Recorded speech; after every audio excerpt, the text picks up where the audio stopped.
live in, and those are going to have negative effects down the road, if not immediate. And those are the things that usually get him in the most trouble. So he could pull back the gas on those points. It'd still be the Destiny we know and love, but at the same time not cause the bigger issues that he has to deal with. Beautiful. Yeah, I agree. What did Destiny say?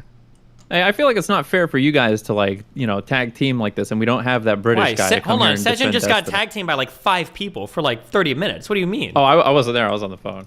I was just making a joke about how that British dude came in to, like, stroke you off and say that you were, like, perfect and Good. shit. I No am room to perfect. grow. Thank 30 you. whatever, you hit your Yeah, apex. true. That's exactly what he was saying, and that's exactly what I heard. Hold on. Same. Icon, if you want to get here and talk, join the fucking Discord. Uh-oh. We're not having a conniption. Oh, I'm making a liking very- callouts. God, you know I hate when you patronize me like that. What? I- I'm saying you're making good callouts. You're getting them, dude. I am making a pretty clear fucking point that allows Destiny to be the Destiny. I'm complimenting the motherfucker, and I'm saying I like the content he does. I like the conversations he compliment engages with. sandwich. God, I am so... What? It's nice. It's good. I appreciate it. Say a nice thing, then you can say a mean thing, and it makes the nice No, thing. because you that's know? the thing is I'm not even saying mean. I'm saying you knew what was going to happen when you said idiot. You could have avoided that and still felt just as good about it. But He was you grinning when he hit You enter. like the fuck. You are. You He like smiled to like the drive that Grinch. knife I in. did. You like to just. I typed in the He chat. I cracked was his like, fingers and, like, twirled his mustache. bullying and- rape victims, Giga Chat. I think that was my message. Yeah. What is that? No. Oh, never mind. Hey, Destiny, do you think the last tweet should have been changed yet, or no? No, I like it. I stand by it. Giga Chad. Why do you like it? Also, I think Giga Chat is starting to get toxic, but Starting to. Starting. being nice to chat. Oh, okay, nice. God, I have a fiduciary responsibility for the people invested in my stock. True. Listen, you guys wanted Twitter Destiny back, and here he is. Okay. Did anybody actually ask for Twitter Destiny back? When you say you guys, I think it's just you. Oh no, half the subreddit. Half the subreddit was like, "I want Twitter Destiny back." The other half was like, "I don't want Twitter Destiny back." So it's a big war of the people. Which half? Which half? I'm actually curious. Let's see some of the other opinions that would have been shared in that. What's the Venn diagram look like for other opinions from the half that wanted you back on Twitter?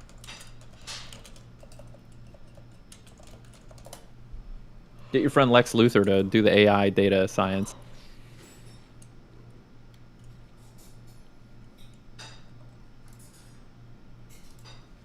Look at that. That's 30%. That is 30% of your chat that doesn't care if they get banned. That's all that means. What was the question? Something. Oh my god! Oh, we have food. Why are you screaming? Because you just like walked up next to me and fucking. I'm okay. Thank you, Mel. Don't you hate that when the Love you. people you live with like walk up to you? Mm-hmm. Stop. Oh, he has a scary Swedish behemoth living with him. Jesus.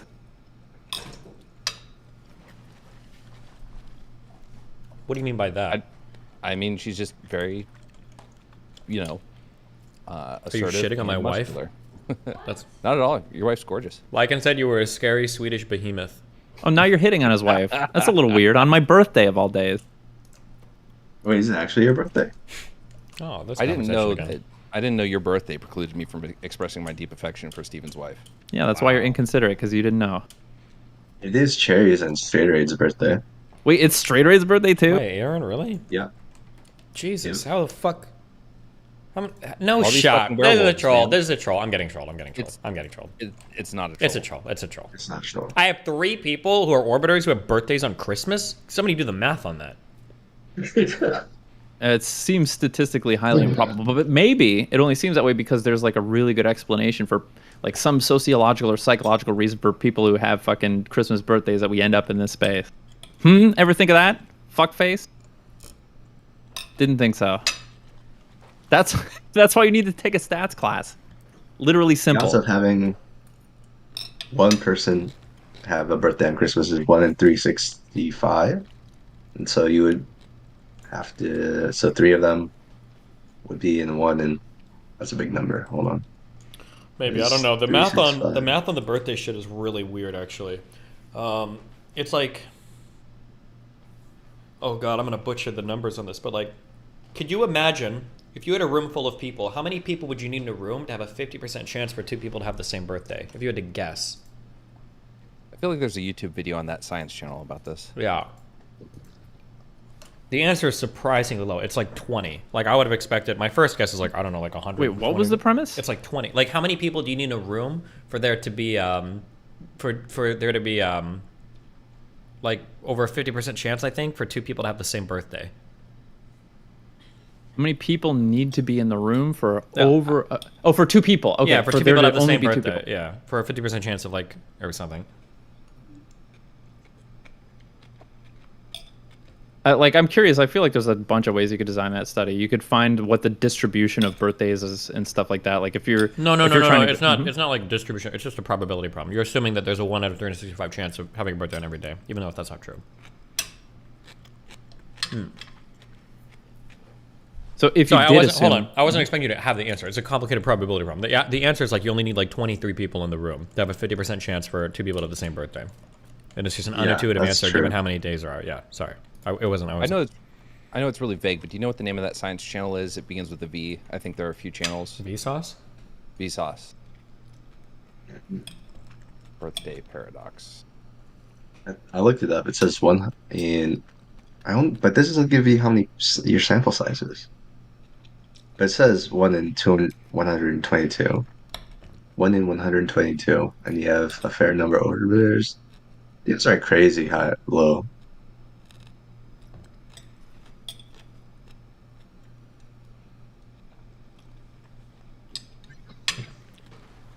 it seems But all strange 3 for being on sure. Christmas, though, all 3 being on Christmas means we're blessed by the Lord Himself. Damn. It's true. Blessed or based? Or maybe it's Veritasium. I don't know. They both have videos on it. I think Veritasium's is the one with the fucking what's the most efficient way for like some weird prisoner's dilemma thing. Oh, that's like the opening the boxes. Yeah, that's the one. No, never mind. Say it. I was gonna ask people if you sound like a little bit like the Veritasium guy. Do you think you do? Me? Mm-hmm. I don't know. I guess I don't know his voice that well. I guess we're both white. Based. Probably a lot of people. I'm really used to fucking people telling me I sound like white guys because I like, I'm a white guy. No, I've been like in communities. I've been like the only white guy in like most friend groups I've been in my entire life. So Wow. So brave. yeah. Yep. Wait, did you That's like the me. movie No Country for Old Men? I saw it when I was a kid. Well, when I say kid, when I was in my 20s and I saw it the first time, I didn't like it. I had like tons of criticisms for it. And then I watched it recently. I fucking loved it. Interesting. Maybe I should watch it again. I thought it was like super pretentious and needlessly long and boring when I was a kid. But yeah, I watched it recently because I really do understand it now in a way that I couldn't when I was in my 20s. And I'll probably understand it better in another 10 or 20 years or something. Okay, help me understand it. What was the point of him getting in that car accident at the end? Or the car hitting him? What was the point of the car hitting him? Yeah. Oh, I don't know if I could answer that. Like, Seriously? Yeah, I You don't- can Google that. There's probably a Reddit answer or some shit. What was his name? Barden? Or is that the actor name? Javier Bardem is the name of the actor. I forget the name of the character, but like the entire Anton theme of Sugar or something? Or Sugar? Anton Segura. Yeah, that's Segura. That's the one. Yeah. I thought it was a really good movie. I don't, as far as what that point was, I don't know, but I thought it was good. So if I recall, I can try to like analyze that scene. The entire premise of the movie, I think, was like the idea that the world is turned, life moves on, and like once you reach a certain age, it kind of just becomes like those things sort of slip through your fingers, and like attempts to sort of control the world or even understand it starts to sort of like fade by as you get older and older to a point where you become sort of like completely irrelevant. You can only just sort of watch it happen. And I think that scene was an example of like Anton Chigurh is still in that like group of people or class of people that's still responding to changes that happen in the world, right? Like rolling with the punches, Did you just so to Google speak. No. Because this is the first comment, and I agree with it. The movie entertains the idea of outgrowing defined customs in the olden days. See the title. Anton is a very traditional force of evil in that he's basically an unstoppable menace who presents nothing else notable as a character. I think the point of him being severely injured by a total accident is to emphasize the modern good versus evil tale that the movie spins, blah, blah, blah. Llewellyn Moss dies off screen unceremoniously. Characters' fates are often left to 50-50 coin tosses. The evil villain effortlessly kills countless people, then is almost taken out by a random car crash. It resonates with the sheriff's difficulty understanding our modern world and its conflicts. Bad stuff just happens, and it always will. There's no reason or poetry to it. Huh. Sounds pretty cringe. What can I say? I'm a 2001: A Space Odyssey enjoyer. You could say I understand movies. I have the patience. Jeez. Haven't seen the Eternals though. Maybe I'll get around to that. To go back to that comment I made and the memeing that Destiny did, Uh-oh. I think when you watch things like comedy's evolved. We can look at comedy in the 60s, 70s, 80s, 90s. It changes. There's a higher expectation from a lot of audiences. Sure, we get into the absurdist era with like Will Ferrell and all that, but overall, like we have a higher caliber of joke overall. Oh, I yeah, think. absolutely. Today's world, for sure. But if you go back, like a lot of the humor is very simplistic. Look at what's the movie with shit, the guy with gray hair. What's the comedian's name? Oh, Not Steve Martin, is it? the guy with gray Yeah. hair. Steve Martin. Yeah, Steve Martin. Steve Martin. Well, he's a guy with gray hair because he's had gray hair since he was 22. For sure, dude. Yeah. Steve Martin in what was the movie that opens with like I was born a poor black child? The Jerk. The Jerk. Yeah, The Jerk. Like a lot of those jokes are very simplistic. Or you watch Blues Brothers, like it's a lot of slapstick, right? Stuff that doesn't normally fly en masse the way it did back in those movies. So when you watch those, like you kind of take it with a grain of salt that, you know, this is a different era where that type of humor was riotously hilarious. So when you read the reviews of how it was perceived back then, it's way different. Nowadays, that would just be a movie that probably didn't do well whatsoever. It'd be some indie film or some shit like that. So that's what I mean. Like you watch those movies, they can still be entertaining, and you just understand, you know, no one is slapping their fucking knees to watching The Jerk these days. But when I think hear you just have to be like a big movie enjoyer. You have to, like, in order to submit yourself to something, you got to kind of be kind of a movie nerd to really enjoy something that's dated. I think to really, yeah, because I have to force myself to sit down and watch a classic. I do. And I'm not trying to, like, when I do it, it's like, all right, I'm not going to have some pretentious expectation where I'm going to really appreciate this the way that everyone describes it. But I appreciate it as a piece of cinema that was, you know, important for its time. And you know, there can still be good aspects of it that hold up to this day. But it doesn't have to, across the board, hold up to this day for me to be able to appreciate it. I don't know. I try to watch movies that I'm not explicitly expecting to enjoy from beginning to end, which is a problem of mine. Instead of allowing myself to test new things, I'll just rewatch the same fucking movies over and over again. Comedy is hard too. Like that's just, I mean, I have an acting coach and he says comedy is just the hardest thing because like it's only appropriate for a period, and even beyond that, like the exact same material and the exact same delivery. There's a reason that stand-up comedy is like such a fucking difficult thing. You know what I mean? You could tell the same joke the same way and kill one house and fucking have it fall completely flat in the next. And that's like a comic's job is like a routine. And that's like stand-up comics. I listened to a podcast where you know there was a bunch of like stand-up comics talking about their, you know, the very first time going up, and they all said the same thing. I was amazed to see this comic perform the same exact act 2 nights in a row. Even the things that were supposed to be like, oh my god, epic, you know, fucking spontaneous heckler from the crowd, literally all planned. Every inflection 100% the same between these two performances, and that's what they had to learn to do. And like seeing people reacting completely different ways for that. Some movies I can go back and watch, like comedies like the Zucker Brothers movies, The Naked Gun, like Top Secret and shit like that. I can watch those movies and I think they're funny. But like a lot of those, like The Jerk, yeah, Mel Brooks, there's a reason that I can't watch those Mel Brooks movies because the jokes some of them are really funny. It's a lot of shtick and it's a lot of gags. And some of it lands and some of it is just like, okay, I can see you just had to try to force a joke in here because that's the movie, that's the script. And sometimes it's just like, it's just too much. Well, good night, everybody. No, why don't you respond to him? I'm eating. Like you're typing in chat, you fucking idiot. Wicked, come back. I'm here. I never left. Oh, who left? He came back instantly. Oh, He was doing the bit.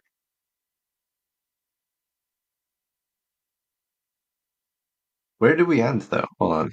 Destiny's still eating. Maybe like 2 minutes. What are you eating? 3 wings after my noodles and food. Good old classic Christmas noodles and food. What was your Christmas dinner, Mr. Supreme? I had birria tacos. What are those? They're like beefy tacos, like usually grilled with cheese, and they're sort of like fried. And then they usually give you a side of what's called consomme, which is like a tomato and beef stew. Oh, Type. Maria. Well, you said it properly, but Well, not really. I don't speak Mexicanese or nothing, but whoa, I ain't no big city translator. dude, burrito tacos are fucking amazing. One of the best trends to catch on because now everyone has them. It's good shit. I've been craving some eclectic things recently. I'm a big food guy. Who picked your Christmas dinner? Me, I did. My wife asked me what I wanted for dinner, and I told her, I told her what I wanted for food, rather. Oh, you didn't do like a big Christmas dinner? No, I'm auditioning for a part, and so I'm like, I'm trying to keep some of the weight off. Like, I like to stay thin and stuff. And When you make it, I You want to like- ride your coattails, Are you please. in like LA being an actor and stuff? yeah, Oh, cool. Like it. What about you? I know you like to cook. What's your Christmas dinner? Oh, I didn't do any cooking. I just went home to Ohio and they had turkey and stuffing and all the usuals. When I cook, I like to make a rib roast. Rib roast. Sounds pretty good. Yeah, bone on. One time I went to the butcher around the corner and I said that, I did a miscalculation on how many bones per person I needed, and I walked out with a fucking $350 rib roast Christmas Day. Dude, I forgot how many presents kids get on Christmas. Like I went over to my girlfriend's like family party, and like their Christmas tree was like halfway, like there were presents stacked up to like halfway up the tree. Jesus Christ, man! I don't need anything. I fucking hate Christmas gifts. same. This is the Yeah. first year that I didn't get anything, and it feels great. Actually, that's not true. No, my mother-in-law bought me some shit, and I hate it. I hate getting gifts because then like you're like, fuck, I have to get them something, and I Yeah, don't I'm want the to. same I don't way. want to get anybody anything. It's just I don't know. There are certain people in my life I really like getting gifts for. Like I like getting gifts for a partner, things like that. For family, it's just like I know what they're like. My mom does a lot of stuff with flipping houses, so it's almost a Home Depot gift card every year.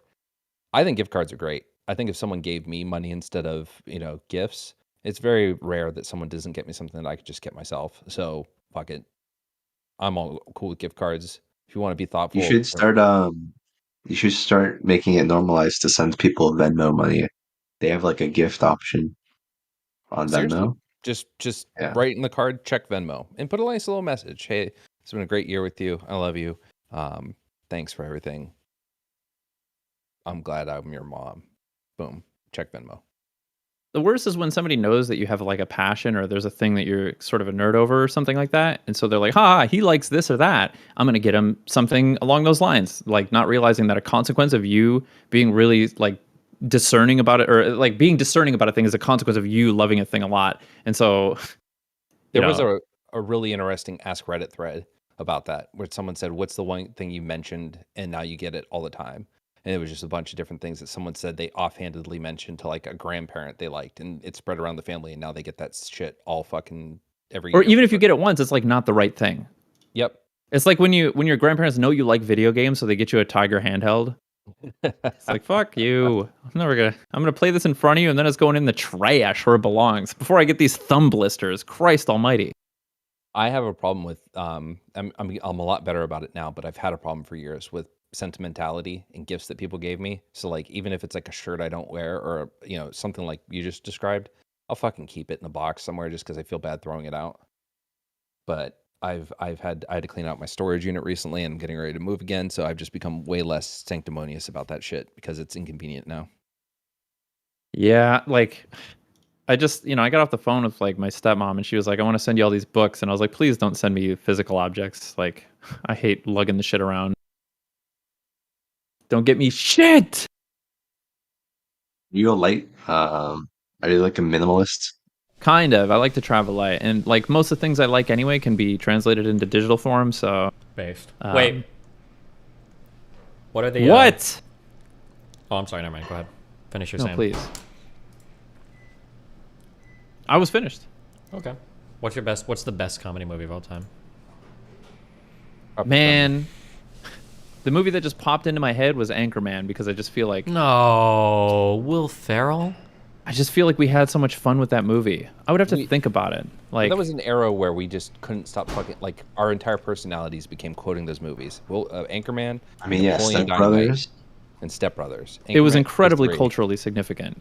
I personally, I think, like, listen, I think Groundhog Day is a movie that is timeless because nobody's attempted to fucking remake it, and I'm so thankful for that. That's maybe one I would pick. I feel like that movie's aged really well.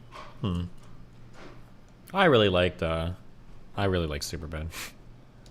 That was a fucking. You would talk about culturally significant movie. Yeah. That was one of those. I think that was like watched a millennial defining fucking. Yep. It was part of a series. That and like the 40-Year-Old Virgin. Yeah, the Judd Apatow movies. Yeah. Mm-hmm.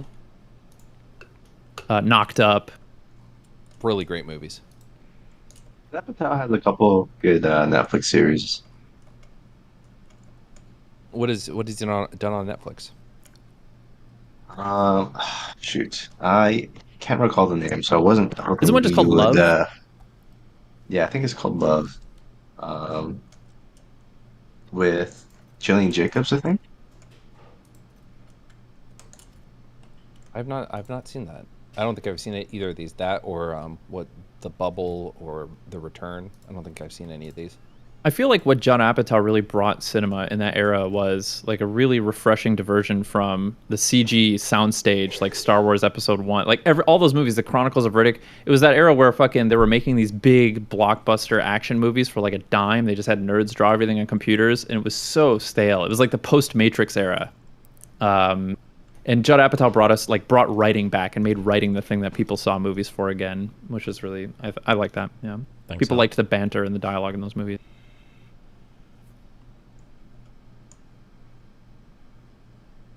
Steven. What? Time to argue again. Do you really not see anything wrong with the last tweet you made? Wrong? No. Was it mean? Sure. Do you see any? Okay. Do you see anything that could have been improved about the last tweet? Well, in terms of making it more mean, yeah. Sejin, if I may, Uh-oh. Steven, do Go ahead. you see negative consequences that perhaps outweigh the feeling you got from making that tweet? No, I don't think there are any negative consequences. I don't think so. No. Listen, instead of saying "don't you think," just make the fucking case like a Giga Chat, okay? Just articulate why you think it is this way. Don't ask him if he thinks it is I've already this way. done that. I've already done Okay. that. I'm just continuing down Sejin's line of questioning. I'm asking this because if he already made that point, blows my mind that Steven is not letting go of this. Why can't you just admit that there was a better way to do it? I don't understand.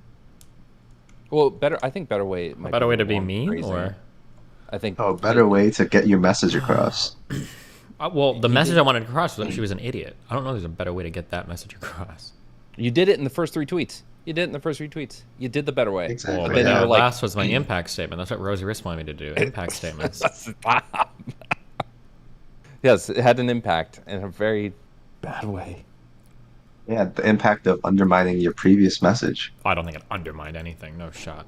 It undermined it in the public discourse. People have to reach a little farther.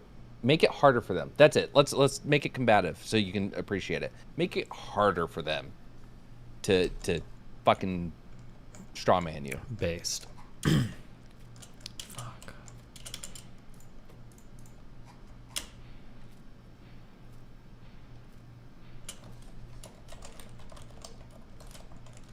He's not listening, so. That's Wait, great. who's not listening? You are. I am listening. What do you mean? Okay. I wanna. All right. What are your goals? Okay, because I don't want to waste my time if you have no intention of improving. I've already your stated. We rhetoric already in went the through this way- part of the conversation. Are you trying to get me to say something different or what? No, I just want to lay it all out there once for all. Because if you don't want to broadly speaking, my goal is to have conversations with a lot of different types of people, like to show that you can have different conversations across the blue eye with people, and then to push and lean into the things that I believe, and to kind of like communicate those values and try to convince people that these particular beliefs I have are correct. So it'll depend on the thing, but yeah. You don't think calling her an idiot there undermines that at all? No.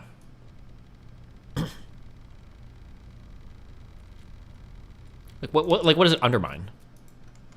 It undermines the.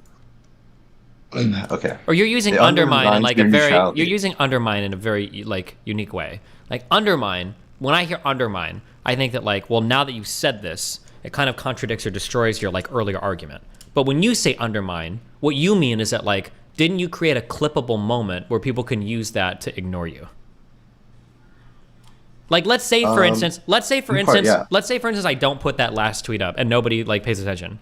Then it's what? It's just a random Twitter thread. It's not like in the other world that there's a huge LSF thread where it's like Destiny provides like compassionate and insightful response to how a woman could have avoided like disastrous situation. That's never happening, right? So I don't agree that I undermine anything. I don't think that like it's like, oh god, there would have been so many positive Twitter threads like jerking off my, or so many good LSF threads like talking about my coverage, blah blah blah. Like I don't think that was ever gonna happen.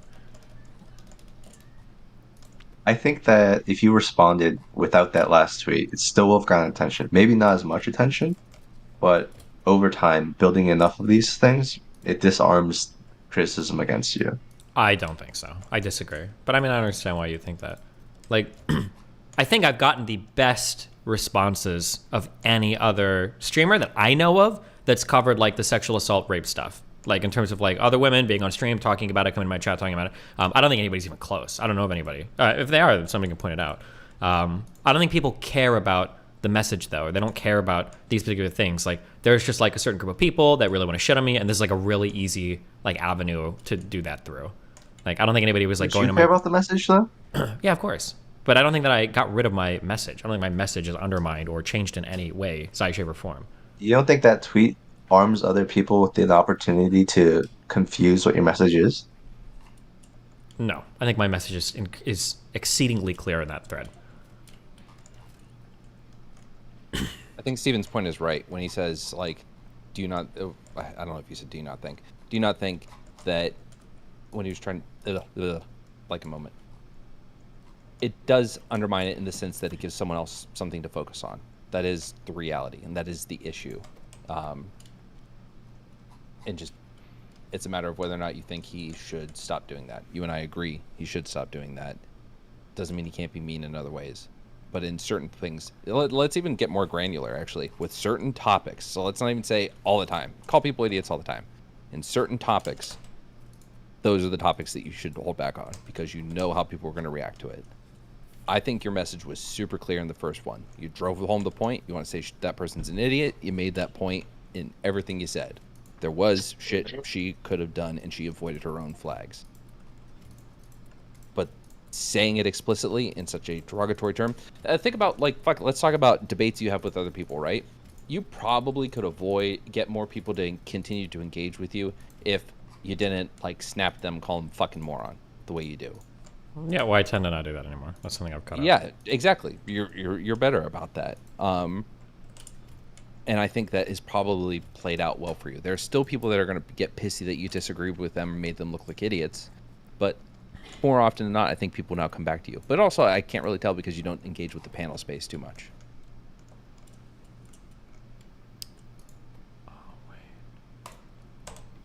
Good chat. Anything else you guys want to say about this fucking tweet? Yeah. In the Jesus future. Christ. You baited it, so.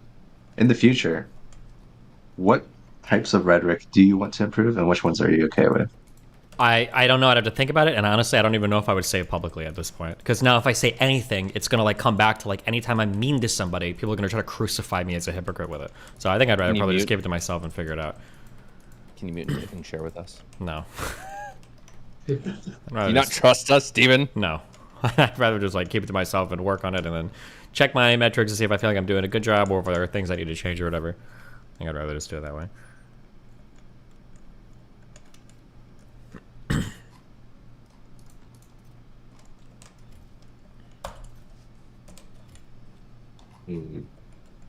All right, let's get back to movies. What was your favorite joke in Superbad? The rape one. I don't know. Shut the fuck up. Was there actually a rape joke in Super? I don't even There remember. must have been. There are probably several. Well, rank them. They're top 5 rape jokes in Superbad. I don't know. What is the best? What was the best joke in Superbad? Fuck, the McLovin name was a really good. That whole part was just really good. Favorite joke? McLovin. Well, the Jonah Hill commentary about it, I think, is what he means. Are you the Irish seal? Yeah. I actually only remember like 2 jokes in the entire movie, but it was a funny movie. I remember the movie being funny. I remember the part where they're fucking around with the cops and they're like drinking beers off the trunk of the cop car and they hear a siren and they go, "Oh shit, it's the cops!" and they fucking they book. But they were the police. That's the joke. I didn't realize for years that was God, I can't remember names tonight. Who's the other actor? Not Seth Rogen. Bill Hader. Bill Hader. God, Bill Hader's such a good actor. He's like a modern Dan Aykroyd. That's what he reminds me of. I could see that. His impressions are really good. Do you ever see him on Comedy Central roast? I can't remember which one, where he played Mr. Hollywood. I don't know who Mr. Hollywood is. No. It was just his character. Like yeah. Hold on.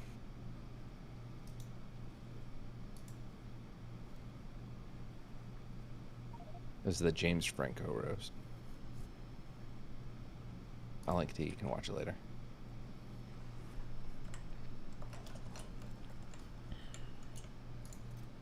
And then there's that interview show he does that's really good. Wait, who? Bill Hader. Oh. Dang, you know what else I saw for the first time recently is motherfucking Birdman. Holy shit. Is it good? I heard It good wanted to is things. see so that. good. I love Michael Keaton. So, do you ever see talking about old comedy movies? Do you ever see Johnny Dangerously? Way back in the day, yeah. I saw it as a kid. I thought it was fucking hilarious. I bet you. I don't know did. if that would hold up. Is that a Zucker Brothers? Who did Johnny Dangerously? Director or producer? Was that that was Michael Keaton. Yeah. Amy Heckerling. Never heard of this Yeah. director. She's probably super prolific and like famous, but Yikes, bro. When you talk about comedies that hold up, I still think Tropic Thunder is hilarious. yeah, that was part of that era. It was, I would say Tropic Thunder is part of like the Anchorman era of comedies. I watched Tropic Thunder for the first time like a year or 2 ago, and I thought it was fucking hilarious. So It's funny. It's really funny. A lot of things that people like to say, especially on like Joe Rogan podcasts, is because he says this all the time, is you couldn't make that movie today. I think you could. I really do. I don't know. It would have to be done really like so. There's you a really movie think coming so?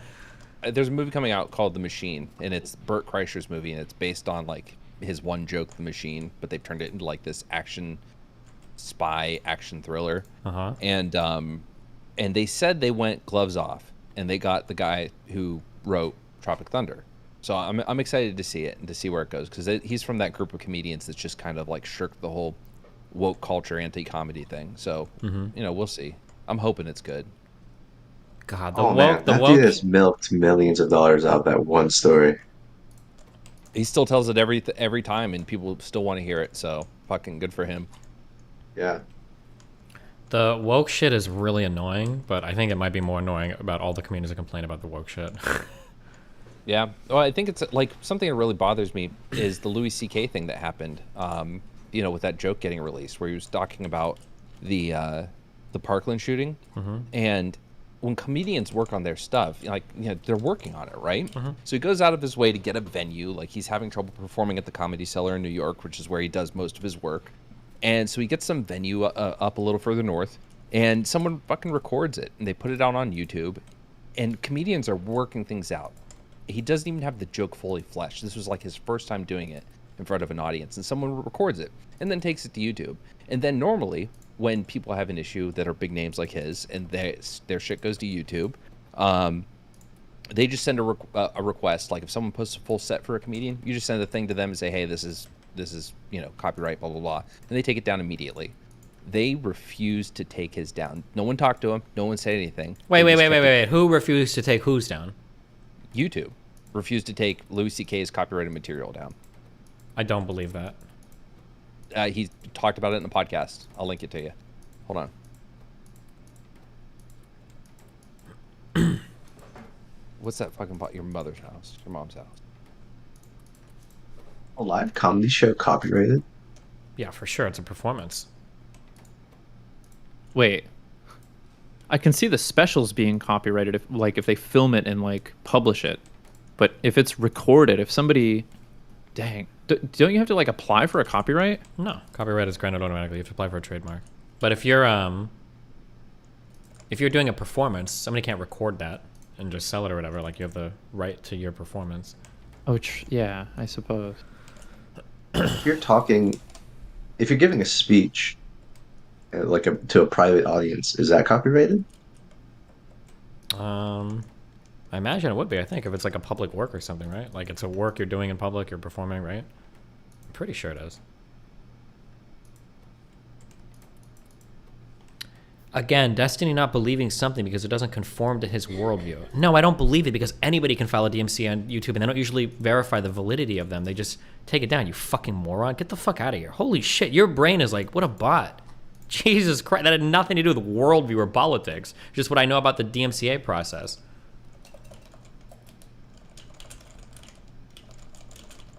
Jesus.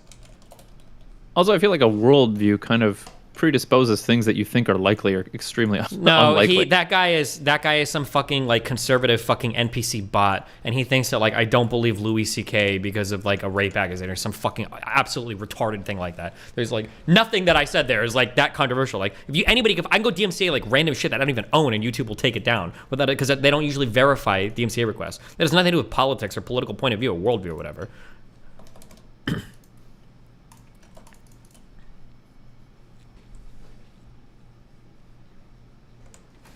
I see. Yeah, true. Based. So at what point in this performance, was it before or after the Parkland shooting that you started jacking off? You asking me? Oh, Lycan. What's up? Nothing. I made a joke about Louis C.K. jacking off. Nobody got it. It didn't land. L joke. You know, you're not Louis C.K. All right, so. here we go.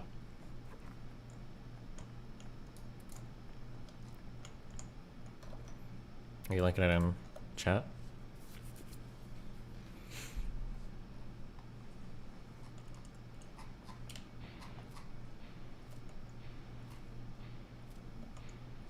Let's go, yeah. Liquid Lupreme. Typical.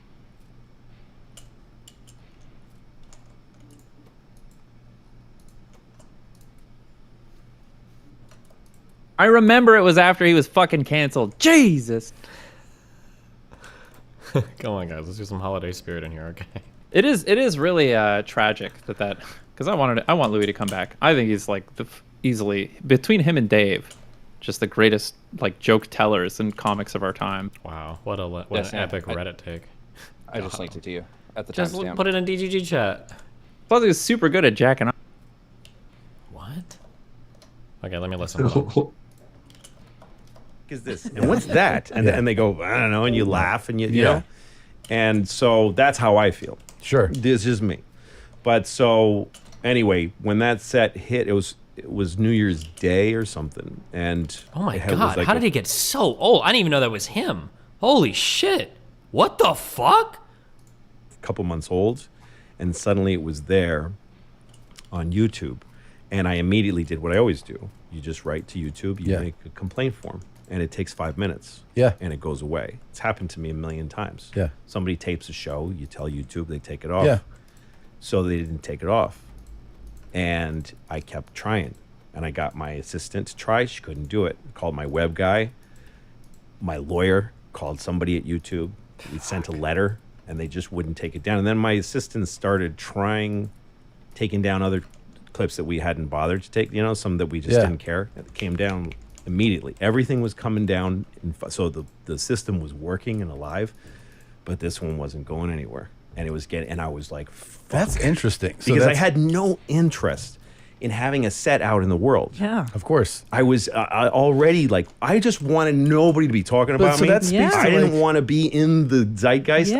I was trying to do everything I could to stay low Yeah. and to only get as straight line as I could to an audience that wanted to hear the jokes and nobody else. Right. And I was so scared because it was getting 100,000 hits, 400,000 hits. Dude. All the comments were like, "This is hilarious." The set on the whole, it was a good set. Yeah. I was proud of it. Tremendous. Yeah, I was working some good stuff. But so that means that somebody there at YouTube was like, no. They Oh, would. weird. I wonder if it got protected, if the clip blows up too fast or something. Weird. Okay. All right, what's up?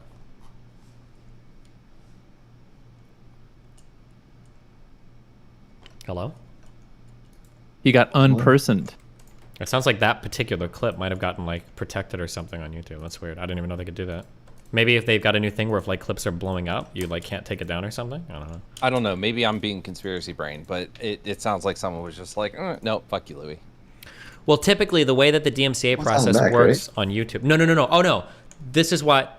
So what you're just saying, I wouldn't believe that could happen. But he mentioned they tested for that. They tried to take down other clips and other stuff was coming down. Because I was wondering, Right. maybe they weren't, because he said they filed a complaint. Maybe they didn't do the DMCA form or something. But it sounds like they did try and other things working on just that particular one wasn't, which is interesting. I don't know why. Because to me, it wouldn't matter if it was protected or not. If it's a DMCA claim, it's a DMCA claim. Yeah, but maybe, you know how people complain that on YouTube, like, people can false DMCA shit or whatever?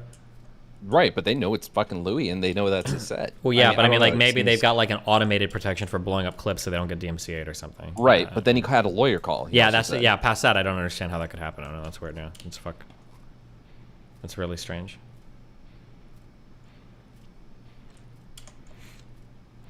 Well. What's up, guys? The battle for Sneeko's soul is lost, right? You know, he's coming back. He's a good kid. I love that he will fucking talk to you. Like, you guys got heated real fast last night, and he's just like, all right, hey, I love you, man. I gotta go, but we'll talk soon. Like, Nice. he doesn't give a shit. But if you pushed any other motherfucker with his mindset the way you do, they'd fuck off. They'd go make a ton of YouTube videos out of it, farm it for clout, try to debate you again maybe later, but otherwise they'd be psychos about it. Yeah, that's kind of true. I'll always give him credit for that. So you're gonna talk to Connor again with a ruminate about the Twitter files part, whatever we're on. Oh boy, yeah. Oh joy. Oh, have you read it yet or read into it at all? Well, I read the first full thread in Georgia. We'll probably do. We'll probably go over them again here, I guess, tomorrow. Okay, I'm interested. I'll be watching. Yeah, will you be? I'll be watching. Better not fuck up, Finish. or you don't get your handler money this month. Any prediction on how that talk will go? I have no idea. I would really like someone at Twitch to leak. Like, they've leaked stuff before. I'd really like some Slack logs. And obviously, I'm more interested in to see what's been talked about with you, Steven. But, like, I'd like some Slack logs about certain ban decisions and what discussions they've had, and then, like, the files that they keep on people to actually say, like, why they've decided to not unban someone or True. to ban someone. True and based. Absolutely. We need this. Like, that would be information. way more interesting than this Twitter shit. Twitter shit has been the most boring fucking shit in the world. Which I guess is a credit to Twitter, to be fair to them. Like, congrats. No Factorio. What? Nothing.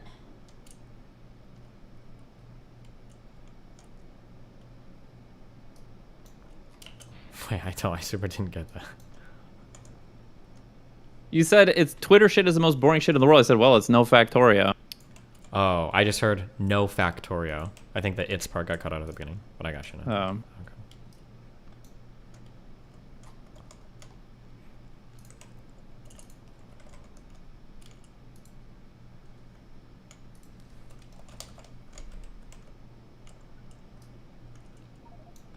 Wow, guys.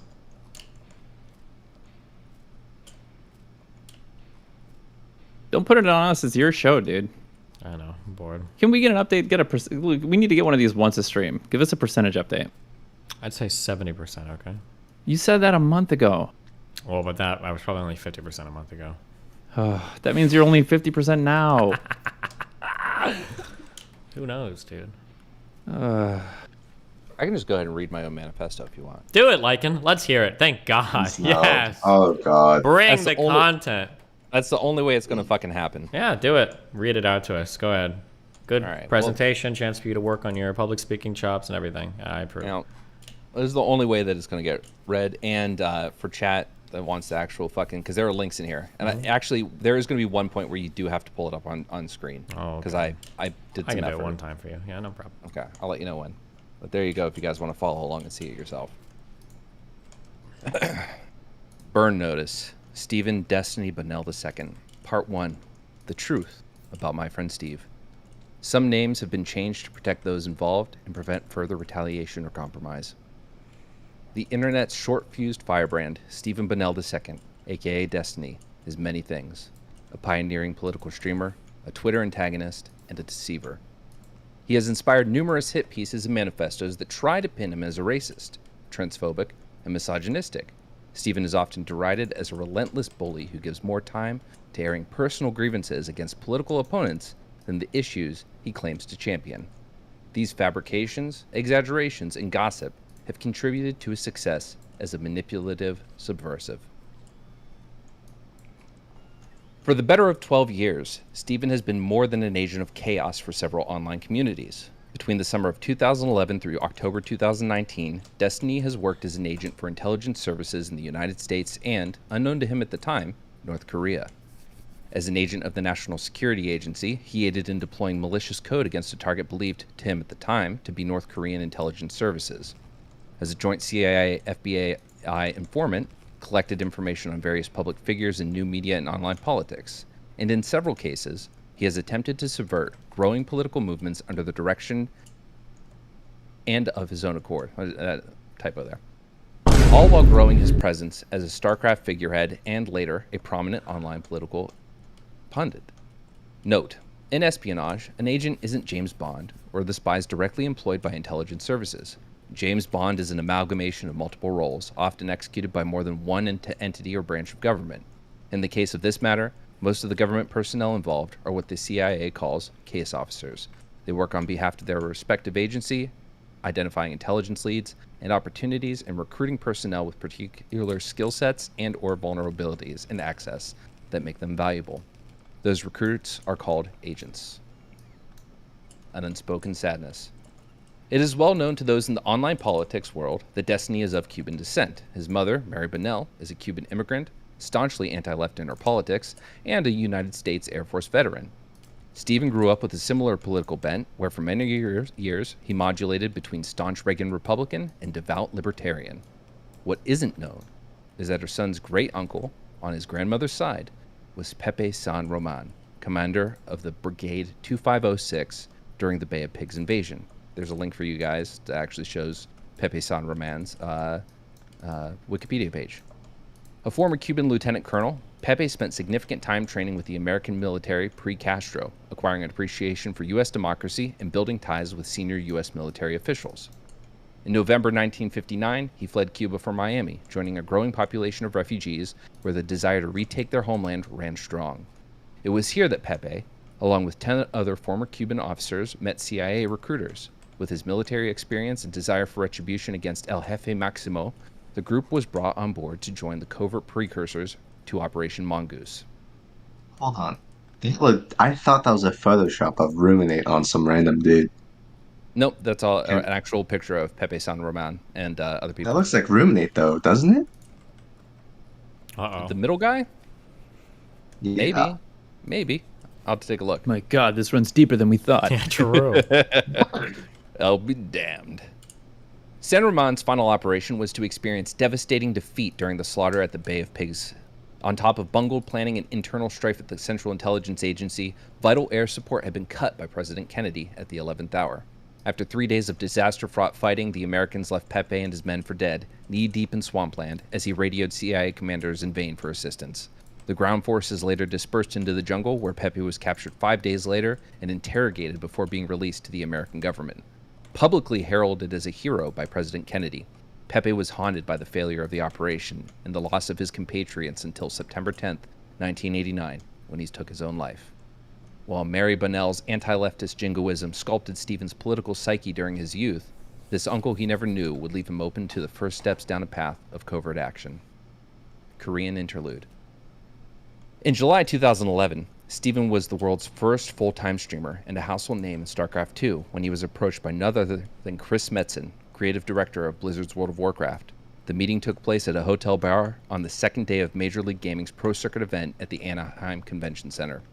Metzen, at the time, was acting as an agent on behalf of the NSA analyst named Colin Reed, who led a top-secret program called Torque.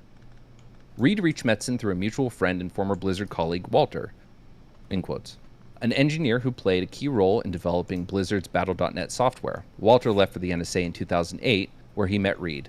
Metzen was offered $200,000 in exchange for assistance with Project Torque. The objective was to covertly deploy software behind the South Korean national firewall system to surveil North Korean operatives south of the DMZ. As Reed explained during their meeting, VPNs are not an option. At the time, South Korea's National Intelligence Service aggressively monitored or outright owned nearly every global VPN ingress-egress point. Chris would use his access at Blizzard to merge code into an upcoming StarCraft 2 Wings of Liberty multiplayer update, obfuscating the source of the code for deniability should anything be discovered. But there was one other catch. The program would have to be executed by a designated account to avoid heuristic detection, anomalizing the payload delivery. Reed, an avid League of Legends player, had the idea of using someone in the rising esports scene to deliver the payload. It was Metzen who recommended Bunnell. Metzen knew Steven had a hard life, working dead-end restaurant and carpet cleaning jobs before streaming. And though his stock was rising, Steven was barely past 20 with an unborn son on the way. This left Bunnell in a prime position to be approached by Metzen. At MLG, Metzen offered Bunnell $50,000, provided by Reed, to execute a particular series of moves on the game from within South Korea. Bunnell, thrilled at the prospect of operating as an agent, especially against a storied enemy of the West, immediately accepted. Steven and Metzen met again in August to discuss the plan further. Steven recommended the Infestor Hit Squad as a load sequence for the program, and the deployment of infested Marines as the execution sequence. The plan moved forward, though Reed was wary that Steven's sudden arrival in South Korea would not provide adequate cover. To Metzen, this meant cover for North Korea. To Reed, it was the U.S. government. The last thing Reed needed was the CIA's counterintelligence service, or the NSA, piquing interest in Mr. Bunnell. As it turned out, Chris Reed was a North Korean mole within the National Security Agency, leveraging Metzen and soon Bunnell under false pretenses. Chris was a 4-year-old refugee from North Korea when he found himself in the adoptive arms of Harold and Catherine Reed, two senior State Department officials from Boca Raton, Florida. Harold traveled with them from one duty station to the next before graduation, where he enlisted as a signals analyst in the Marines. Before reaching the rank of sergeant, he went on to commission and earn the rank of major. But as a freshly minted lieutenant studying Korean at the Defense Language Institute in Monterey, California, he was approached by North Korean operatives at a well-known deli near the base in Monterey. Reed was discovered and interrogated aggressively in 2013, but his motives for cooperating remain unknown to this day. And Steven, if you will look at the link and scroll down to the document from the Central Intelligence Agency.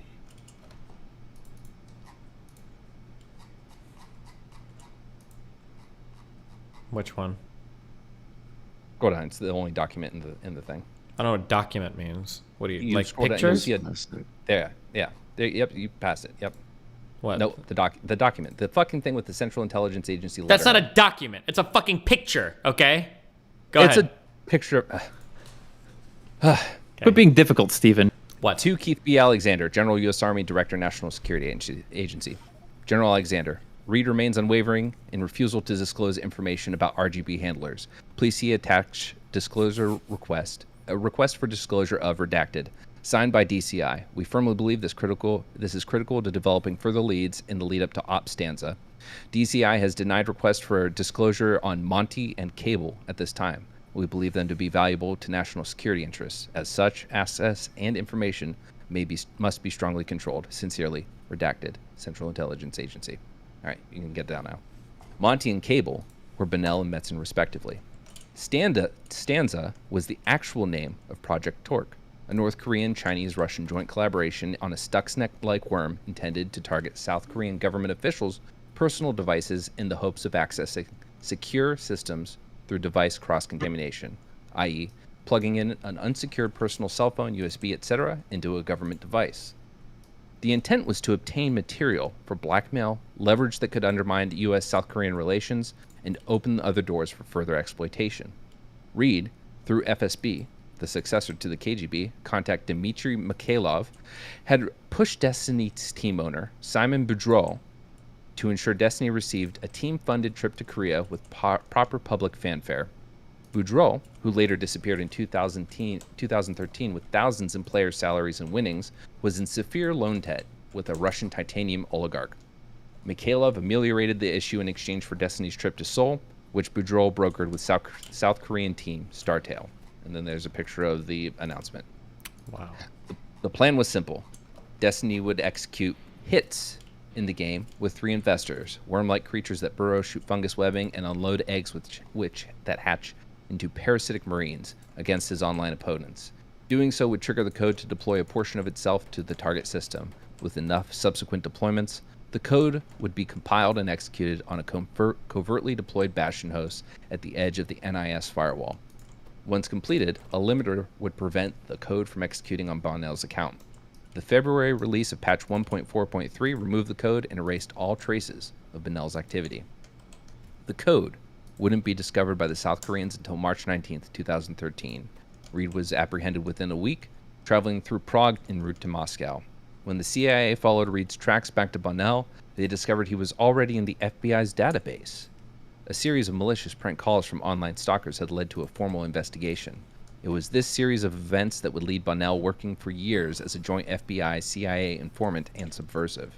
Friendships, feuds, and questionable career choices would all be affected by, or a deliberate construct for, his objectives as an agent. In part 2, the last part of this mess, I'll discuss how the public incidents and theatrics we have all witnessed, and the counterintelligence subplot that underscores most of them. There's a part 2? There's a part 2. Wow. Wow. Hold on, take a minute to gather your side before you comment. What do you think about it, Wicked Supreme? I have some questions. Like, Lycan, who was the intended audience? Like, when you were writing this, who was your intended audience? The people, the masses who need to know. They had to know. I like to think that, like, not only is this a fanfic, like, I get the feeling that you wish this happened. Like, you wish it was real. It was more than a fanfic. I'm actually, so like non-meme answer, I'm reading Legacy of Ashes right now, the history of the CIA, and what I don't remember what inspired it, but I thought of the Metzen plot, like, just came to me, and then from there it just rolled, and then I heard about the Pepe San Roman guy, and I was like, he was Cuban, and I was listening to the part about the Bay of Pigs, and it all started tumbling together. Jeez. I thought, what a brilliant idea. I can't let this go to waste. And go to waste, it did not. No, but then in part 2, what I'm going to talk about is his relationships to Hassan and Vosh and all these other people. Oh And my god, it's a whole world of conspiracy shit, huh?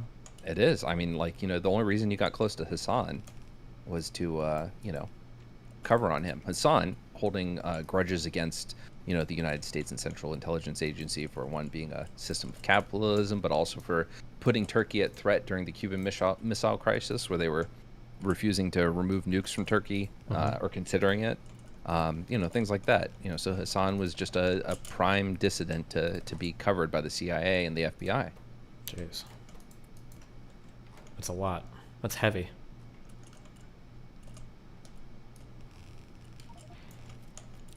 All right, I covered like 15 minutes of time with that, so Good job, guys. Wow. Well, what do you think, Wicked Supreme?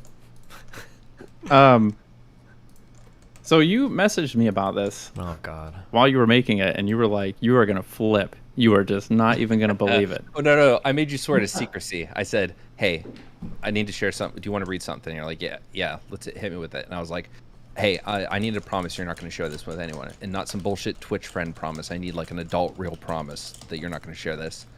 And I sent it to him, and he's like, he reads the first paragraph, and he's like, what the fuck? Is this real? I thought you had access to another document because of the way that it starts about Steven being a subversive manipulator or something. And I was like, holy shit, did you do some actual ops? Like, what happened?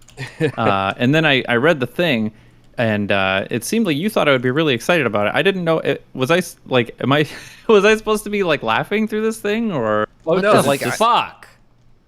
What's wrong with you? I really don't know. I don't know.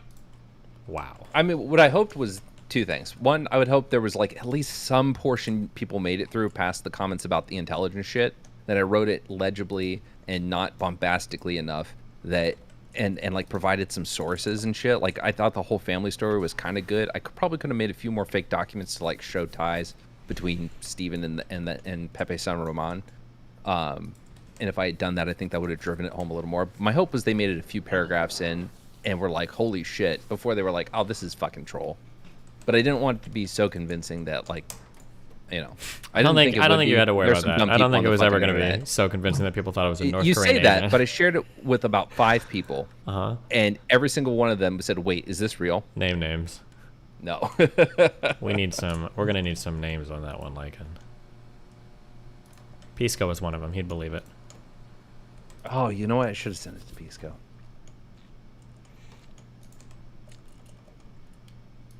How long did this take you? Hey, hold on. Account 1. I said he commissioned. Uh-oh. I don't know if I said he was a sergeant at DLI, but that wasn't supposed to be the implication. He made it to the rank of sergeant and then commissioned and went to DLI. Someone They don't said you send- mixed up the enlisted and officer ranks. Officers go 2 LT, 1 LT, captain, major. Yeah, that's what I'm talking about. Like, the you don't go to Korean as an enlisted. Maybe you do nowadays, but back when I was in, you didn't get to go to DLI for Korean unless you were an officer. Doubt it. Wait, when were you in? 6 to 14. Maybe for the Marines that was true. Yeah, interesting. Yeah, definitely not for the army. You definitely could right away. Yeah. I remember you there, Destiny. Yeah. You wouldn't have remembered me. We definitely didn't roll in the same units, okay? Oh yeah, go on. Well, you know. Oh, you were in the rapist squad. That's right. The rapist squad? Yeah, they didn't let you guys make eye contact with people. Jesus. Is that what all you guys with the MOS of being perma-virgins called anybody that got laid? Well, listen, they got a nickname for DLI. Yeah, what's that? Desperate Love Institute. Okay. Do you think that... Sejin, take him out. What, you can't even think of a comeback? You're so fucking lazy today. Jesus Christ, I know it's Christmas. I'm just in a bad mood, okay? My whole life is just not good right now. Come on, man. You're streaming, it's Christmas Day, you're surrounded by people who pretend to be your friends for money and fame. I have no... Well, how could it be better? I don't have internet. It's driving me crazy. How the fuck are we talking right now? I don't have internet. Oh, it's not shitty the internet, perfect okay? super 10 gigabit internet, whatever. My door, Melina broke a door in the other room. So now there's Wow, just and you cold, just moved into now it. there's just cold air pouring into my fucking apartment, and I can't do anything about. Did she really? Yes. Your She's so brand new fucking apartment that she strong. forced you to move into. Yeah. Against my will. I was screaming and crying the whole time. I was like, Melina, no, we're not gonna have internet. And she's like, I don't care, Steven. I'm gonna go to New York and fuck all these guys while you sit here and cry like a fucking loser. Haha. I thought it was rude when Lycan called her a behemoth, but I don't know. She's just crashing through doors. Exactly. Like the fucking Hulk. I made you dinner, Steven. It's more like, hey, I made you dinner, Steven. Oops, I Jesus. broke the door. Is she from Minneapolis now? Oh, no, that would be this accent, eh? Well, that's more Canadian. Oh, don't you know? There you go. That's Minneapolis. That's Irish. Are you okay? Life is good. You had a good year. You're doing better than ever. Yeah, you're in a new place. Things are not optimal. They're not 100%. There's no reason to pout, Steven. I don't know. If I haven't, I just, once I start tier 3 sciences, I'm gonna feel way better, okay? I just feel like I'm not retreading old ground, but like, That's the problem. yeah, You're there's not so a much to keep tier up. Look, I'm three. like, I don't even have fucking steel, dude. I need to go set up another iron mine. I feel like I'm just putting out What fires everywhere. is the objective of this game? To go to the other dimension at the end or something. Ah, Yeah. Okay, you're right. I should just go set up that. I need to set up that iron mine right now. That's what I need to do. that's what I was saying the whole time. Set up the iron I'm mine. gonna go do that. How do you track what is going on in this entire game? You wouldn't even be able to begin to understand, okay? I can't. Like, honestly, this feels like the most complex game. I think I could get Masters in League before I master this game.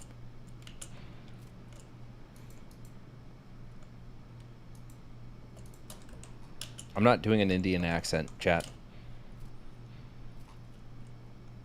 Why not?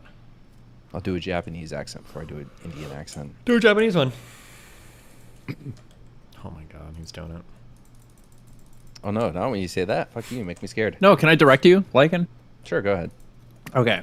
I fucking killed your family, dude. You were the honorable right hand of the shogun.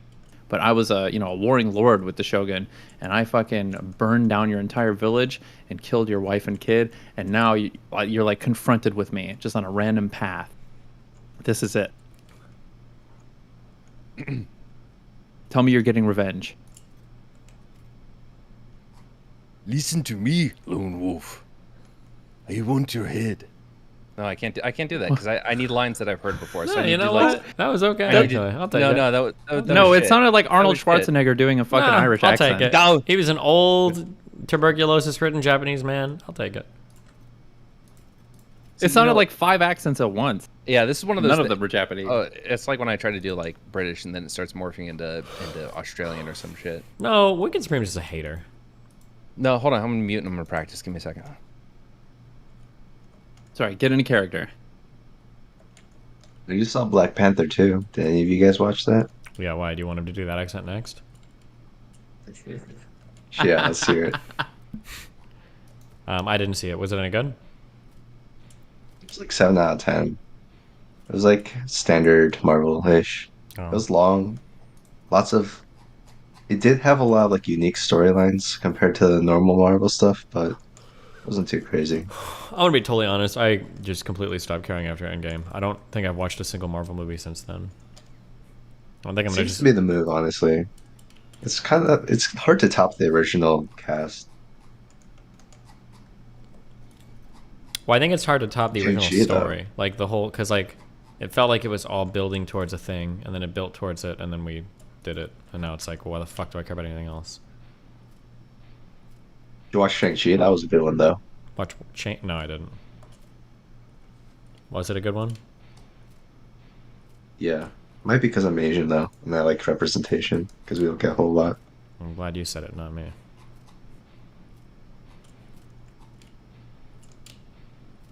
We're here What, to is it- give you cover to critique Asian things, I guess. Thank you so much. Is it bad if you say that Asians don't get representation? No, it'd be bad if I would say, do you only like that movie because the guy's Asian like you? Oh, I see. Don't worry. If you're ever wondering, like, would it be bad to say something? I can always tell you the most offensive way to phrase it, okay? That is your specialty. That's your product. True. I didn't know Sejin was Asian. I thought he was Tom from MySpace. What? Is Tom Asian?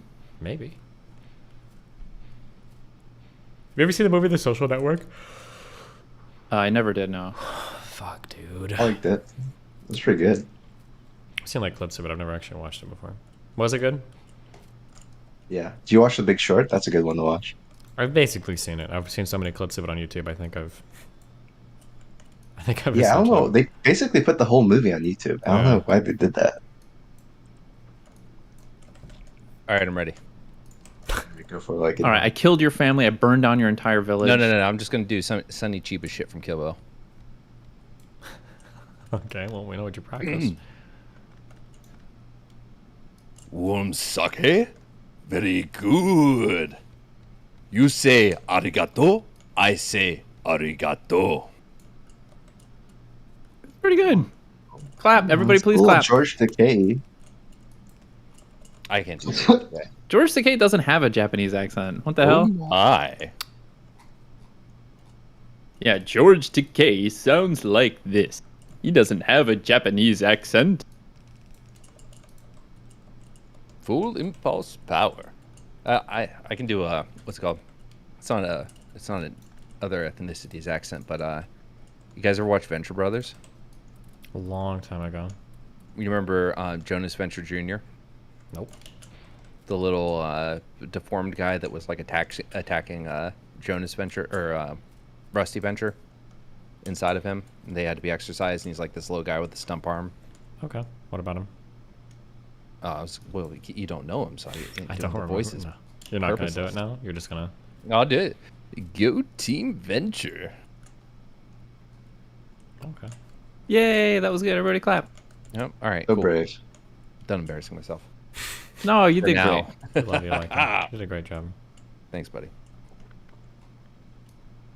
You helped me Have any of you realize guys that. watched? Sorry, Oh, go ahead. No, you please, Sejin, please. No, hold Oh, on. thank you so I want much. to know what I helped him realize. Your people don't get much representation, so Christ. you should please go for it. Have any of you guys watched Madam Secretary? Nope. Never even heard of it. It's like a West Wing style about a former CIA agent turned Secretary of State. Pretty good. Very Well, now I'm interested. That sounds lots of cool. West Wing. Yeah, it's got West Wing vibes. I like the whole cast. Great show. Just started watching it again with my girlfriend. Wow, we got it, dude. Have you weighed in on the fucking what's his name, Henry Cavill Witcher stuff? Isn't he doing Warhammer 40K now because they're rebooting DC again? Yep. I don't know about the DC reboot or anything, but he is doing Warhammer 40K. But what's funny is, if I'm not mistaken, he made a comment like, "I'm giving this up because I'm going to be doing Superman and some other shit," and then he got booted from Superman. Yeah, because they're rebooting all of DC with James Gunn at the helm. Mm. Do you think it's gonna do well, or do you I think mean- the universe just doesn't lend itself to the? I mean, someone made a comment once in some fucking, I don't know where, about like DC just being a really depressed, unfun universe, and I think I kind of agree in a lot of ways. But I also think I still enjoy Superman. I enjoyed the Superman movies. I've loved, I think, almost every Batman movie that's ever come out. I think that has potential, and if James Gunn gets on it, maybe he could do a lot of good work. I think what he did with Guardians of the Galaxy, a pretty entertaining but uncompelling comic series, I thought it was a lot of fun. I think I've enjoyed every one of the Guardians movies that I've seen, so I don't know. I think he could do well. But I've seen a lot of directors that have done great work, brought in to do other projects, and it's been shit. So I guess, I have nothing insightful to say. We'll see what happens. He takes a lighter tone with it. I think could be fun. I think that's what makes Marvel successful. Is they're not super serious all the time. True. I thought Feels like all the DC ones though. I thought the second Suicide Squad was fun. I never watched the first one because I heard such horrible things about it, and I ended up watching the second one. I thought the second one was actually okay. Like, Yeah, I agree. Almost forgotten the whole thing because it's super forgettable, but it wasn't like a horrible movie. The opening was pretty good. Why was the first one so bad? Does anybody know? Or was it? Or was that just like lay Reddit exaggeration? I never saw it, but I heard that it was in development hell, and basically they kept showing it to test audiences, and it kept testing poorly, so they kept recutting and re-editing the movie, and by the time it was finished, it was just like what they had to release was a mess. Damn. That's what I read. I don't fucking know. Oh, people are saying different director.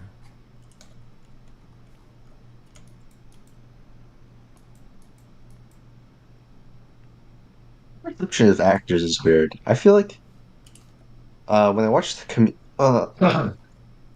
you know the show Community? Yeah. Like that's a cast that like has really good chemistry on and off the camera. They got along pretty well, except for like Chevy Chase apparently. And I thought most shows would be like. I think The Office is like that too, but it seems like on movies, like people show up, they do their thing, and then they leave, and they don't interact with the other cast that much. I think it's way different because for like TV shows, you're probably spending way more time together, more time recording. Whereas for like and then the people are probably a little bit less like guarded and shielded because they're not like massive, huge movie stars or like TV show people. Whereas for movies, you probably show up and you like record, you film for, is it a few weeks or a couple months maybe, and then you're done? I don't know. Sometimes days. Wow. Did you really I need mean, to person I'm add that? talking about, yeah, about Gwyneth Paltrow, and she's doing like a bunch of movies at any given time. So when she came on to do her stuff in Avengers Endgame or whatever, I think they probably filmed it together.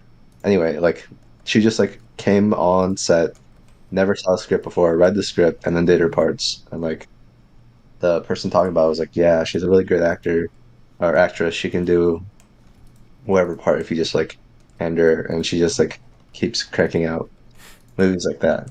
Give I you was like, time. it's, it's wild to me that like I thought it takes more time to like develop a character internally and stuff like that. I I mean, guess it's she probably played it going to before depend on. be a factor. If you're developing a new character. So apparently, one thing I've learned is that apparently this is like a huge distinction between Hollywood movies and like acting and like traditional theater or whatever.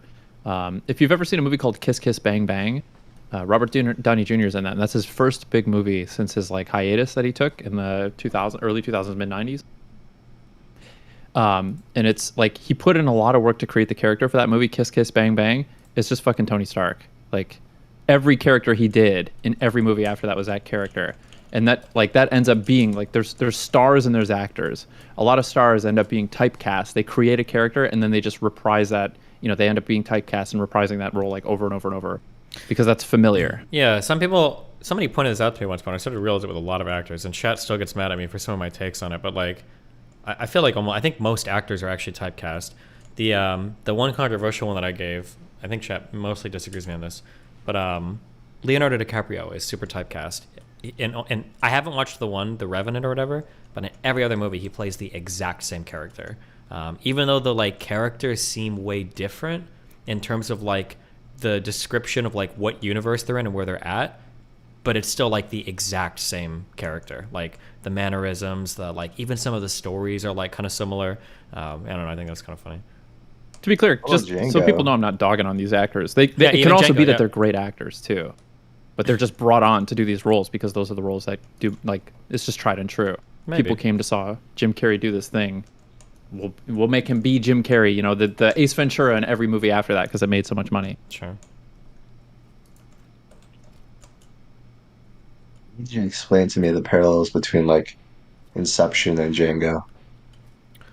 Um, it's always like let's see. I'm trying to think. Can we work up like the archetype for like Leonardo DiCaprio? The character is always intelligent. Character seems like they're always like about to like almost like edge of like losing control. White guy, like very passionate, but like almost about to break always. So think like Wolf of Wall Street. Think like The Departed. Think like Django. Think like Well, Django's a departure from this. no, I don't think so. Right? He got really mad. He smashed that glass. He was super, but he's like really educated and like very smart and very, but like always like on the break. Like Shutter Island is another one. Yeah, he plays this archetype in every single movie. I don't know about Titanic, but he plays this archetype in like every single movie. Like very intelligent white guy. Inception, but like always has like a kind of a deeper, edgy thing that could like cause him to like go over the edge at any point in time. And he's always acting. He's like very smart and very sharp, but like a thing can like move him. And he's like, oh, it's like that's like the Leonardo DiCaprio like archetype for every character that he plays. Like you could swap them almost from one universe to the next, and they would have like about the same like manners. Denzel Washington is another example, although I think that's more obvious. Where in terms of like the type of acting and almost like the character that he plays, like very, very, very similar for everything too. I haven't seen Catch Me If You Can, so I can't say for that movie. I don't know. It feels a little broad because I feel like that's like just describing most leading men characters. I don't know. Is it? I don't think so. Like that wouldn't apply to like that wouldn't apply to James Bond, right? Like that character that's been in a ton of movies. I don't know if that would apply to any superhero type characters.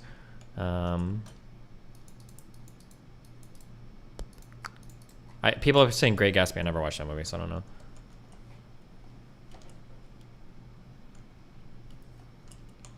Christian Bale has a lot of variety in his characters, I would say.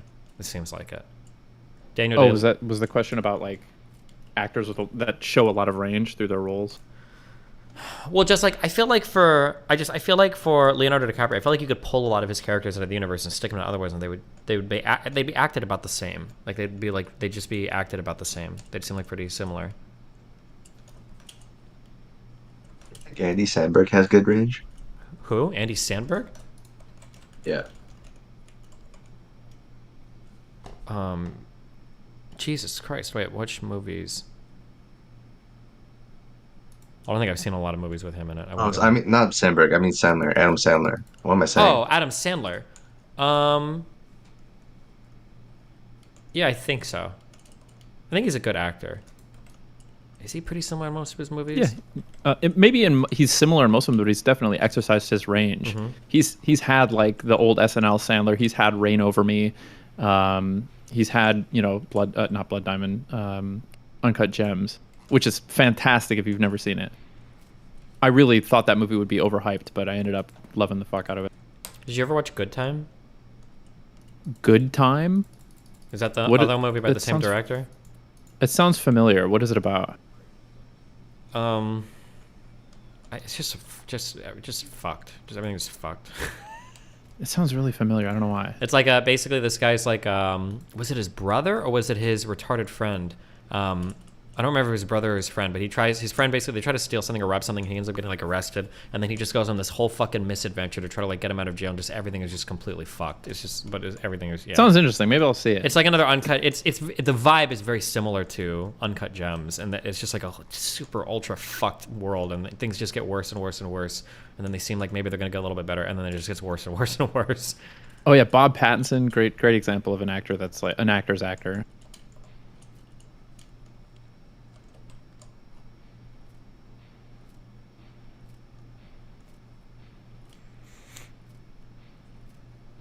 So it like tries to achieve the same things Uncut Gem does. But do you think Uncut Gems does it better, or should I go see Good Time? They're slightly different. They both excel at what they're trying to do.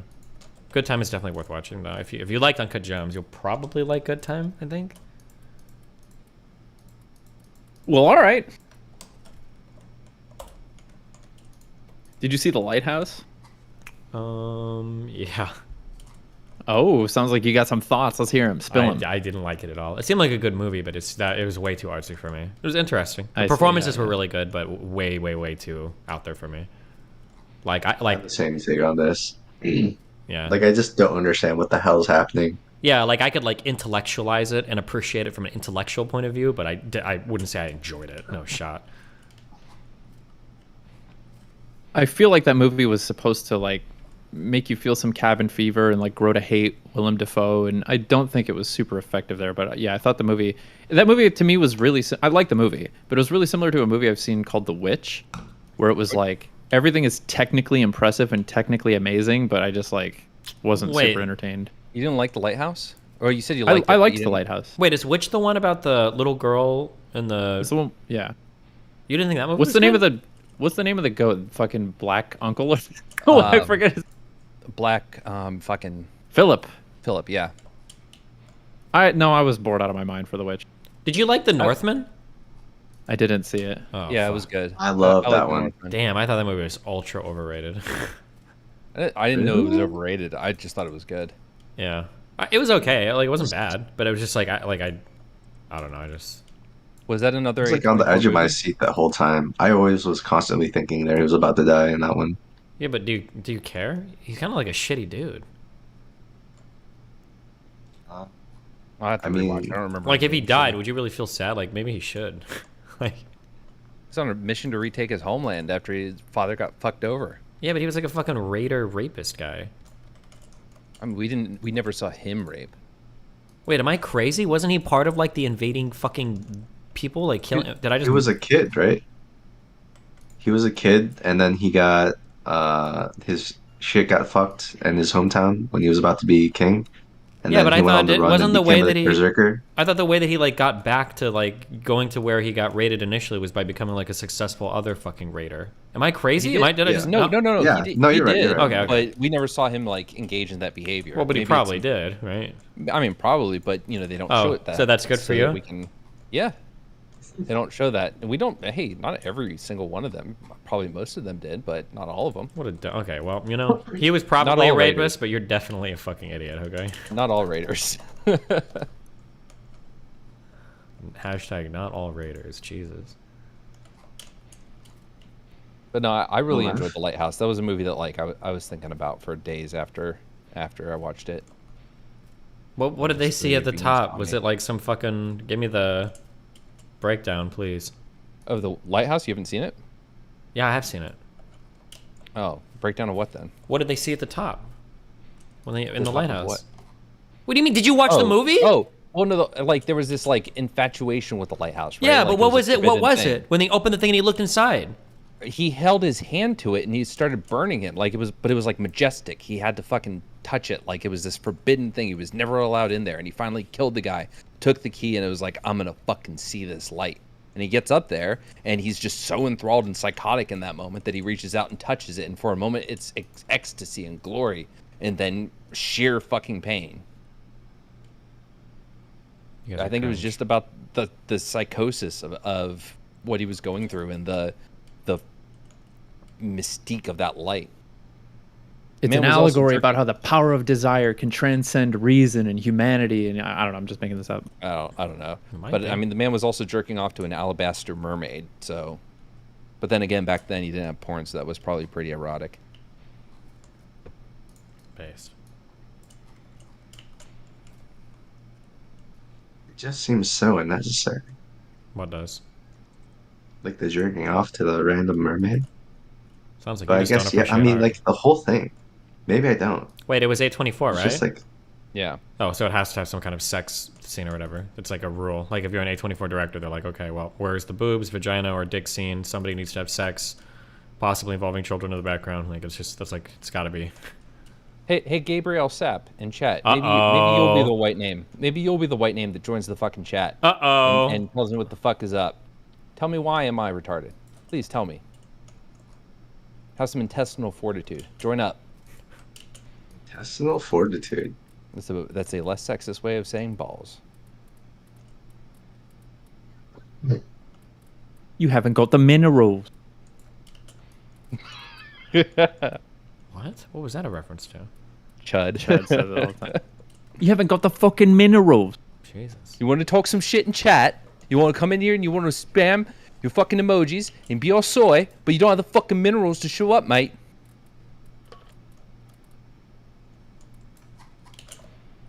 So let's go. Hop in Discord or you get a ban. Damn, based. Ooh.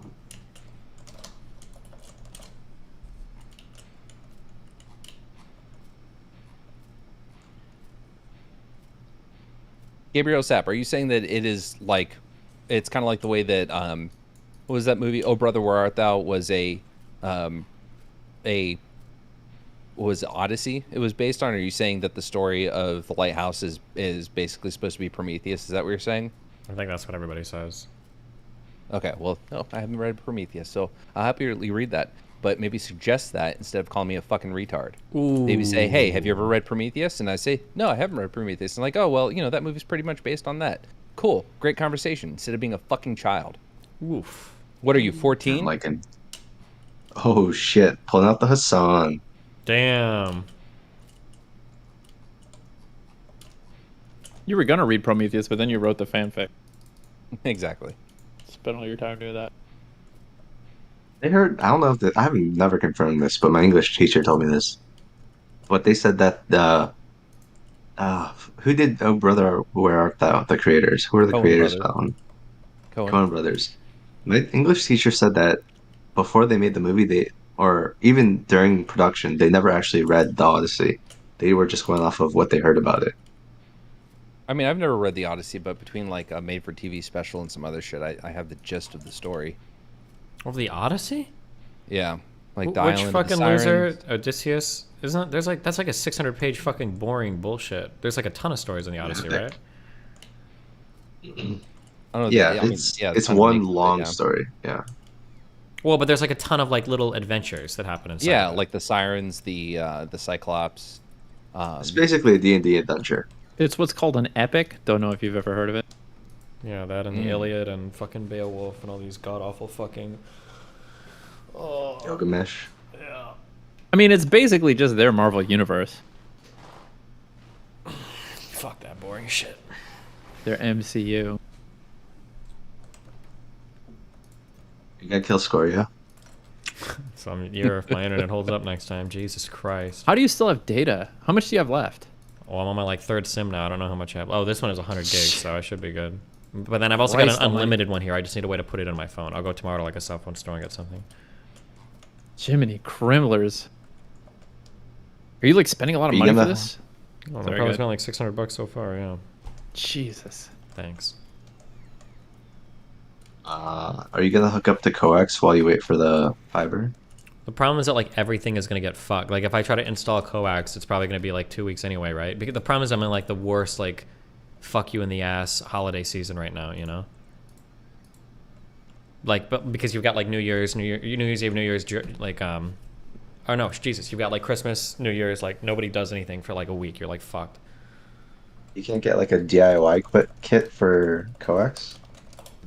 I might be able to, but I don't even know if the fucking offices are open. I don't know. Maybe I should go down and see if I can.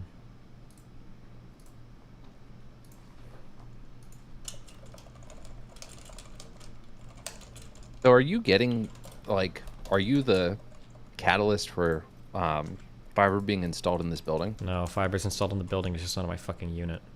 Oh, okay. So I'm the catalyst for this unit. You got me excited because I'm stuck with not Comcast. There's another one down there. Shit, I can't remember, but it's not fiber. But there is a fiber provider in Tampa. There better be. What else are you gonna do? Oh, well, I'm not getting fiber unless they fucking decide to put it in the building. If you've coax hooked up, you can be able to call them and have it turn on if you already have a modem and a router. I don't have a modem, you dumb fuck. That's the issue. Bitch. I'm sorry for Spectrum, What an idiot. Spectrum is what I'll be stuck with, and it won't be fiber. Based.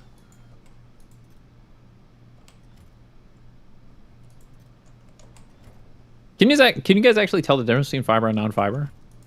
No. Other than the No. just the throughput? Nobody can. No. The only reason why I like having fiber is because I feel like the lines are more stable. That's the only thing that matters. That's the big thing. Honestly, What a I did- 100 megabit connection, 100 megabits per second up and down is more than enough for almost anything. For any consumer, 50 or less is good. When I did I couldn't tell the difference. Yeah. when I did IT engineering shit, and like the service was you know, over internet, like the fiber connections were always fine. We never had a problem. But with even with an SLA to regular high-speed internet, we'd have to run a test for 24 hours, and we'd observe all the anomalies that causes like data hits and shit, which would be noticed in live stream video. Yeah. Wow. You know what, actually?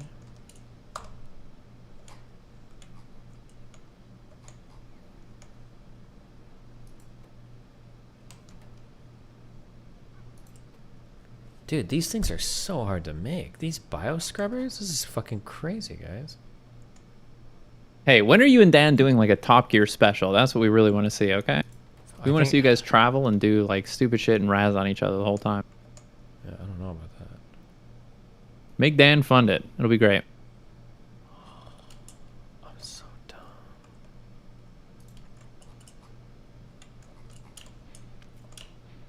You walked away from Factorio for a month and came back to it. Would you remember what everything does? I don't know. Good question. A month is a long time.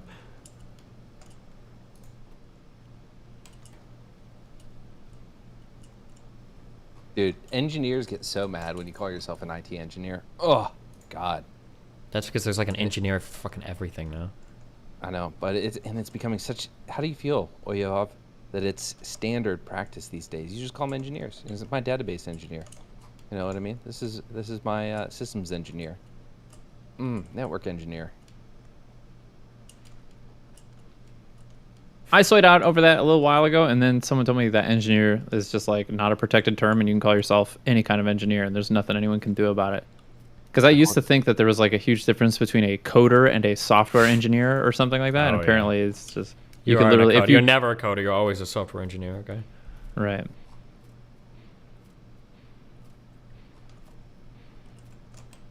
But apparently it's a protected term in Canada. That's kind of based, honestly. Losers. Oh, Slug Christ, you're not wrong. I do bitch about certain words becoming useless, but engineer isn't one I have any kind of attachment to, so I really don't give a shit. Ooh.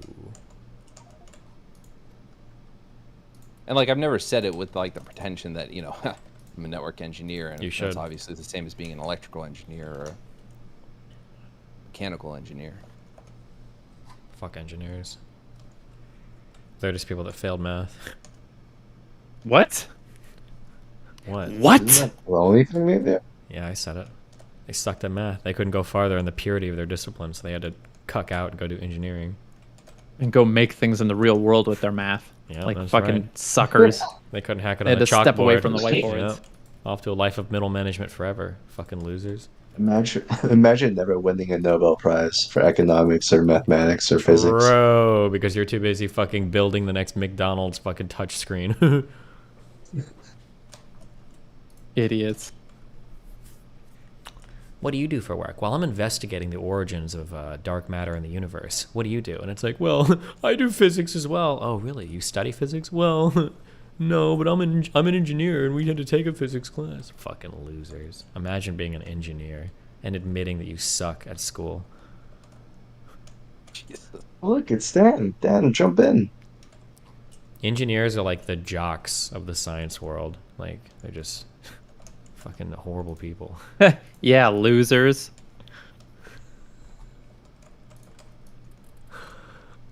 There's like 7 Reddit posts going up today, and I'm gonna unironically permaban like half the people in them. I'm gonna be so excited. This is why Destiny lost touch with the world. Don't ever take a streamer's opinion, blah blah blah. He doesn't realize how hard engineering is. It's the hardest thing in the world. I could see the thread, the title. Destiny is wrong about engineering. Yeah. There's always one. I scroll through your Reddit and there's always a Destiny is wrong about it. Destiny. Like I just doesn't know. Destiny's talking so much shit. Destiny has no idea. Destiny doesn't understand. It's like, okay. Jesus. I know he was memeing, but actually, it's really important that he knows the difference. Yeah. Because some people in the audience might be misled.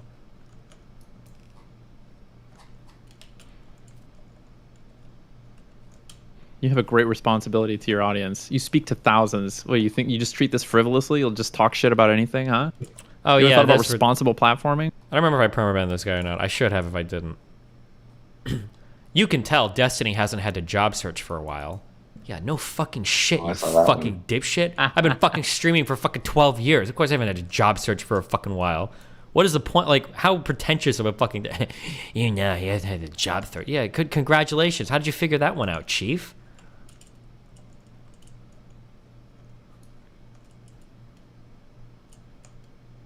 Jesus Christ. Kill me. You fucking tell him, Steve. I have not been keeping up with my cooking dailies.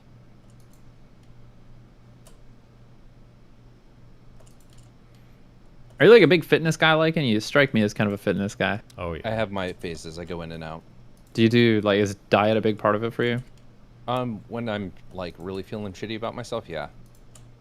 At the very least, I'll keep track of what I'm eating, just so I can keep the caloric deficit, even if I'm not like going out of my way and it's like, oh, you know, gotta eat salads and chicken breasts and all that shit. Do you We suffer with track it. food, or do you find a way to make it interesting? Oh no, I'm fine. I don't have a problem with dieting. I could eat, you know. I'm chicken asking and if you eat salad. shitty, like if you have to eat boring food, or if you. No, when no, you're no, Lucas serious is an about it. expert chef, okay? No, like I can. Well, first of all, that like I'm not an expert chef, but I can Yes. cook some really interesting shit that's still, you know, He can I cook can eat a anything. decent portion of, He's a and not god. feel like shit, and it tastes good. But I could also eat fucking eggs every morning, a chicken wrap every lunch, and then the same fucking leftover pre-made meals for dinner, and I don't get bored of it. He's a god. Dang, you're an expert chef and you can like eat bullshit every day and not care. Yep. Yeah, problem? It's a little like being a race car driver that owns like a fucking Honda Civic DX or something. What? Yeah. Well, it just depends how much effort I want to put in. Like, there's a breakfast when I was on keto. There was like this really good breakfast casserole I'd make, and I'd eat it. I ate it for months on end. It didn't bore me because it was like sausage, eggs, heavy cream, really good, and then a little dollop of sour cream on top. Dang. Anyone else here convinced that runner's high is like Fake? a conspiracy theory that people invented to make people run? True. I don't think that because I would get anxiety when I was during the pandemic. I took up biking, and I would get like anxiety if I didn't bike. I think it's just runner's denial. I feel so good right now, guys. Really, I do. Time to go to Covered my, in sweat, all your joints are aching. Fucking, time to go to my engineering class. you're hungry. So I've Feet never are been addicted to swollen. it, So but like, soy, dude. you guys ever do hot yoga? Yeah, because I do yoga with your mom, normal yoga with your mom, but then it becomes hot when she's there. Ooh yeah. Oh yeah. Like hot yoga, like there's like a fucking kind of exhilarated feeling afterwards that lasts for a good part of the day. Oh yeah. So I imagine that runners experience something like that. It's exhilarating for sure. It's just boring. Yoga, like, Go ahead. no, I was gonna say, like, is yoga just like? It seems like the best way to exercise if it actually burns calories, right? You don't have Burns to a shit move. ton of calories. No, you have to move. Do a yoga class, man. Ooh. It's a lot. You just said you didn't know shit about yoga. Yeah, like high school PE yoga. That's my knowledge base right there. It seems like you have to develop and like a lot of support muscles and like tense them for long periods of time and shit. No, you don't. Fuck that. That's for losers. Go on. Yeah, you just don't. Don't do that ever. Don't do what? I'm sorry. Develop anything. Yoga's just about going there and creeping on the girls. That's what Erudite said to do. I mean, you like feet, man. That's the place to go. Yeah, true. And if you like fucking soccer moms, hell yeah. True. Soccer moms that have been taking care of themselves for years. Yeah. True. You just virtue signal for free not phone numbers. Yeah, there's got to be like fucking female, or not female. There's got to be like vegan yoga or some shit, right? I'm sure there's some stupid fucking. No, they're almost all vegans anyway. What's really funny is like the cliche soy guys that you see there with like man buns and. Are they really slaying a big lot of odds. puss? Is that what you're gonna say, Lycan? No, I'm just saying they look like the cliche guy you would expect to be at yoga class on a regular basis. He was gonna say that, and he pussied out because I called him out on it, guys. Uh-huh. Wow, you must be part empath. No, actually, I'm fully empath. Thank you. No surprise there. What is the most wrong you've ever been? Like reading somebody. The most wrong I've ever been reading somebody. Well, I thought Steven wanted to be a better person. The most Nice. humbling experience you've had thinking that you like read somebody or their intentions and like it turns out you were just wrong.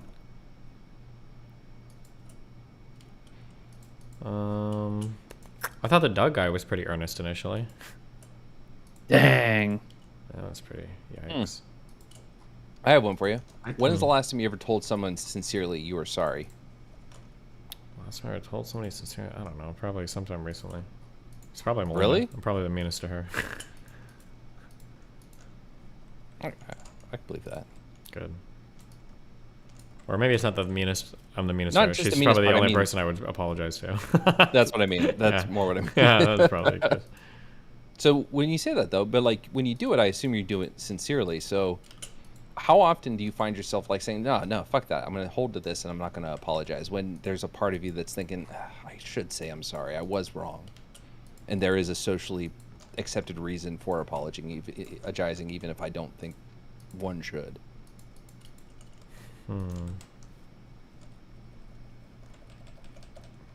Did you say at least a couple times a year that happens? I don't know. I think just the way that I am and the way that I associate with people, it's pretty rare that I just don't have those types of like relationships where I do much. I did apologize sincerely to Cherry yesterday. I didn't mean to make the driving joke. It sounded like really pointed, and I didn't mean to do that. I didn't even think that was that bad a joke. No, but it was like a real thing, and I don't normally. It's like really rare that I. Oh, yeah.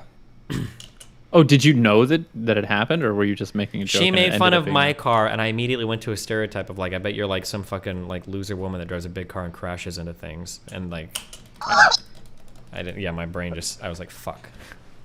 But okay, so you weren't actually making a joke intentionally. No. like, to poke at the It was snake. right after I said it. I realized like, oh shit, fuck me, how stupid. Oh, Yeah. I thought Well- you knew about something that like was talked about publicly. That's what I thought. No, that it was about. public that she hit the tree came out of nowhere. I think is the story, but I didn't. Before you apologized to her, did you find out if she apologized to the tree? Good one. Good question. I feel like there's. You If know. Cherry crashed into a tree, should we call her George Washington? What? Damn. Nope, never mind. Didn't work the way I thought in my head. Good job, buddy. A little too clever by half.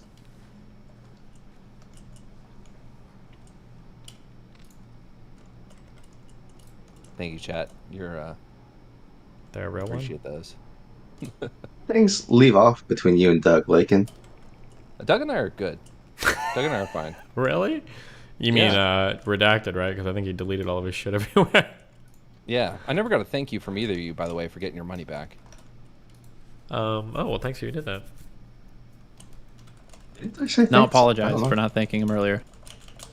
Time to change the look at my DMs. Oh, he gave. Lakin. I didn't know you did it, but yeah, he ended up giving back like 7.2k. I think he gave back almost everything. I think. Damn, he downgraded from Doug of 8K to Doug of 800. Basically, yeah. He lost to 0. They paid me the 800. You what? So Doug goes 0. What did you? Wait, what? I think he paid me the 800. So if it was 8, I think he was paying out a lot of. He started to give a lot of people money because he probably realized he fucked up. Well, that deserves a lot of recognition, honestly. No, it doesn't.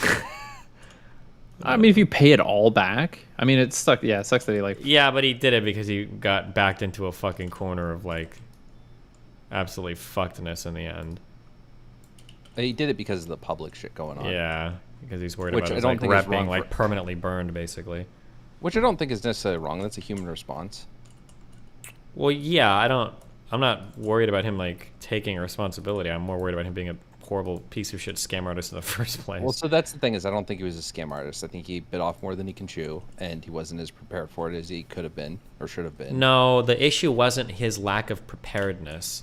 It was that he constantly oversold his capabilities and then like misled me in terms of like what he could do. Right, but there's a difference when like you believe you can do something versus. But he wasn't. What was he are doing though? Scamming and lying. He wasn't doing anything. I expected him to be working Rockstar. full time for me, but he wasn't doing True, anything. but he also asked you 3 times how he's doing and if you're satisfied, and you said yes until that stream. I don't remember. Maybe I might have said it, but I mean, at some point, like, if I'm paying you $8,000 per month of work, or was it $4,000 for a month each? To be fair, like if you had hired a contractor that wasn't him, they would have charged you 20 for 1099 work for a month at that level. What? Yes, No, absolutely, absolutely not. absolutely. The political world is full of broke fucking, no offense, but like broke ass fucking people. There's no way you're Okay, paying. you know what? Maybe I'm thinking consulting elsewhere. Yeah, but, you like, might be thinking of consulting elsewhere, maybe- but in the maybe political politics world, consultants. $20,000 for fucking. If I had done a month of work for you, like 1099 one-off, yeah, absolutely would not have charged. I would have charged way more than what Doug charged. You're billing $20,000 for a month of work? As a 1099 for my level, absolutely. Okay, damn. writing that number down for later. Yeah. Sorry, Steven.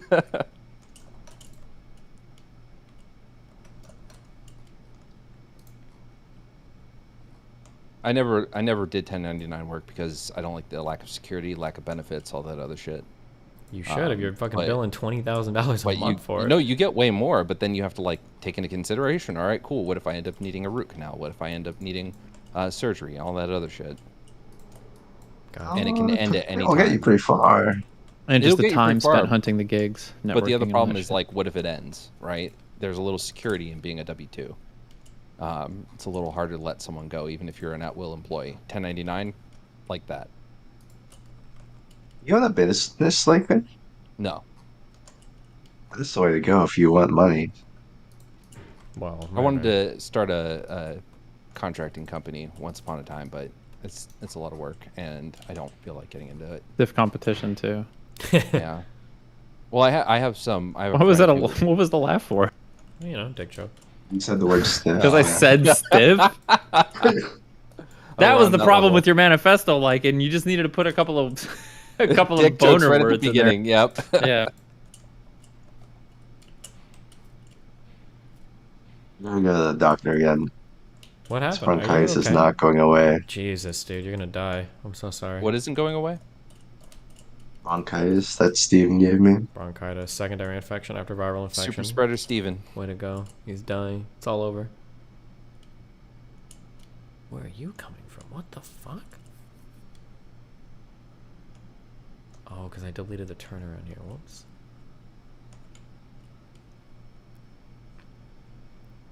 Well, what do you guys got coming in 2023? What's everybody working on?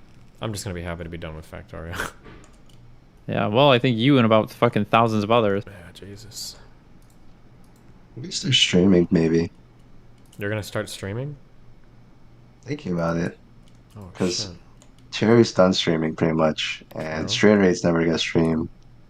And someone besides Roommate has to stream in the group because Roommate barely streams I'm in gonna the group start chat I'm doing, talking about, by the way.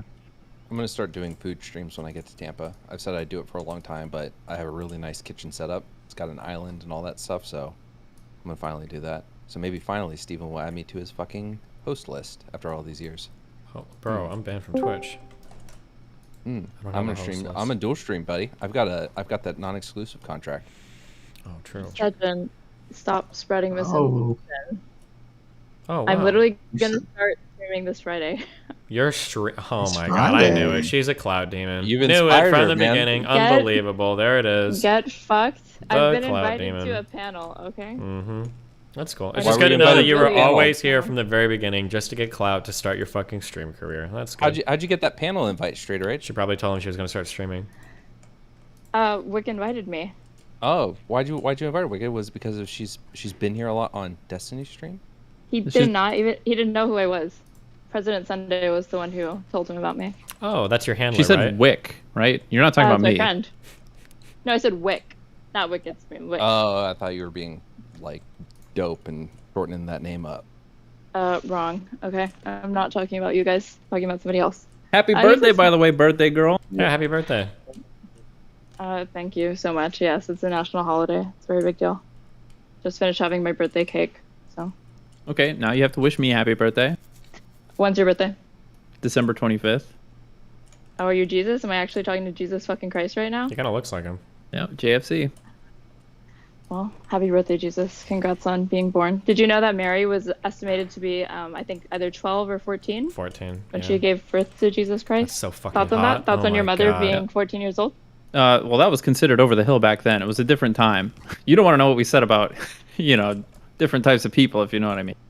I do want to know. Why don't you tell me?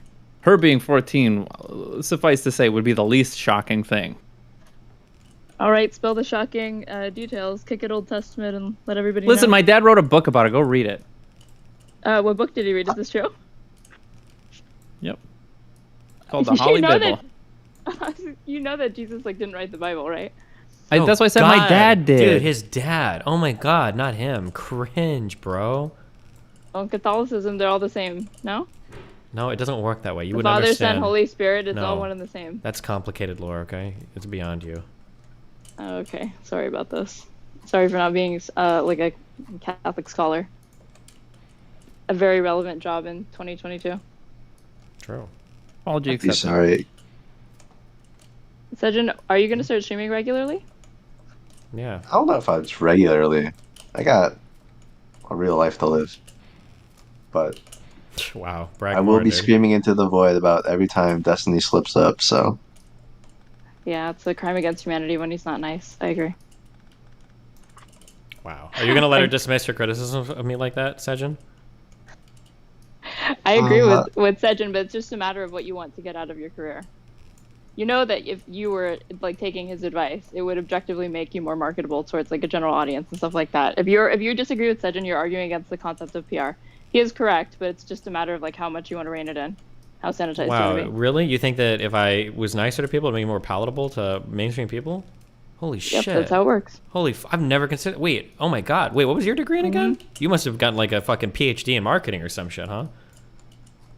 Yeah. Do you have any more? Tell me How'd you more. know? Tell me more career advice. It's not my job to educate you, Oh, Stephen. oh, okay. So, Well, Yeah, she's doing it pro bono. You better appreciate it. true. oh, Thank you so much for that, though. Jeez. Wow. you're welcome. Anytime. Good Christmas present, I would say. Yeah. I was hearing a lot of Lighthouse slander earlier in the stream. How the fuck do you guys not like the Lighthouse? Pretentious as fuck movie. Is that why you liked I it? like no, it. it's not. Only if you take it that seriously. It's a fucking schizo buddy movie. It is hilarious, and they actually commit to Wait, showing what? the Lighthouse. Yeah, it's just like a schizo buddy movie. It's great. oh, Do you that guys- is not how all my friends described it to me.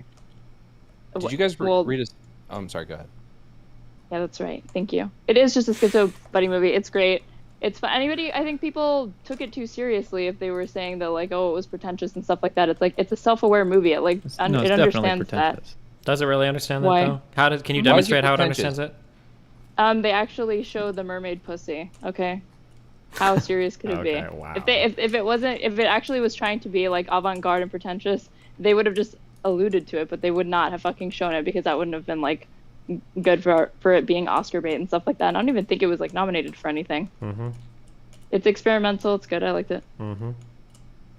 Are you saying because like the film and being black and white, like it was pretentious? Is that why? According to these fucking goobers. Well, no, that's I'm what asking that them. means. Is that it, or is it the story? All my friends describe it to me. It's like, oh, dude, it's so profound. Like it changed my life. That kind of I movie. mean, there's no part of me that walked away from it with that, but No. like it was a damn good movie. Which one? The Lighthouse. Oh, we're still talking about the lighthouse. Fuck. I wonder how Darius feels about it. He's Dude, not. Darius is fucking yoked, man. I didn't see that fucking picture you guys. That's not That's him what in I that fucking said. picture, guys. Jesus Christ. Dude, if it is him, he hides it. Like he wore this like. It's he had not a nice him. big coat on. Are you sure? Yes. No, are you sure because you've seen him before? Or are you Yes. sure About- He's posted pictures where you can see his face, where you can see his fucking body. That is not him, dude. That guy's Okay. yoked as fuck. it is yoked? Yeah. Yeah, I I was need gonna to make a find someone joke. to. Hold on, Steven. What? No, never mind. I'm not even gonna DM that shit. Good, don't. Will somebody Good just little post brother. nude Yeah. Darius so we can put this to bed? Oh yikes! Wow. We yeah. need I to think put you want to go to Darius's bed. naked body to bed. With Darius, if you're bringing him up randomly, wicked. What? I think you want the only thing that's going to bed is you with Darius because why did you bring him up randomly? Because I thought I could summon him and then I could hear you two interact, and I thought it'd be funny. I think that would be Oh, so fun you can for come no in one, and scream but like you did with Lav again? Yes. good memes. Top content. Darius makes me so uncomfortable. Who, Derry? Or Yeah. me? Darius. Why? The energy is I know it has to be fake, but it doesn't feel fake to me, and I don't know why, and it makes me really uncomfortable.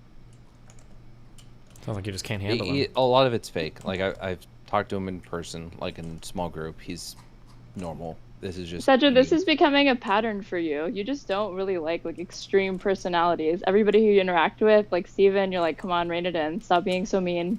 With Darius, you're just like, tone it down. Like, what's next? What criticisms do you have for like me or like Wicked? Like, what ways can we like mute ourselves to? Wait, true. I did criticize you for being like too like It Slut. is. You can't What was take it. that? You get Slut whore. overstimulated. Her outfit, don't forget that. Steven, Jesus. That was you. Those are your. I can't believe you let her criticisms, canvas in that, quote-unquote. Sejin. As soon as she came back, I looked at you and I was like, are you fucking serious? Shouldn't I ask you? How did you let me canvas in that? It's your operation, motherfucker.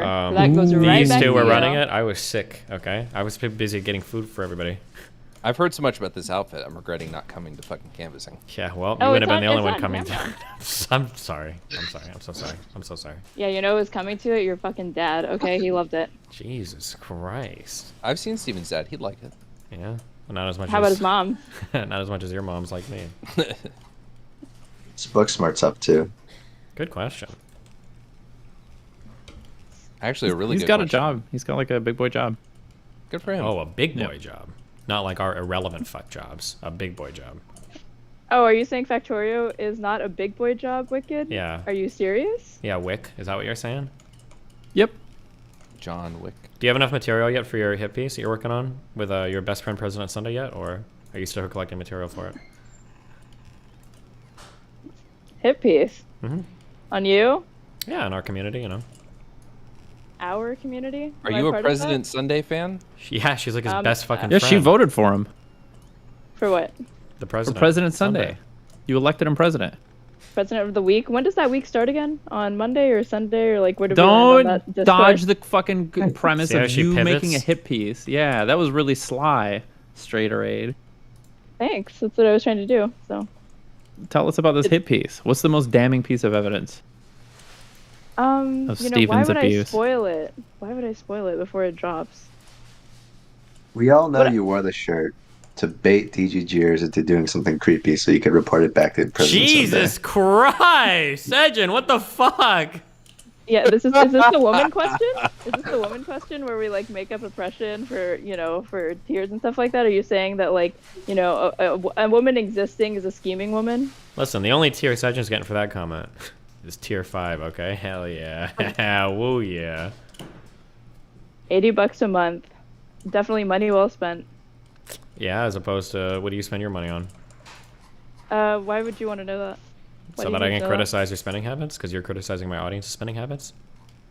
I'm not. Did I say I'm criticizing it? I just said it was money well spent. Yeah, but you were being a sarcastic I was fuck when you applauding said it. it. So, oh really? I didn't hear any applause. Okay. Well, I just wanted to know your spending habits because I want to know what highly successful people spend their money on. You know. Why would I share that with you? Highly successful people don't reveal their secrets. Highly successful people also don't misspeak. I thought you were gonna start cutting down on that.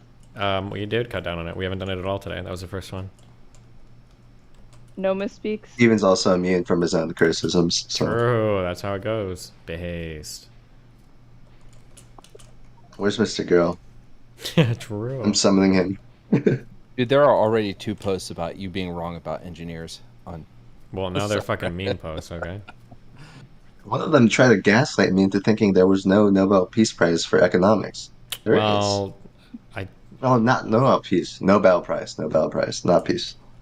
yeah, Isn't it? and even the Nobel Prize for Economics is kind of weird how they did it. I think it's kind of like a meme thing.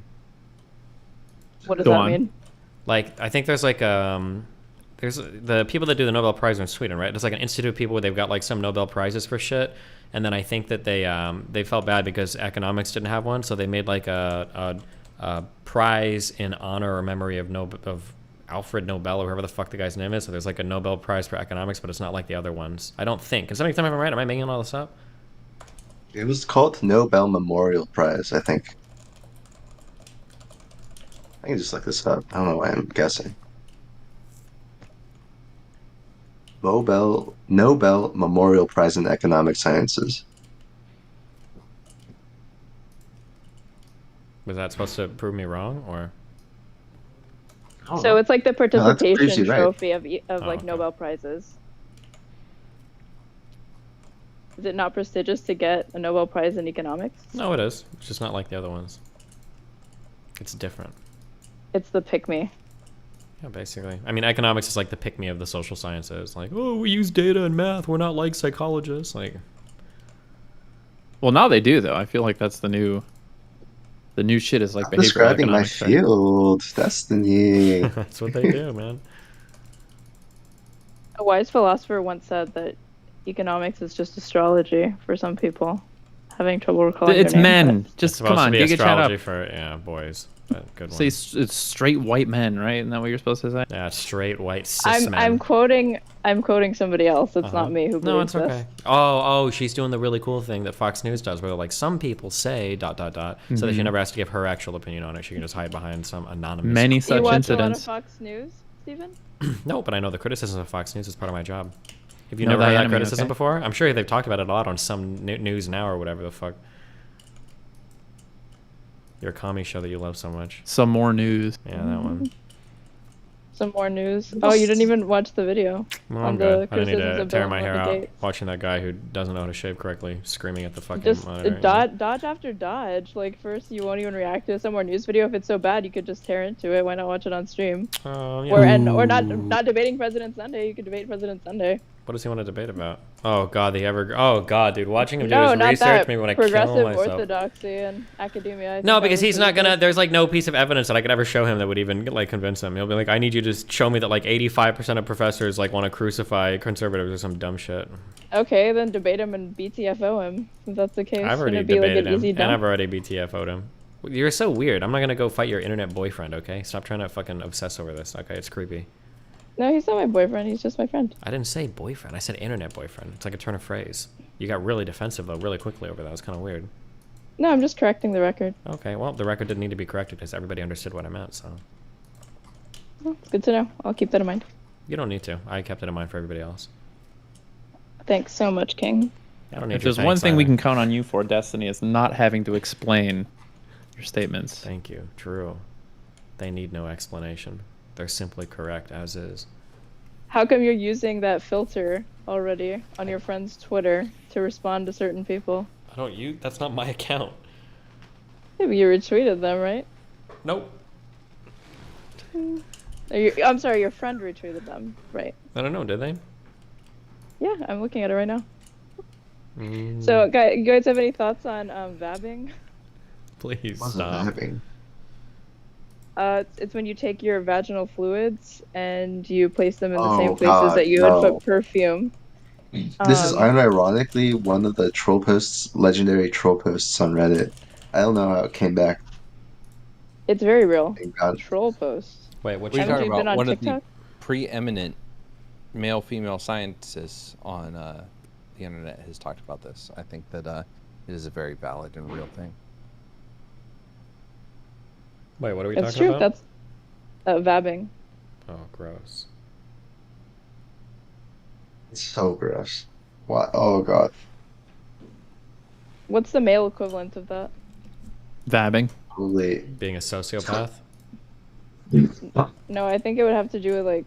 No, that's the real stolen valor. Is that like for women it's vabbing, but for dudes it would be ballin'. I don't think I even Just want to know what Right? this means. Wipe that taint and rub it on your Please wrist. stop. Fucking Christ.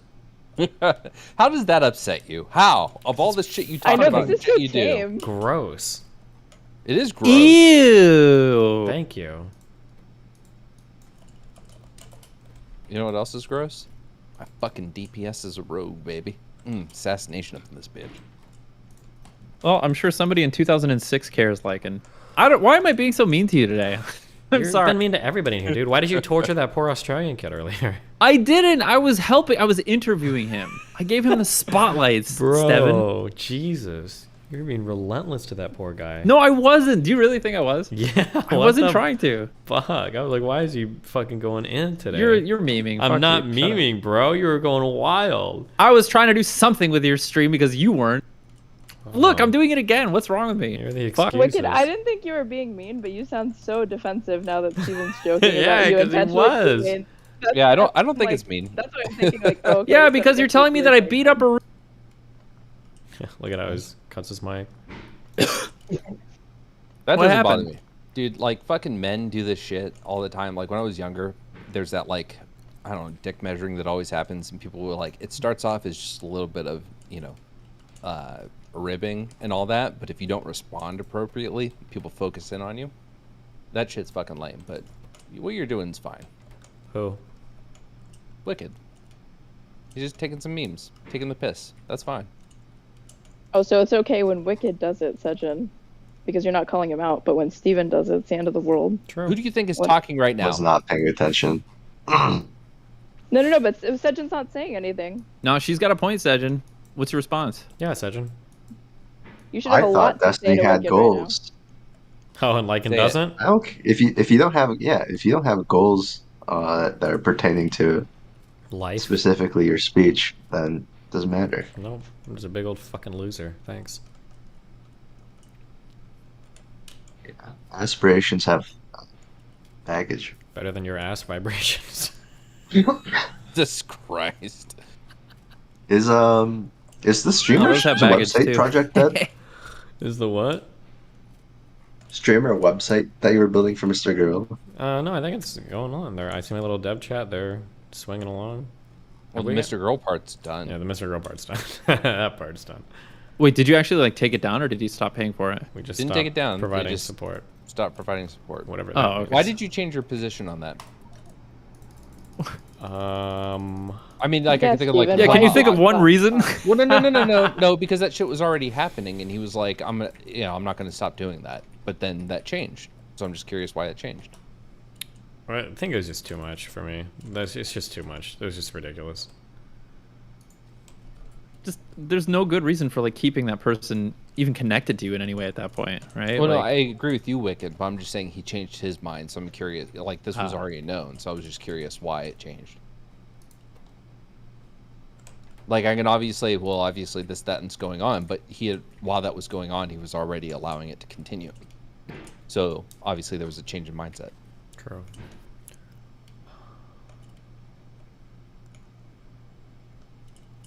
Uh-oh. Who the fuck just joined? A new challenger. Favorite person. Ruminate. What up? What's up, Ruminate? Ruminate. Pop, pop, pop, pop. Okay. My number one simp. Can we first? Excuse me. Your excuse. I'm sorry. Could you repeat that? Continue. Oh, my number one It's simp not is it. here. I thought your That's number one pretty fan was presumptuous of Darius. you. Yeah, Darius is your number one simp. Thank you very much. She is my number one simp. She's trying to project. Ruminate, you're like a close second. I don't know who's number one, if it's Darius or if it's Ruminate. President Sunday. I'll have to It's think okay. about that. Yes. Okay. Thank you. Yeah, President Sunday and Darius, madam. Madam? Madam. You don't She know said- that he referred to erudite constantly in their conversation as madam. Keep Wait. explaining the joke. Who did President Sunday? You did. What? He was just being cordial, dude. No, never mind. I love it. It's That was so good. this is the community college theater kid meme all over again. What? Was anyone here a theater kid? No. The community college theater guy. He Not community he college played the- necessarily, but just theater in general. Nobody here has been to a theater. Nobody. I here's- wasn't growing up, but I kind of am now. I was in I was- orchestra, not theater. I was friends I was with the in- theater kids. I was both in high school. Why? What about it? You want to make fun Well, of no, theater he- kids? Because I'm he's- always on board with that. But you said you were friends with them. Now you're gonna make fun of them. I was friends with them because I was desperate for some fucking girl because I was a fucking loser when I was 15. But I grew out of that. Don't worry. Still are. Gig Garcia says Ruminate is I like this guy already. Buff guy. Thank you. You see the picture that Lycan shared of you earlier? Of who? Hmm? What? Of Ruminate in the Substack. Oh, No, he thinks you look like some Cuban guy. What? Based on Roman. Link. Are you talking about the Substack where Lycan exposed Destiny for who he really Yeah. is? So good. The picture of the guy looks like you. What? Take a look at this. Steven, your internet seems to be solid tonight. What's up with that?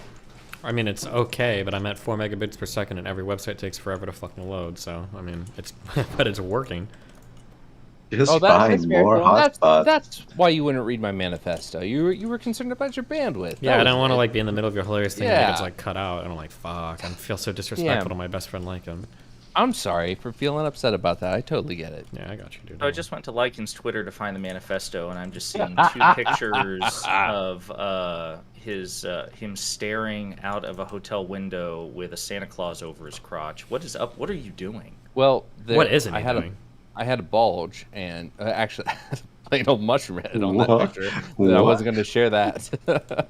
We don't need Bulgegate, okay? Let's see. Oh, it posted twice. Oh, fuck. It said it didn't post properly, so I reposted it.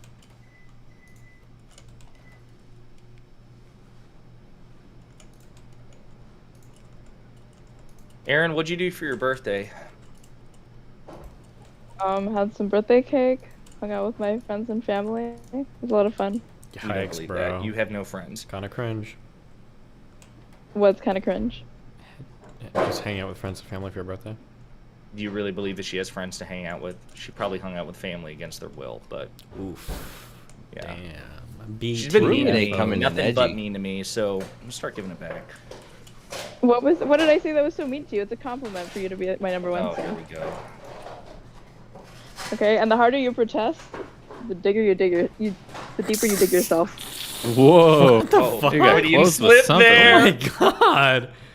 Sejin, I find no picture of me in Lycan's thing. I This see a is picture you, man. Hold on. of Steven, and then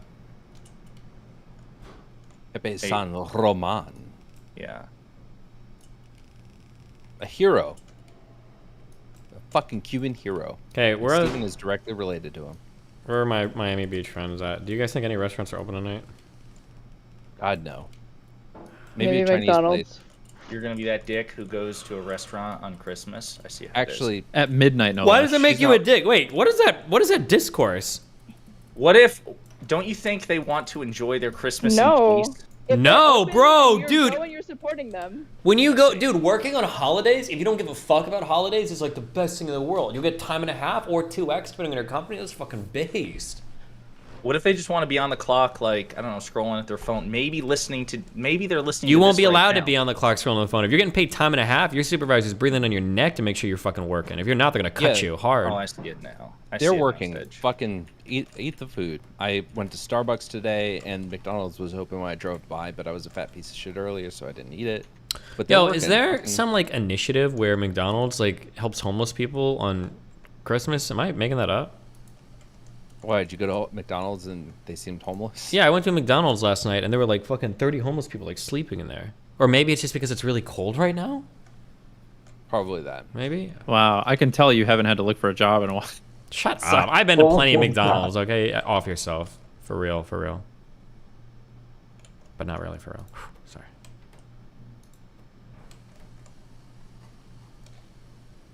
Was that too mean? Is that why you apologized? Yeah, I don't want to set a bad Let's example get for Sherry the in here. He's children. moderating his This is rhetoric. it. Oh, yeah, wait. Doesn't Cherry hate Straighterade, Aaron? Don't they hate each other? No. It's Cherry's birthday today. Yeah, thanks. We know. You guys share a birthday. That's right. If I didn't know this lore that you guys didn't like each other. Oh, no. It's Kelly. Kelly and Straighterade apparently hate each other. I was gonna say Cherry and I don't have any problems. Cherry and I are cool. Well, I mean, We're in a group that chat. you know It's real of. fun.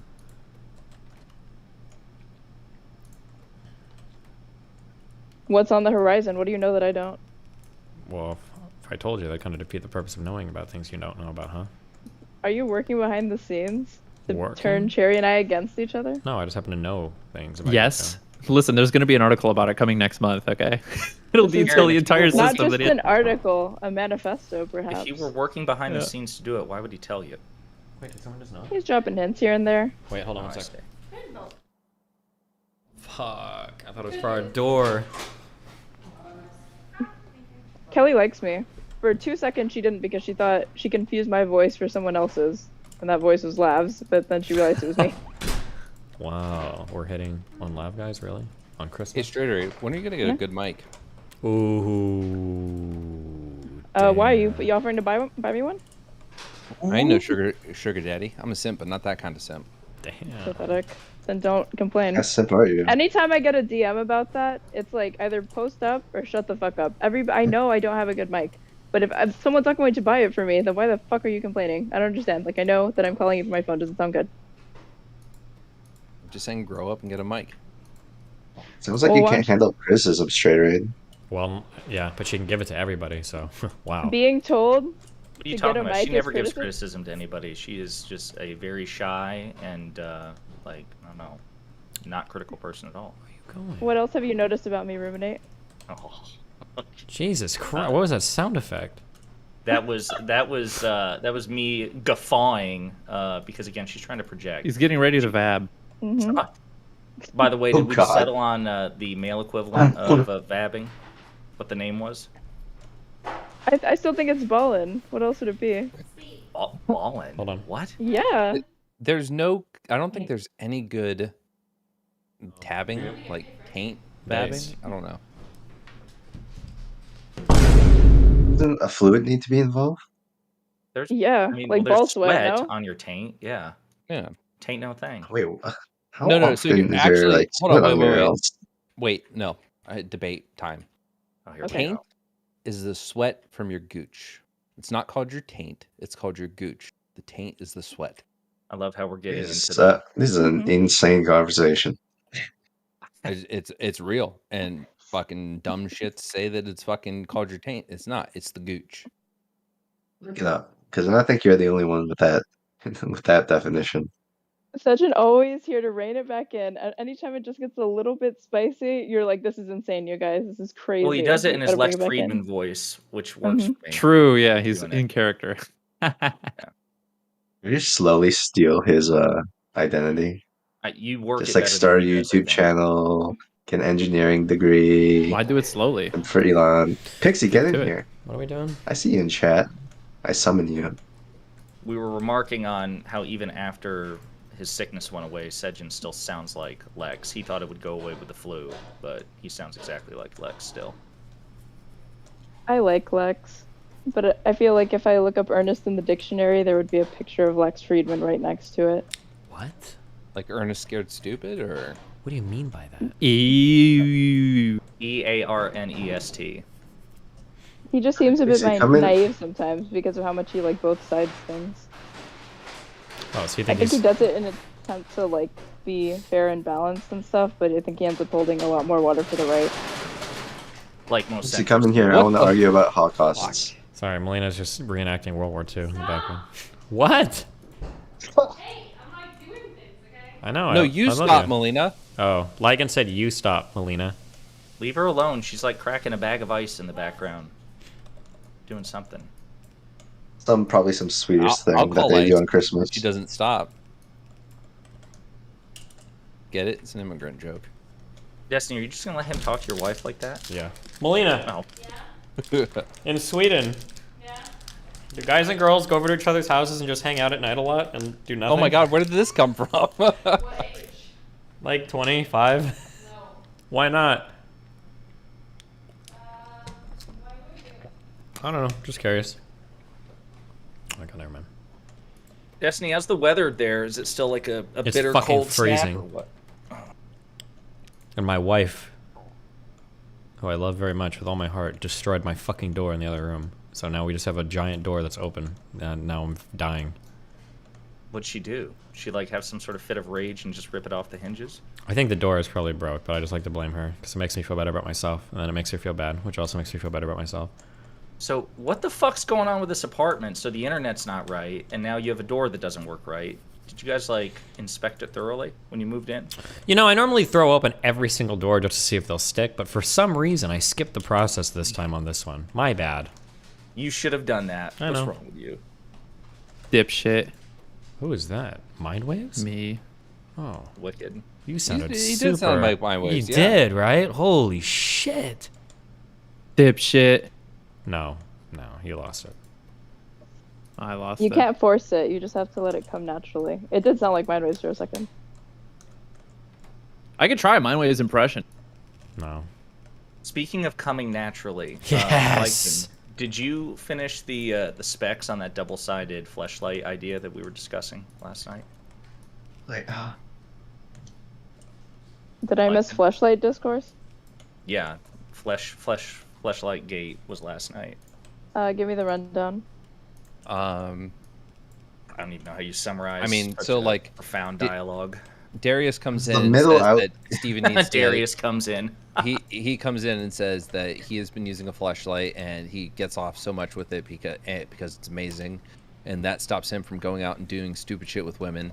And then Ruminate had the idea of having a fleshlight where him and Steven can both jerk off each other at the same time. And then I brought up some stuff about the military. Lycan, is this and fan fiction? No, No, this it's is real. exactly the That's conversation actually that we fairly had. accurate. Are you sure? Yes. You're not just making this up on the fly. No, his right now? fan fiction is part much three worse. Of the manifesto. What First of all, is fuck wrong you. with me? I'm sorry. God damn, Wicked. Oh, you bastard. That one I'm a little hurt by. But yeah, that was a seems like conversation. this seems like the metaphorical successor to the mill out conversation from Silicon Valley. The what? Is that a Lex thing? Middle Did you out. just Lex? Oh my God, you guys don't know Silicon Valley, the No, TV I know show on Silicon HBO? Valley, but I don't remember this conversation. They're having a discussion on how best to, oh, I can't believe I'm gonna say this. They're how best to jack off as many guys as possible, and they come up yes. with a middle out The algorithm. Yes. Yeah, And that's how they discover the the Middle compression algorithm. algorithm. Yep. yeah. Thing is, Destiny refused to weigh in on that. Like the whole sales pitch was for a bonding experience between him and Darius, or I guess him and anybody, some sort of. Oh wait, player. is this the Chinese finger trap thing that you were talking about? I Yes, think I caught the end yeah. of this then. Yeah. I've Destiny, what looked do you up think? actually if that's politically incorrect to say Chinese finger trap, but it's not. Because Well, it's probably somebody a wants- finger trap that was made in China. Maybe, but It's it's just, I actually just kind know of it's bigoted for you to assume that it would be politically incorrect. Why?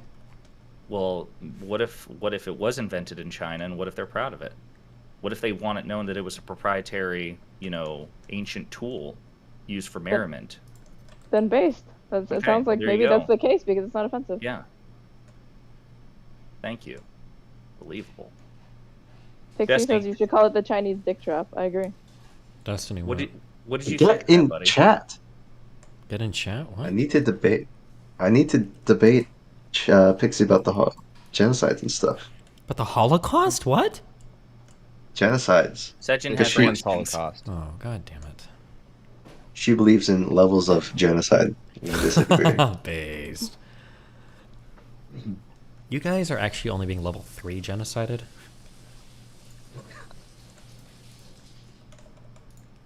There are steps to genocide, but not levels.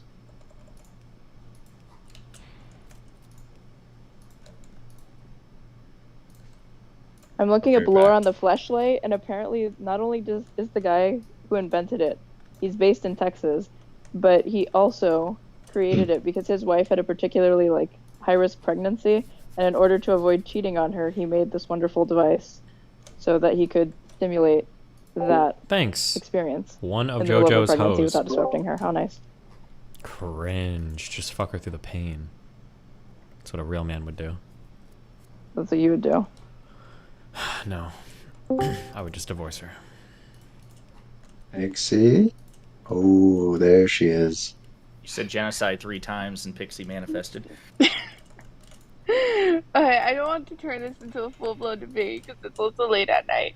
But all I'll say is there's everyone's mad at me because I said there's levels to genocide. But I feel like the fact that the Holodomor and other genocides are debated because of the levels of gray and intention make it obvious that there's levels to... Wait, I'm gonna call. Oh, I don't think they don't debate the Holodomor because they're trying to figure out what level it is. They're only debating because they're trying to figure out if there was intentionality behind it. That's the only debate. Well, because the thing is, okay, if there's... Wait a second. Sorry, I'm in call with the stream. I'm in a stream right now. Oh my god. Wait, is that your mom in the background? Yeah. Oh my god, Pixie, I you gotta bring her on. understand. Pixie, you gotta bring her on. Pixie, we need to talk to her. I'm sorry. It's actually really important. Pixie. Don't say anything that's gonna freak her out. We would if I never, bring her ever, on. We're ever just do gonna that. ask her what she thinks about genocide. It's fine. Yeah, don't make it weird. Oh, it's not gonna be weird, trust me. Pixie. Okay. No, I'm I'm telling gonna- her not to make it weird. Oh. It will definitely be weird. It's gonna be weird. Okay, let me check. She might be in the bathroom, in which in that case, then you guys cannot talk to her. Oh, Wait, she went to the bathroom? the Just slide it under the door. want to talk to you. The streamers. They just want to say hi. Yeah. Huh? I'm gonna take out my earphones and you can say hi to them and they'll say hi. They're people who stream. What does that mean? They're on the internet. I'm sorry, Daddy. No, they want you. Why? They don't want Daddy. Because they heard you. They don't Well, want are you that. gonna ask her? I get that too. Oh, God. Are you guys gonna ask her political questions? We just wanna have a friendly chat. Yeah, we want to wish her Steven Merry had other Christmas. 5 minutes. questions in mind. 5 minutes. I don't want to talk politics. It won't be politics, I think. Am I like Korean? Yeah. Live? Destiny, No, will you it's settle okay. for 5 minutes with Pixie's mom? I only need 2, okay? Let me put the thing on speaker. Is it video? No, there's no video. Okay, hi guys. Say Hello. something. Hello, what's Merry up? Christmas. Hola. Oh my god, there's so many of you. Hi. How I love are your I'm daughter. you? Andy's mom. Did you say Pixie? Oh, Pixie's mom. I'm sorry. Oops. No, it's okay. We call her Andy here. It's all good. Would you like to share an How are you? embarrassing Merry story about Christmas, her? Everybody. No embarrassing stuff. I will Christmas. throw my phone away. What's the I embarrassing don't know. stuff I don't know what embarrassing. There is no embarrassing story. about Andy?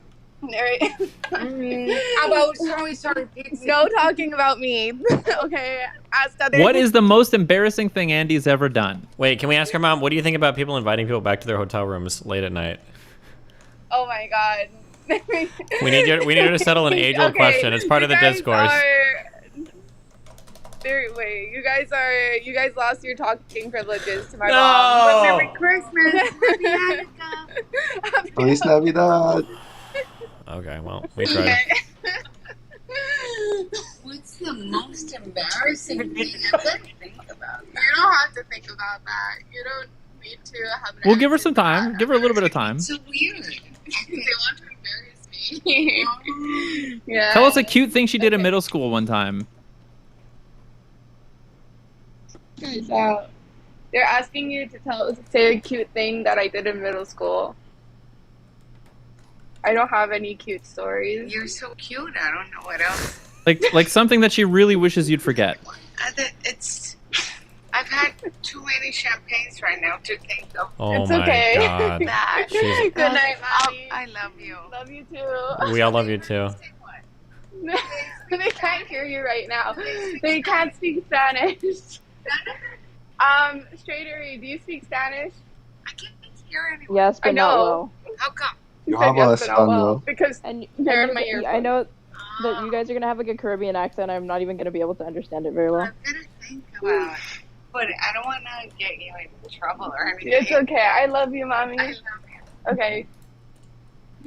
You guys misbehaved. You guys said that you would be nice. Yeah, What did we- you think was gonna happen? Yeah, that was never gonna happen, okay? For you guys to say Merry Christmas. We may or may We not have did. misbehaved, but one thing's for sure: you're a fucking idiot. Sorry. Based. I just assume the best of people, okay?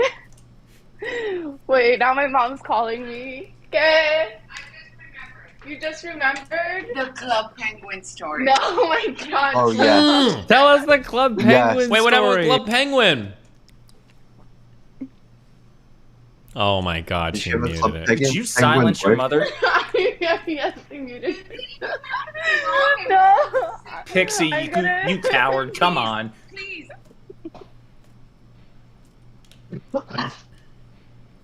A penguin. Pixie's been Think she's- terminally online since she was a kid, man. I think she's like straight up like, I don't know, throat punching her mother right now. It's like, Jesus shut up. Christ. I never played on Club Penguin. I liked Neopets, but I remember watching my friend play Club Penguin, and they got banned for asking who queefed in here. Jesus. I'm gonna. I have a story. Okay. Yeah. But I want to hear them. No, I can't hear them. I don't want to. I can't do a monologue. Yeah, y'all listen to you. No, I want to hear your voice. She's lying to you. She's gonna mute it when you're telling the story. Many people. There's like 8 people. Your friends? Yes. Hi, guys. Oh, hello. Hi. Hold on. Any girls? Yes. Okay, girls, I have the best Andy story. A Pixie story I just remembered. Okay, we're listening. Okay, I think it's a good story. I might not tell it like a good story, but it was. When she was like 7, she got into this Club Penguin. Do you guys remember that? Oh, we know Club Penguin. like- My Oh yeah. friends were all Yeah, played. we Yep. fuck with Club Penguin. It was like one of the first games, right? Like Mhm. interactive Yeah. games. Oh my God. I got a notice saying that she was permanently banned from the game.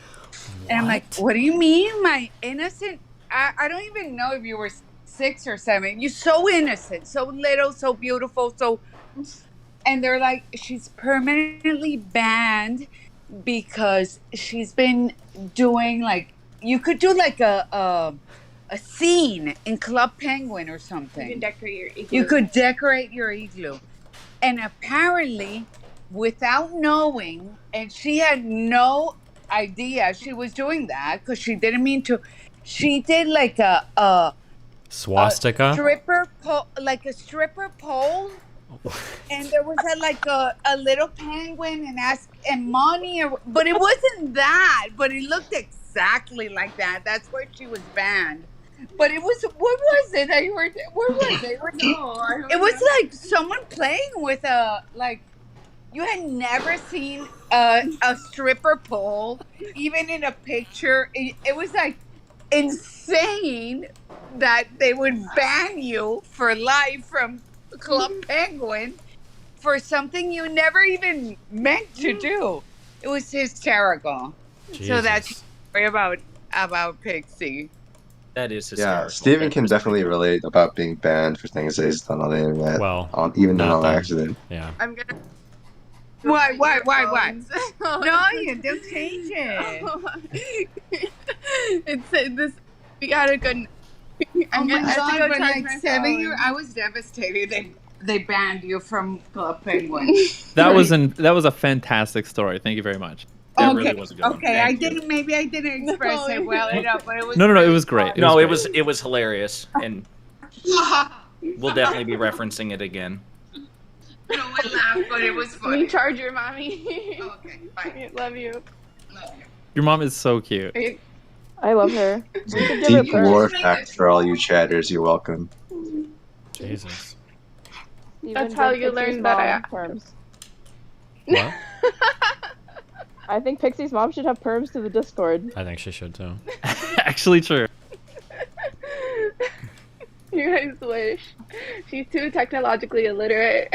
Oh, she'll learn. She Yeah, adapted. Discord. She adapted pretty well here.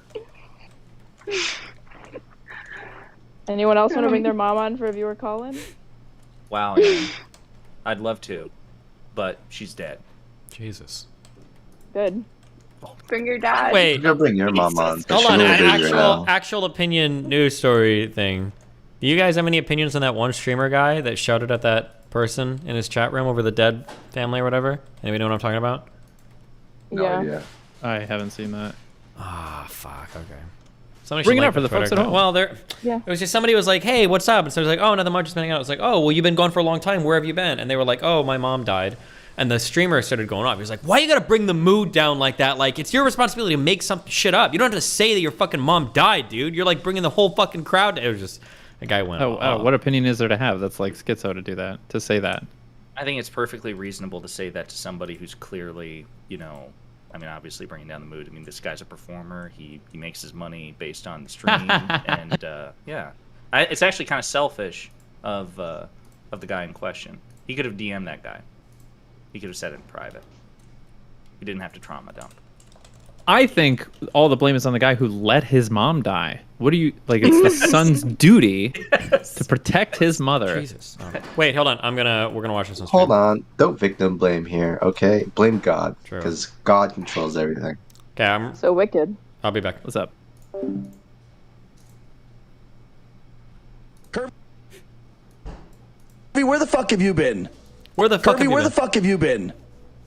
Oh my god, well tell you what, Miss Dirty Kirby, you know what we're not gonna do? We're not gonna talk about it in my chat.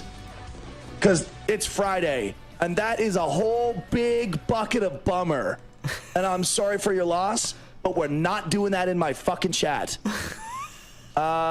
Thank you. Well, okay, Miss Dirty Kirby, you said no, that's fine. You asked, so I told. No, I didn't ask you to tell me the biggest fucking bummer news in the world. I said, hey, what's up? How are you?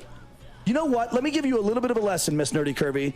When something really, really bad is going on in your life, and in a public forum, someone asks you, hey, what's up? How are you? There are two acceptable responses. Good, and you know what? I'll make it through. That's it. How are you? Good, or you know what? I'll make it through. Awesome. Love to hear it. See, there you go. Or Prom's response. I said, Prom, how are you doing? She says, I'm alive. There you go. Oh, I asked you where you were. Look, Mr. Curvy, I'm just subtly trying to tell you that unloading really heavy news in people's chats on Twitch is not like good etiquette. It's not the place to do it. That's all I'm trying to tell you. That's it. I figured this is a good opportunity to inform you. Heavy news like that, when someone asks, hey, where have you been? You don't need to tell them, well, my dog died, my husband left me for a younger woman, my house burnt down, and my car got stolen, so I've been a little bit busy, that's why I haven't been around. Because it's like, oh, God, like, like, you know, like, if someone asks, like, hey, what's up, where have you been? And it's heavy, just be like, I had a bunch of shit going on, so I've been lying low for a little while. Got it. That's it. I'm not trying to rip you a new ass. Jesus. To bring about is that the intention is unclear or not, right? So that means that the policies that are going to result from various dubious levels of intention are going to follow through, right? So like, let's say the Holodomor, for example.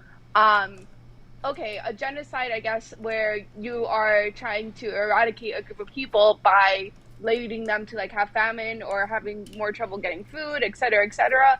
Well, chances are, although they are slim, okay, there's a higher level of probability of somebody like surviving or escaping or, you know, being able to get some level of food or sustenance, or not like automatically straightforwardly like dying as fast as, let's say, genocide where it's, okay, no, we're straight up executing everyone, mass shooting, every type of like, or mass gassing every person who comes by here. You know, the probability of that surviving that becomes a lot lower. Time though, the end result is the same, the extinction of that race, right? The end result is the same, but what I'm trying to argue is that one has a higher probability of failing than the other one. What do you mean failing?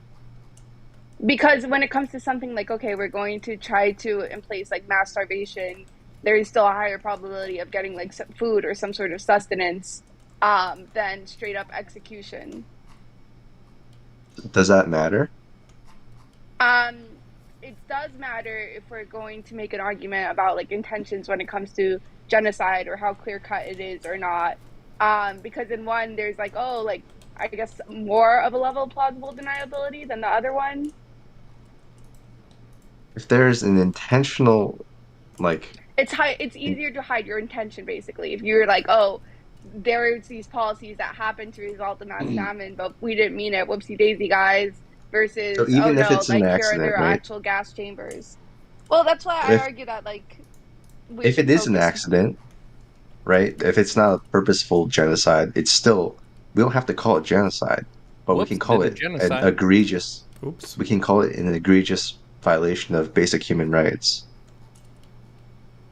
Yeah, I don't disagree with you there, but like what I was trying to argue before is that when it comes to and this is going to sound really from left field, but I'm thinking about like Wittgenstein, and the whole idea of like, oh, these are just like language puzzle games. Because I was thinking about this, and I was thinking like, oh, like maybe what I really mean when it comes to all of this is that we should feel more comfortable.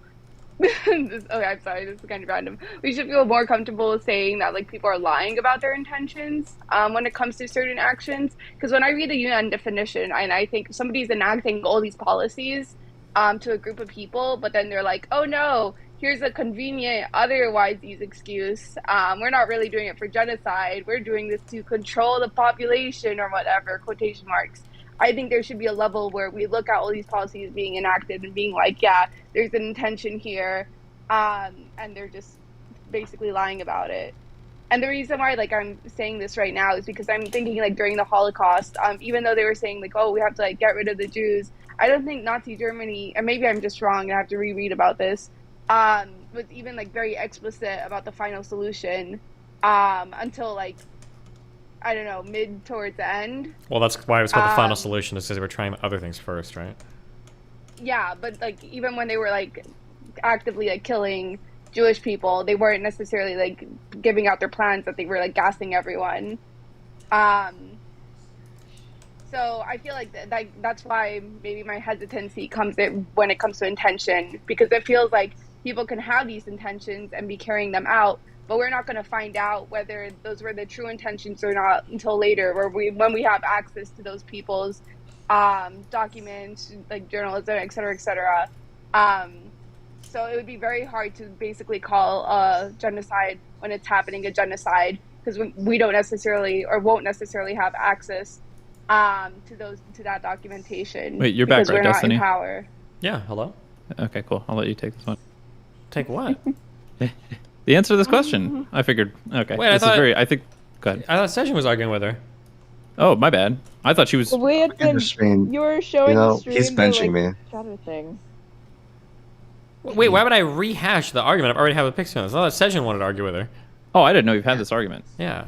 Dumb. I want to argue about that streamer clip, so hurry it up. Why does it matter when we call something a genocide? Well, it 100% matters. It's the same fundamental thing as the argument we had with Connor. Like, extraordinary claims require extraordinary evidence. If we're making claims about a group of people enacting the systematic extermination of a group of people, there has to be, even if we say that some group of people like died through consequence of a thing, in order to make the case that it was like intentional, it requires some amount of evidence. And it can be the case, Pixie, what you're talking about is we have like basically some circumstantial evidence or the preponderance of evidence that maybe individually doesn't point, it doesn't act as a smoking gun of intentionality. We can say collectively, like, reasonably, we can sort of infer that they were probably doing something fishy or something like that. But at the end of the day, we don't want to be calling things genocides willy-nilly if we don't have like really strong evidence for it. Because that's like like how do we watch out for that in the future? There's like a lot of problems with that, with just like wanting to call things genocide willy-nilly. With the China thing, for example, we didn't really start using that term until we had like internal documents specifically saying, like if these people escape the compounds, and they're using the term in Chinese. I looked over the source documents. They use the same term that they would use very explicitly for somebody who like was escaping like a situation like a prison or something like that. Are you talking about the Uyghurs? Yes. Wicked? Yes. Okay. Yes. Okay. And like the sort of externality to that, I guess, or at least the negative consequence might be that like a genocide may have occurred somewhere and it never officially gets recognized as a genocide because we never end up finding sufficient evidence of it. Maybe that happens, but the alternative is that we're also not implicating people and judging them and actually like trying them in the trials or in the annals of history or whatever for like conducting the worst crime imaginable if they didn't actually do it. Yeah, I don't necessarily like disagree with you. Or maybe there is some like very slight disagreement, just in the sense that I feel like there should be a level of policy enactment that's happening right now. And I'm not just saying one of the things. I'm saying, like, imagine if they're doing every single thing that's on the list of the United Nations when it comes to genocide, right? I think there should be a level where we can look at and being like, well, they're claiming that they're not doing it intentionally, but all these policies seem to be intentional. So I'm not like, I'm just saying, like, oh yeah, like if you are trying to put everybody in like really bad conditions, sterilizing them, killing anybody who tries to escape, basically the conditions themselves are leading to the deaths of these people, then you really have to question at a certain point in time, oh, like, are these really for these X, Y random reasons that you're saying? Or are you just trying to eliminate them because that seems to be more likely in I still don't like scenario? Asking, like, could a genocide happen through gross negligence, No. not just intention? No. Is that what? No, but I'm saying, is that what Pixie's asking? Sorry. This is a really good question. I don't think so, but I think it would be easy for those people to claim that it's, or act like if it's from ignorance when it's not, right? So unless if you have that internal documentation, I feel like it's very easy for people to claim like, I just didn't know at that time. And then it's like, oh, should we just like take their word for it? Or should we just look at the consequences of their actions? It just seems very convenient that this is, How like, is this? Why would this be negligence. different with genocide than any other crime?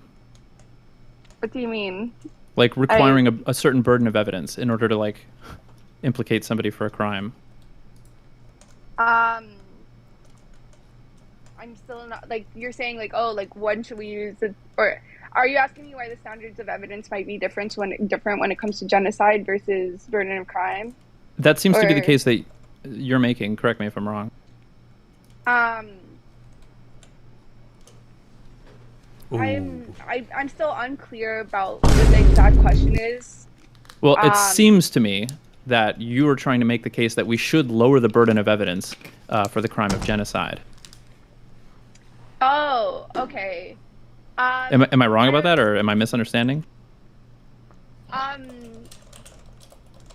feel like you're misunderstanding, but maybe I'm just being unclear. But yeah, no, like, I'm not saying that the burdens of evidence should be lowered necessarily.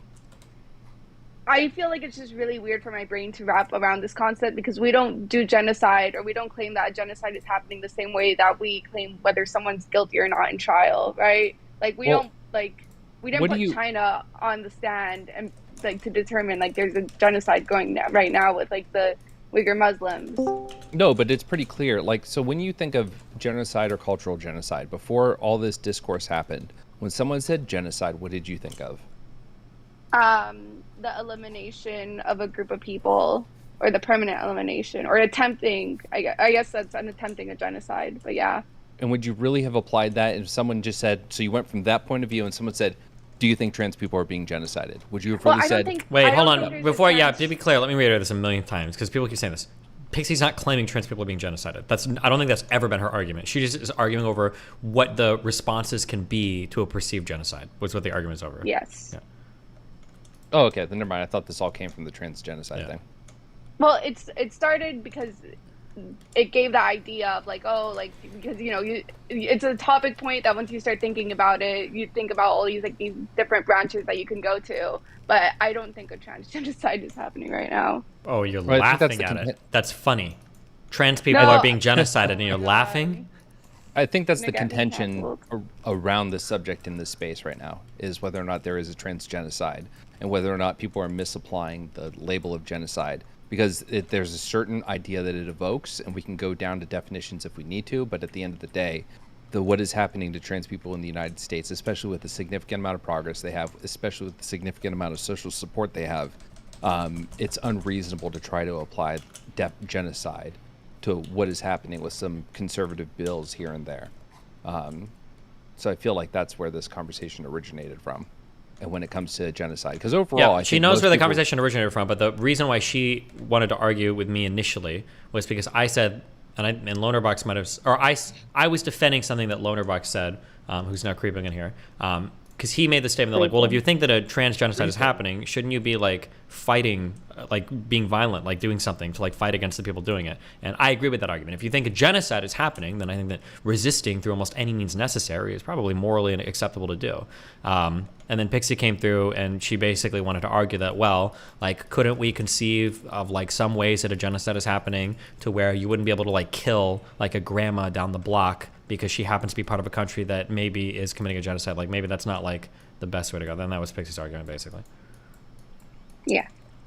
I mean, when the genocide's happening, it's even when people do take up arms, which is quite often, they don't usually go and just kill fucking grandmothers, right? Like when the Jewish militias rose up against Nazi Germany, it was usually in Eastern Europe where the like concentration camps were, right?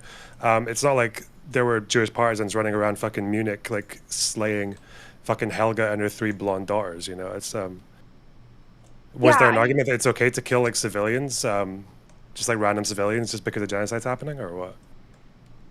I think we got to a part in our argument where it's like there's probably some people that are more culpable than others. So like maybe not like random Joe Schmo, but like maybe politicians or like city leaders or whatever. But I guess for a democracy, it's going to be different than like an authoritarian regime. So yeah, I don't know. Yeah. The reason why I had trouble with your argument, Lonerbox, and this is, I guess, the more like the principle of it all, is that if you were saying, okay, a genocide has happened, that means like it's morally, or as a response, it's morally necessary for people to like fight back, then you're kind of determining the definition of genocide by how people react to it.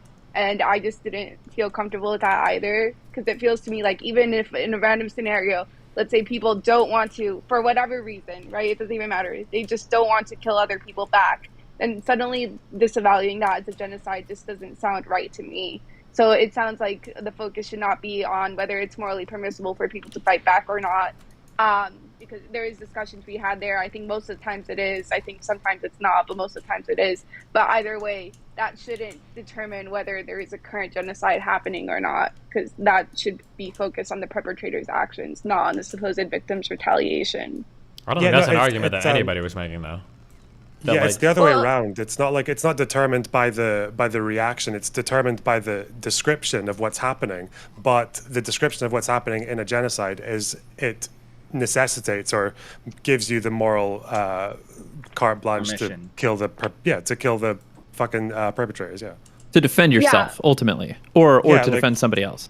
like the first thing you're going to do when there's a genocide is probably flee, right? But if you can't, or if you want to stay and protect your community, like I guess like the Rohingyas are doing in Myanmar, is like the only way you can do that is to kill people, or just like take up arms in some way, or destroy like supply lines, or just do like it's all very like terrorism and shit, basically.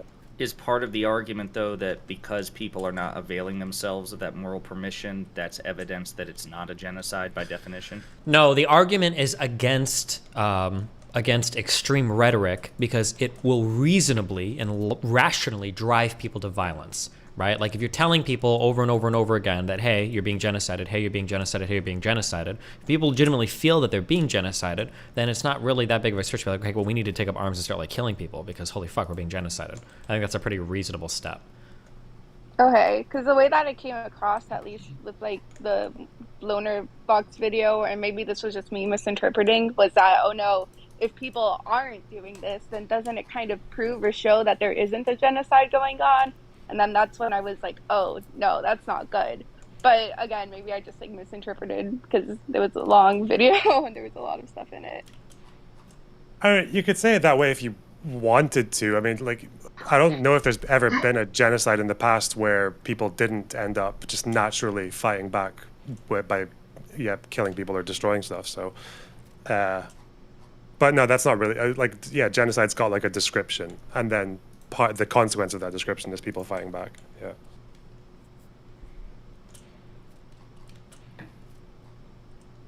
Wow, guys. Another question. Wow.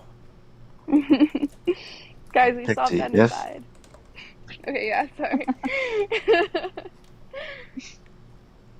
Do you think that calling something a genocide, as in it's actively happening, should go hand in hand with an inherent call to violence? No, I think, okay, this is gonna sound really weird, but I promise that it's somewhere. I think when it comes to calling something I think when it comes to labeling anything, really, you should do it keeping in mind the consequences and the effects it's going to have afterwards, right? So I think if you're going to say, like, oh, a genocide, like, we're going to label this a genocide, then that's not necessarily an inherent call to violence, but it can be if you're saying that there's no other solution, basically, except to kill other people back.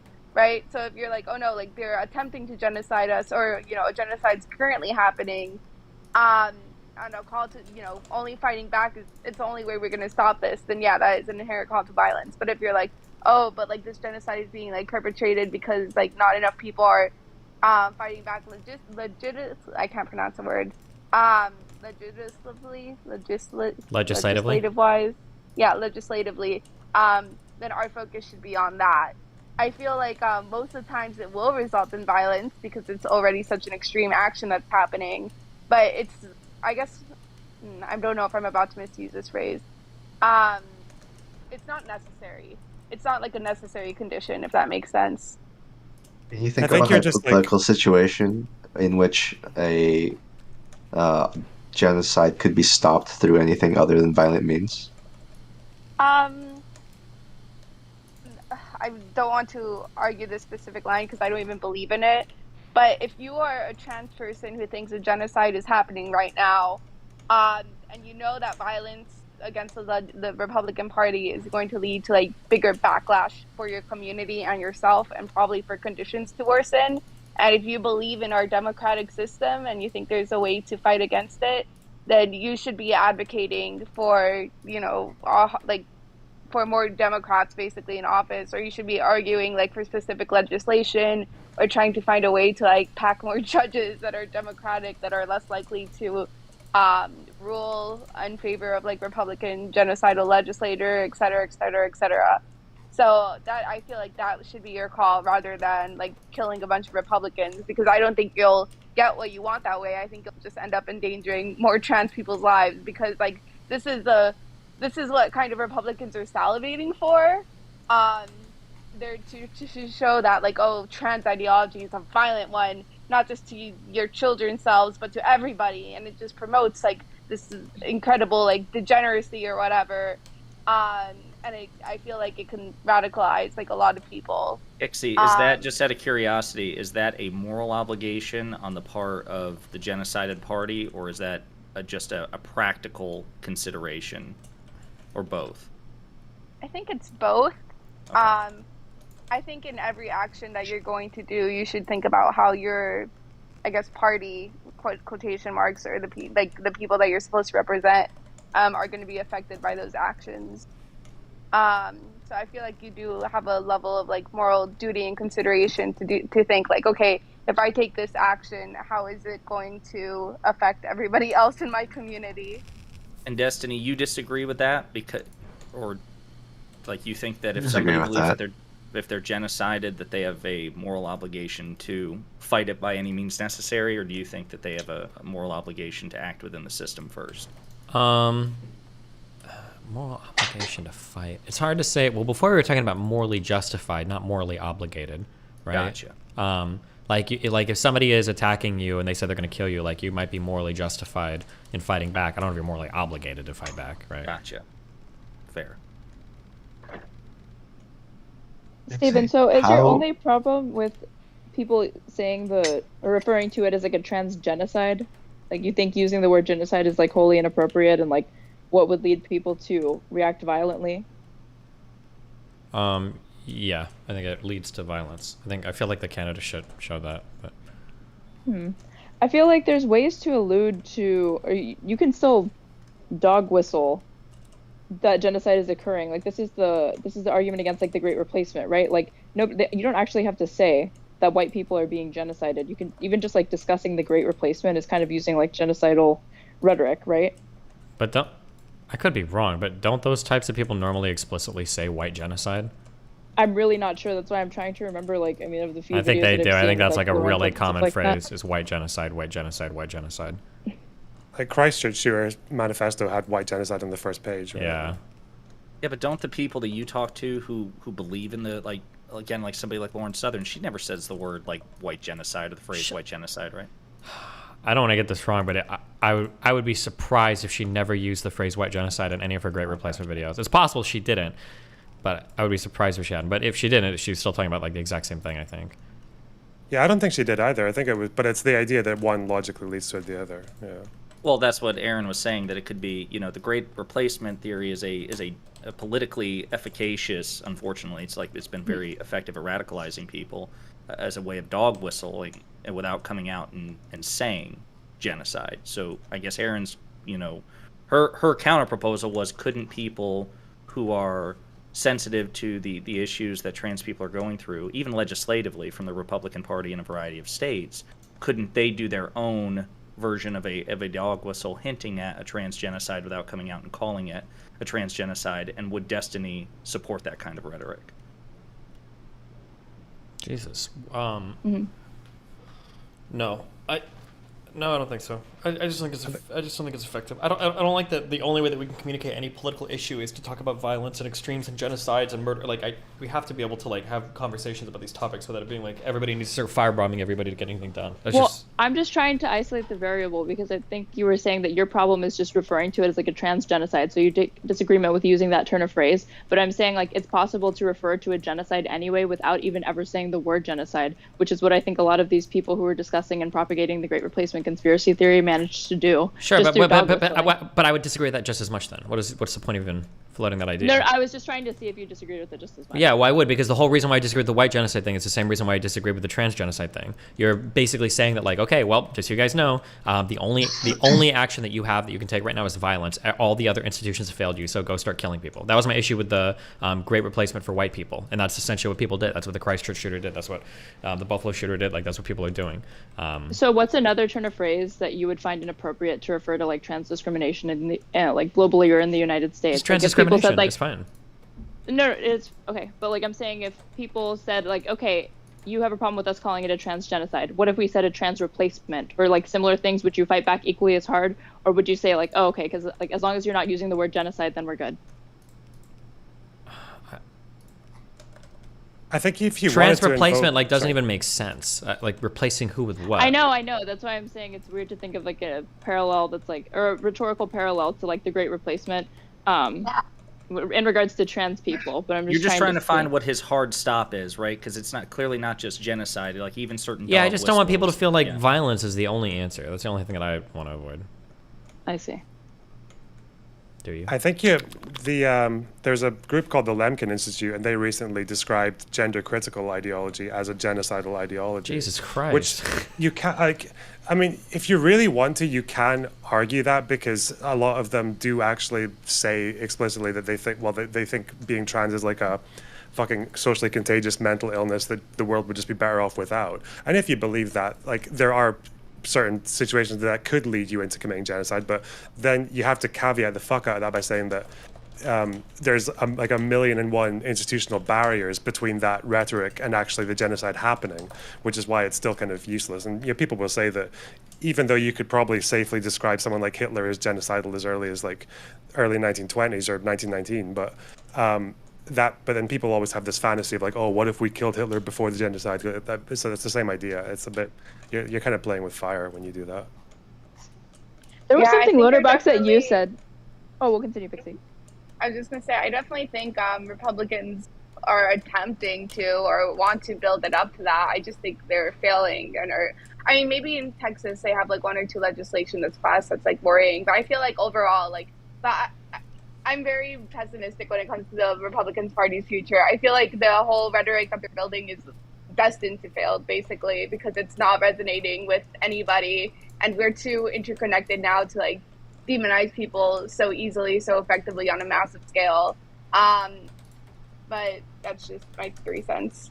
I actually disagree, Pixie. I feel like the introduction of the term like groomer into the public lexicon has been like pretty swift. It's pretty strange. Yeah, how but is to it see really that working word. for him? I genuinely don't know. I don't know how that like polls among like Republican voters, or like like how common that's being used, or if people understand or accept that like groomer is basically being used in some right-wing circles to be synonymous with just like LGBT people. I don't know. I feel like, if anything, like the midterms show that it's not like trans culture war issues are just failing en masse when it comes to Republicans. Maybe with the exception of a few states. I would hope so. But it's strange because people can be on board with, like, people don't vote based off policy, right? Like, they vote based off of rhetoric. So I guess it would be, I don't think it would be too hard to imagine Republicans who are looking to run for office or something use the term groomer in this way and not be successful with their races. Like, it didn't happen in these most recent midterms, but I could easily see it continuing to happen because I feel like this word is only going to be used more and more. Well, this midterm also had other things going for it, like severe election denialism, and so it wasn't like it'd be an interesting counterfactual to think of a situation where, you know, you didn't have the Carrie Lakes of the world and other people like that who were like just flat out denying, you know, the 2020 election and still like campaigning on that, and just so like take that variable out, but also include the, you know, anti-trans rhetoric that runs rampant with the party. And then I think, yeah, you could have an environment where they would have been much more successful. Like, I don't think it was anti-trans rhetoric that stopped the red wave. My understanding from the polls I read, it was they didn't want to deal with people saying that Trump won the 2020 election and that the whole thing was rigged. That was the crazy in the GOP that made them stumble, not, oh, they're calling trans people groomers and we don't like that. I feel like it was a more broadly, more abstract thing, was just the general lack of focus on things that people care about as much in their day-to-day. But I could be wrong on that. Like, I feel like that's why, like, I'm curious, for the reason why DeSantis did so well, do you think it had to do with the COVID stuff?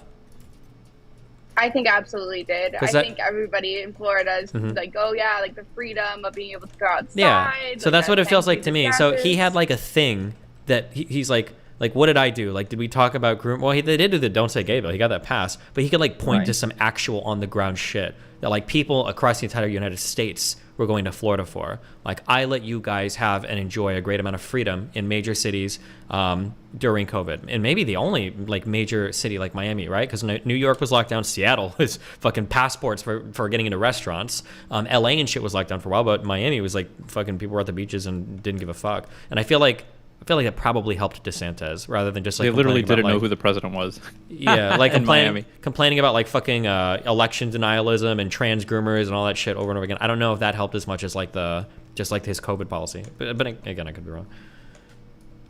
Yeah, I think it was like a perfect storm for DeSantis. I mean, number one, he had a favorable environment for it, right? Because Florida is a red state. Number two, he's a more polished version of Trump in the sense that he does lean in to culture war bullshit, like you said, the Don't Say Gay bill, and a lot of rhetoric surrounding that, and also politicizing vaccines and, you know, advice coming from like federal health agencies. But he does it in a way like where he's able to pitch it as policy, right? Like the perception, again, the polls that I read and a lot of the like the interviews that like CNN and, you know, Vox and other people did with people in Florida is like, you know, that DeSantis delivers results. He doesn't just bitch. He delivers results. So I think he's really good at that, like uniquely good at doing that.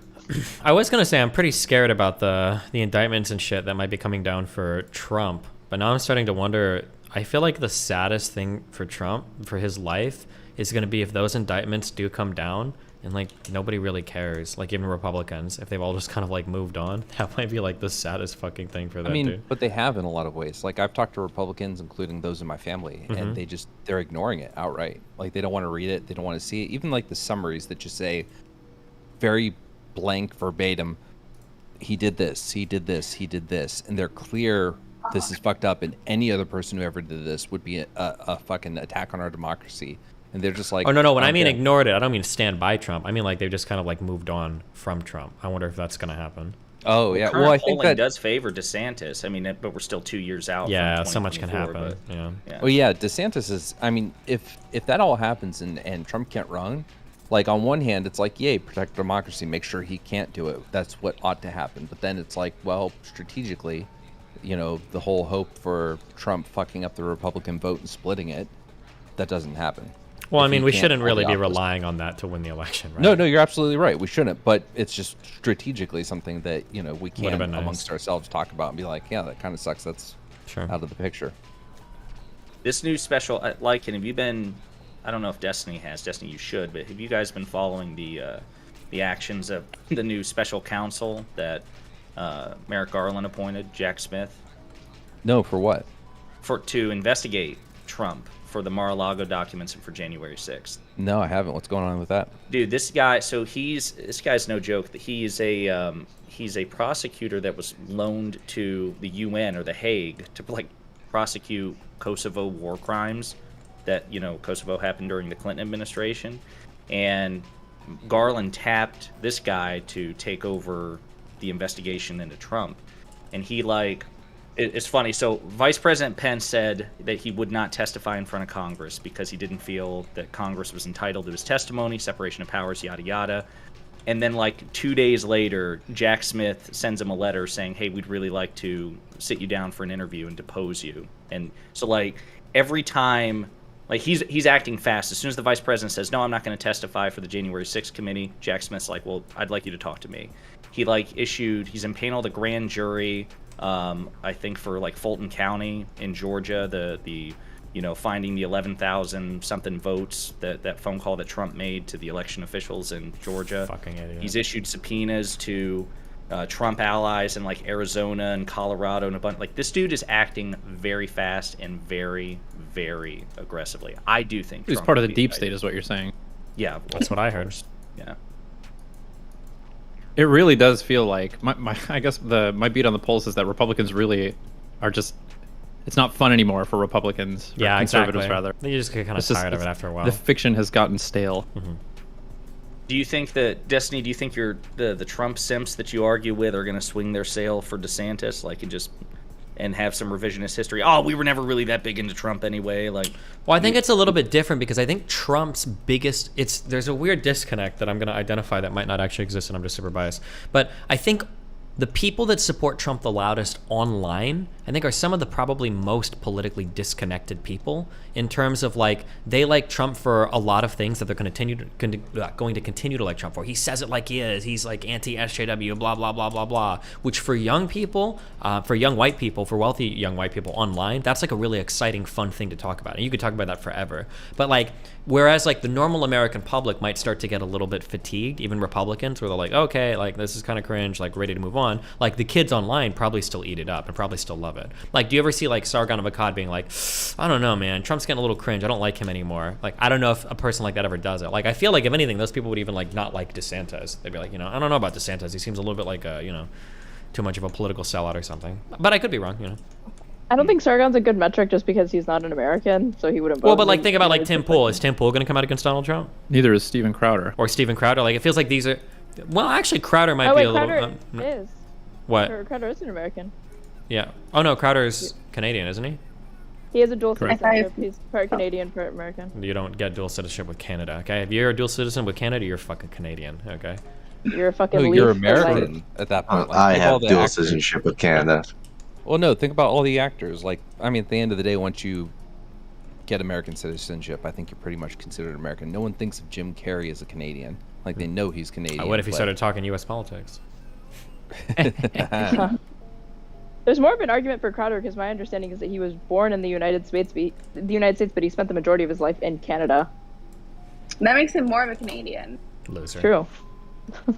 He's more in touch with outside of his citizenship, is all I'm saying. Where has he lived for the past 10? Like, that's what I would want to know. Honestly, if I'm interpreting that. I'm really skeptical that it's anywhere other than Texas. I think he's been in the United States like at least for the last decade, but like the majority of his like childhood, I think I read on his Wikipedia once from like 5 to like even college or something like that. He was like spent time in Canada, and then he came to the United States to do. Oh, is he in America right now? I'm pretty sure, yeah. I thought he was in Canada. Oh fuck it, he's an American. If you live here, screw it. Fuck you. You're an American. Gross. I don't think that these like Tim Pool, the Sargon of Akkad types are going to disavow Trump, but I think they're going to start shifting their rhetoric and like just throwing their weight behind DeSantis without ever talking shit, especially because they had like insane predictions related to him. Like I think Tim Pool said that there was going to be a 50-state landslide for Trump, right? Yeah. One of the legendary predictions. Trump, he's like talking shit about himself at that point because it's like, how could you go so hard in the other direction? Like what could have happened in that time? Because Trump is still pretty popular. When you poll among like the GOP and like constituents, I think electorally, I don't know how well that's going to bear out for him in this upcoming presidential election, but they're not completely done with Trump yet. But I do see the Republican Party just because DeSantis had so much success. I think I read somewhere that like his margin of victory was the state's largest in like 40 years, something like that, maybe 50. So. Yeah, and it's crazy because when he was elected in like 2018, like it was by a slim, like it was by the skin of his teeth. Yes. And he has maximized in 4 years some considerable gains. It really I think if I had to talk about like how the rhetoric is gonna shift, at least seeing my parents who are like Trump supporters and stuff like that. But love this. Wait, mom's a Trump supporter? Mom is less of a Trump supporter. Mom is like let's call her a centrist for now. Yeah, dad has been a Trump supporter, but I think the rhetoric is literally just going to shift to Trump being selfish. Obviously, we all think he's selfish, but it's going to focus more on that. Like, oh no, you should like let DeSantis take over. Like he did really well. Like if you're not doing it, it's just because your ego is too big. Like, oh, you're just being selfish, etc., etc. So I feel like if they're gonna throw him under the bus, it's just gonna be honed in on that, on just like, oh, like it's DeSantis is younger, it's like his time to shine. You already had your spotlight as presidency, shit like that.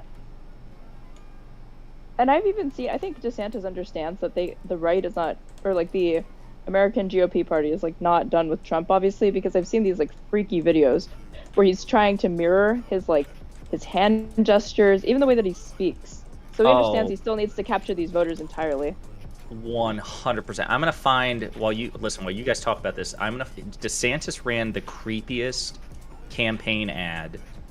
It may have been in 2018 when he was running for governor, and he was like, it was all Trump related. He was reading his kid like a storybook about King Trump or something. Like it was the creepiest shit in the world. What the fuck?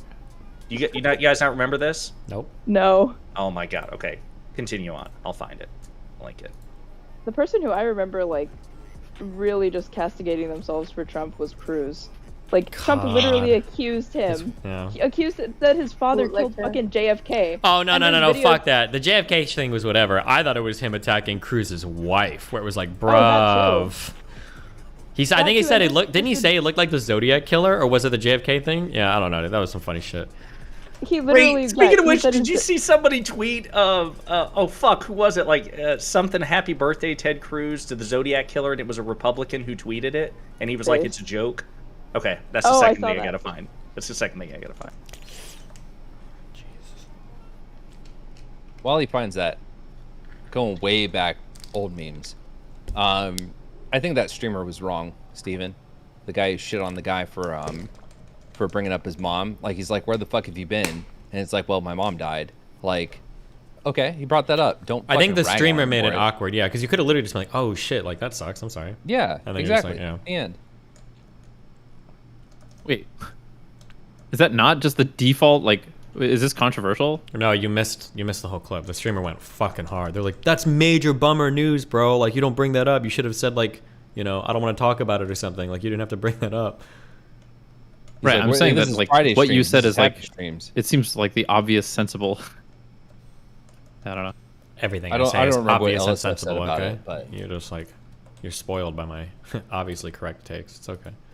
I actually think a lot of people are sympathetic to the rant that the streamer went on, but he went about it in such an abrasive and like ridiculous way that he looks like a fucking monster and sociopath by screaming at that person. Well, no, like Well, the rant is sympathetic if people bring it up out of nowhere. The problem is just that he like explicitly asked, like, "What's been going on? Where have you been for so long?"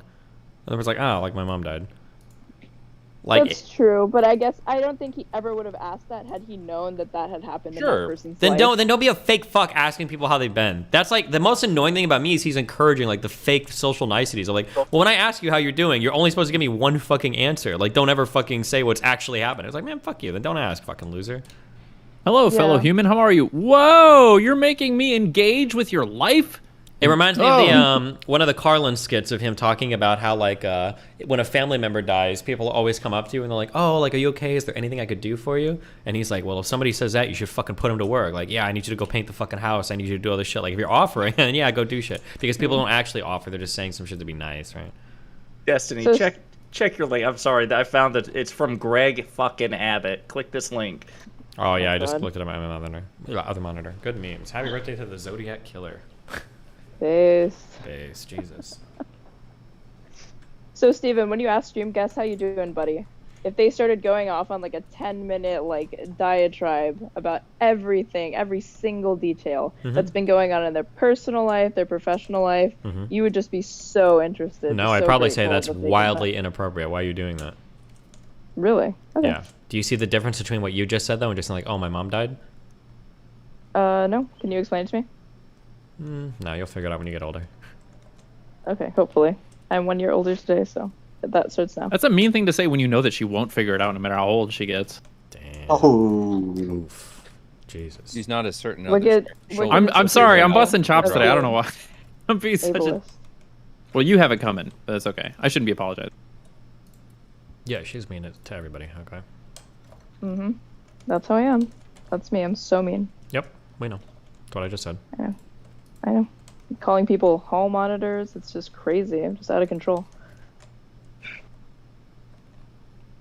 is Cherry in here? Hey, Cherry. Happy birthday. Drew, happy Alright. birthday, Cherry. Happy birthday. No, it's not. It's 10 minutes after. It's the day after. It's Loser. over. Stop. Yeah, it doesn't count. Not in Fuck, Texas. fuck, Central time, it's still 11:10. Fuck There's still Central 15 Time. minutes. Eastern Time is the only time that counts for anything. I remember feeling like such a College, loser Cherry's living in birthday, Nebraska Aaron. that like nobody ever talked about our time zone. Like it was always like EST and PST or PDT. What or was it, EDT. like Mountain Pacific?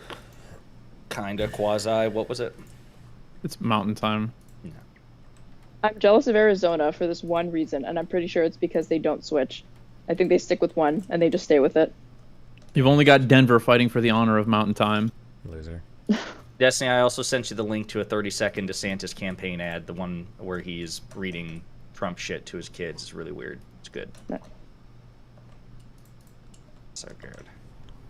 Everyone knows context my of husband Ron wearing those DeSantis fucking- is endorsed by President Trump, but he's also an amazing dad. Did we watch Ron this on stream, I loves think? playing with the kids. Build the wall. He reads stories. Then Mr. Trump said, "You're fired." I love that part. He's teaching Madison to talk. Make America great again. People say Ron's all Trump, but he is so much more. Big league. So good. I just thought you should know. Ron DeSantis for governor. Jesus Christ. Nice. Real? It indeed seemed to There, be Pixie. real. I dropped it in the chat, Pixie.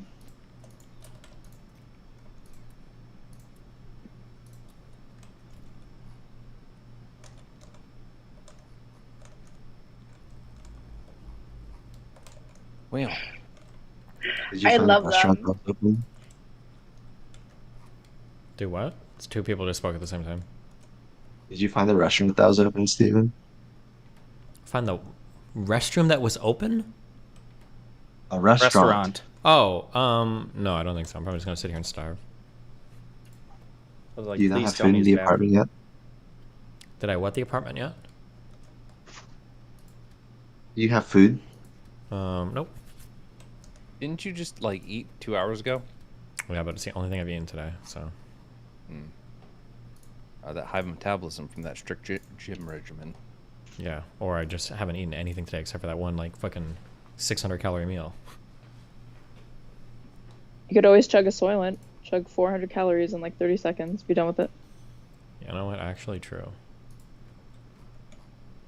Wait, why are you not moving? Oh, it's not full. How did I lose? I think Soylent tastes good, but to me it's not a health food whatsoever. I'm pretty sure like one of the second or third ingredients is like sugar, and the protein to carb ratio is awful. It has What an are you artificial talking sweetener in about? it What? that makes my stomach hurt. It's not like Soylent is kind of marketed as like a health food, but to me it's basically like highly processed kind of like junk food. Okay, it hold has on. a Soylent lot is of not added marketed sugar. as a health food. It's marketed as a short-term meal replacement. You shouldn't be drinking Soylent as like part of like this is like my optimally super duper healthy diet. It's just like, oh, like there's like a quick meal on the go that's going to be way more nutritious for you than like than like fucking McDonald's or something, or like fast food. Fair enough. I don't think. Yeah, you're right. I don't think it is like a health food. I guess like meal replacement is more accurate. And I think like their tag is like it can't replace every meal, but it could replace any meal if you have it like once a day or whatever. Sure. Almost straight right. It's basically just ice cream. Ice cream wearing lunch as clothing.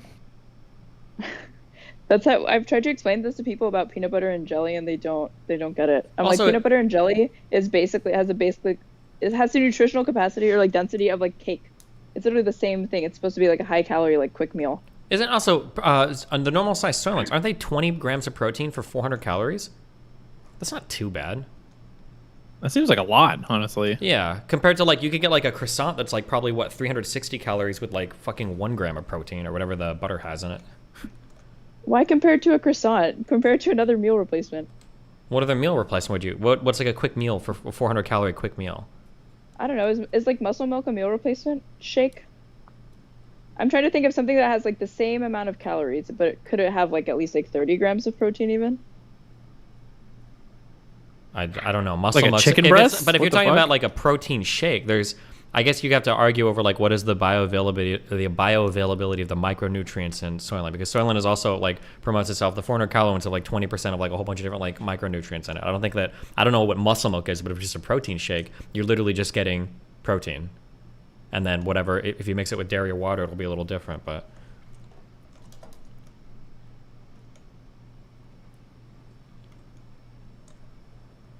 Maybe. Oh, glad we solved that one. Yep. Just like your mom wanted us to. They're changing the fucking world today. I mean, I like Soylent, but I never like drink it. I just buy the and people basically think I'm like an ice chewing psychopath for this, but I buy the tub of the powder and I'll eat just like the powder. It tastes like hot chocolate mix. Tastes good. You are a psychopath. That makes ice chewing That's seem like interesting. motherfucking. I don't know. Normal. Normal, yeah. It's super common. I mean, like who hasn't been anemic at some point in their fucking What life? else are you supposed to do? Suck on the ice cube forever? Just spit it out? Or you just don't ever put it in your mouth at all. You show those cubes who's boss. That's what happens. If Wait, what are we if you're talking drinking about? water and the ice ends up in your mouth and you're like talking to someone, you crunch that shit down in 1 second and continue your conversation. The end. Based, true. If we're sharing embarrassing stories, I remember, like, I'm thinking back to, like, what Pixie's mom said. I don't know if this is embarrassing, but when I was a kid, we went to this fancy restaurant, and I used to chew ice a lot, and they gave us, like, glass. It was, like, they served us water in effectively, like, a wine glass or, like, a chalice, and I was trying to, like, get a piece of ice, and I, like, bit the glass cup hard enough that it, like, broke in my mouth. Jesus. I went to leave the restaurant. It was very embarrassing. What's wrong with you? I feel like this was actually 2 weeks ago. It was not when you were a kid. True. Correct. How did you try to play that off? Where you're like, cup good or something, or you just I you mean, were I like, only oh tried no, to, mouthful I of tried blood. to play it off because I didn't want to get in trouble. I think if Not you were because clever, there's- I'm pretty sure. Can't you just chew it and eat it? Glass? Yes. Yeah.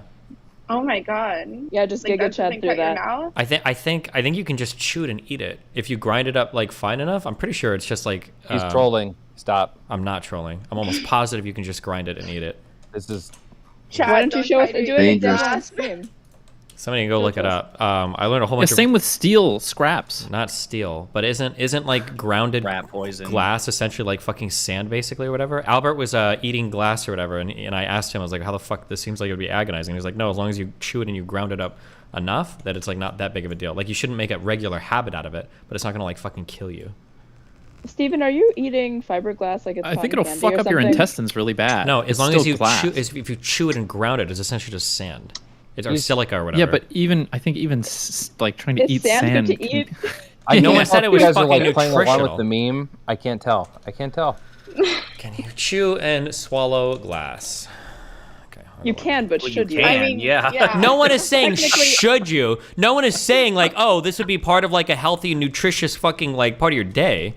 You were literally saying, shouldn't you have done this instead? When I just told you that I did that on accident, you're like, shouldn't you have just like, I don't know, eaten it instead No, of I'm getting in saying trouble? this was like a last resort to save yourself from embarrassment. So you don't have to turn to your mom and be like, hey, I'm fucking retarded and I accidentally ate my fucking cup. This is like an I didn't alternative have to to turn that. to her. She fucking saw it. Everybody, I'm pretty sure that like the cracking of that glass with my teeth was loud as fuck. It's glass. Yeah, breaking. but then you'd say like, oh, that's like the ice that I'm eating right now, and then everybody would just look at you like, oh, okay. Okay. I'll But have to listen, try it that's again fine. Hey, sometime you know soon. what? Now you're just known as a fucking, cup eater, dumb fuck. So good You're job. That's on gross. you. Good work. I think that's pretty fucking metal. If I could like come Cup on here eater. and Giga Chad that like no, not just cup, glass. That I'm fucking chewing glass. Glass swallowing it eater. whole. Exactly. Cringe. Yikes. You're a typo away from eating grass, though. What? Or you can say going out to eat with straight is like eating glass How is it like that? because you do it. Ooh, true. Only at parties. I remember seeing an episode of My Strange Addiction where a guy was addicted to eating glass, but what he was really addicted to was attention because he would eat like light bulbs and stuff at parties. It was like a party trick. And Oh, he said he see, so couldn't you're stop. saying there is a guy that's done it, and he does it so much he's addicted to it and he's not dead. So look, looks like you can do it. There, get I mean, fucked. they literally went on to show him the health risks. Of The health doing risks that, that. yeah, if you've got to show somebody health risks, that means it's not risky because you're trying to convince him there are risks. And he's like, no, there are none. I'm Do you eating feel glass. like that about smoking? I can see the Reddit threads. Here they come. Yeah, smoking's not that bad. They used to advertise it to kids. How Steven bad could is it be? wrong about chewing glass. Good.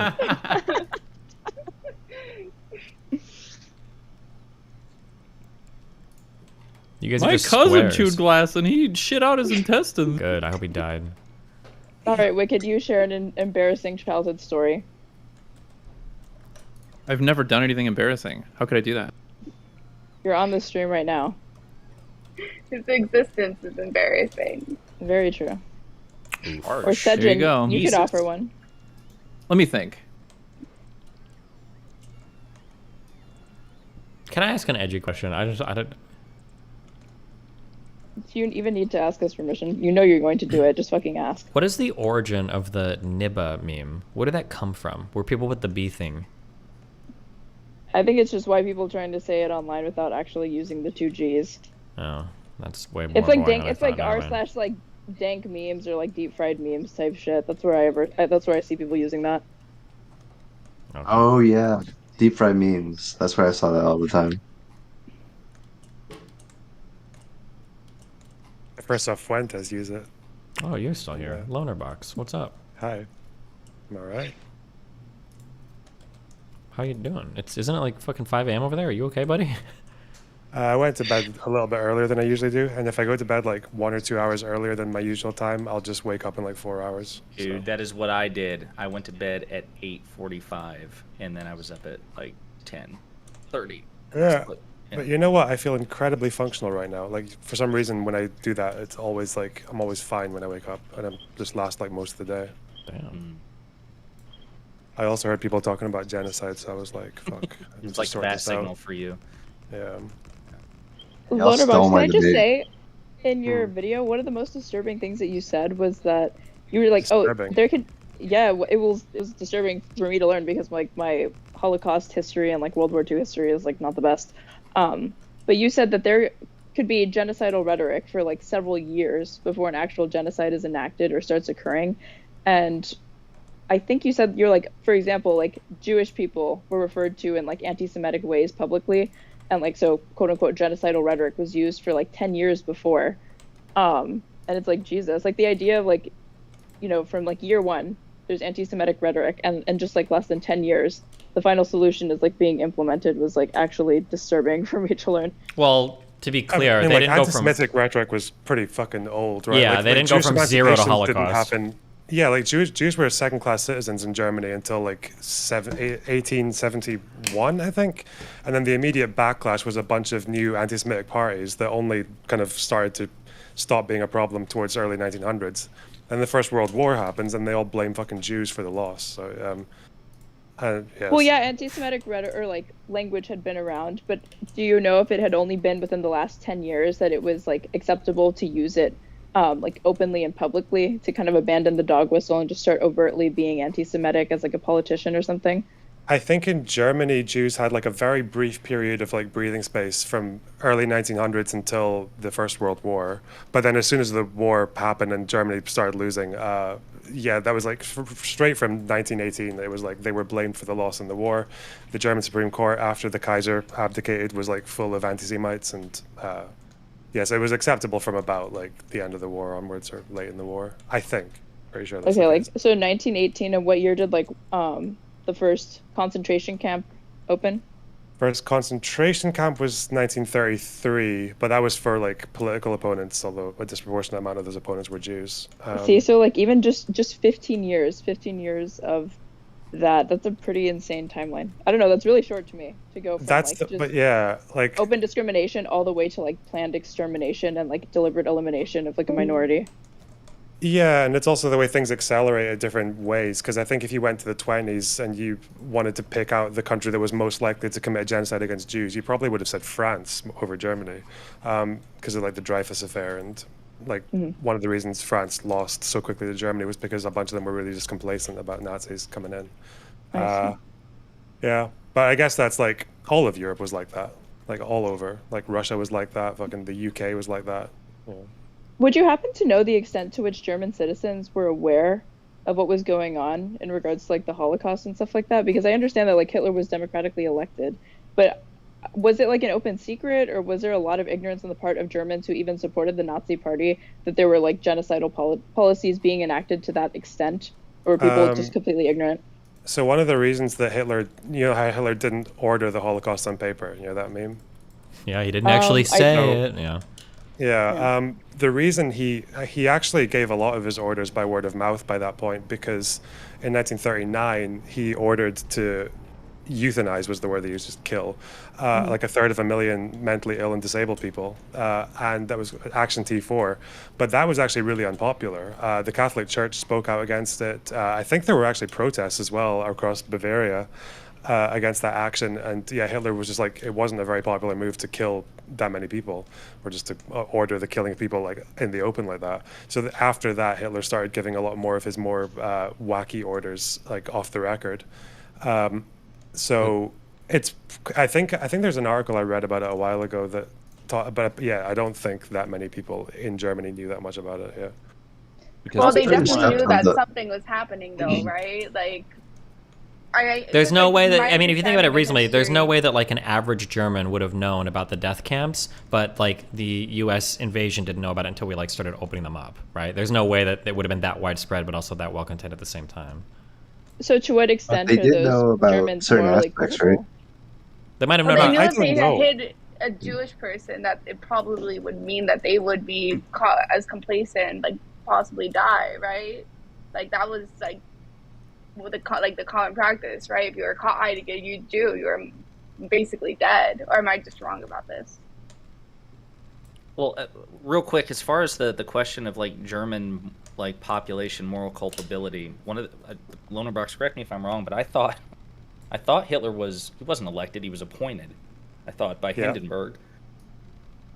Well, I think they won it. Didn't Didn't the party win a majority, like a popular vote by quite a lot? But I know, like there was the Reichstag yeah. fire, you know, where like they consolidated their power within the Reichstag, but I don't think he was ever like. I mean, I could be wrong. I To a didn't certain know extent, he was, but then he seized and took the position of High Chancellor. He basically gave that to himself, right? You have to, you need to also figure out what was their electoral system at the time, because like some people just don't elect heads of state. I think that's pretty rare that somebody actually elects their head of state.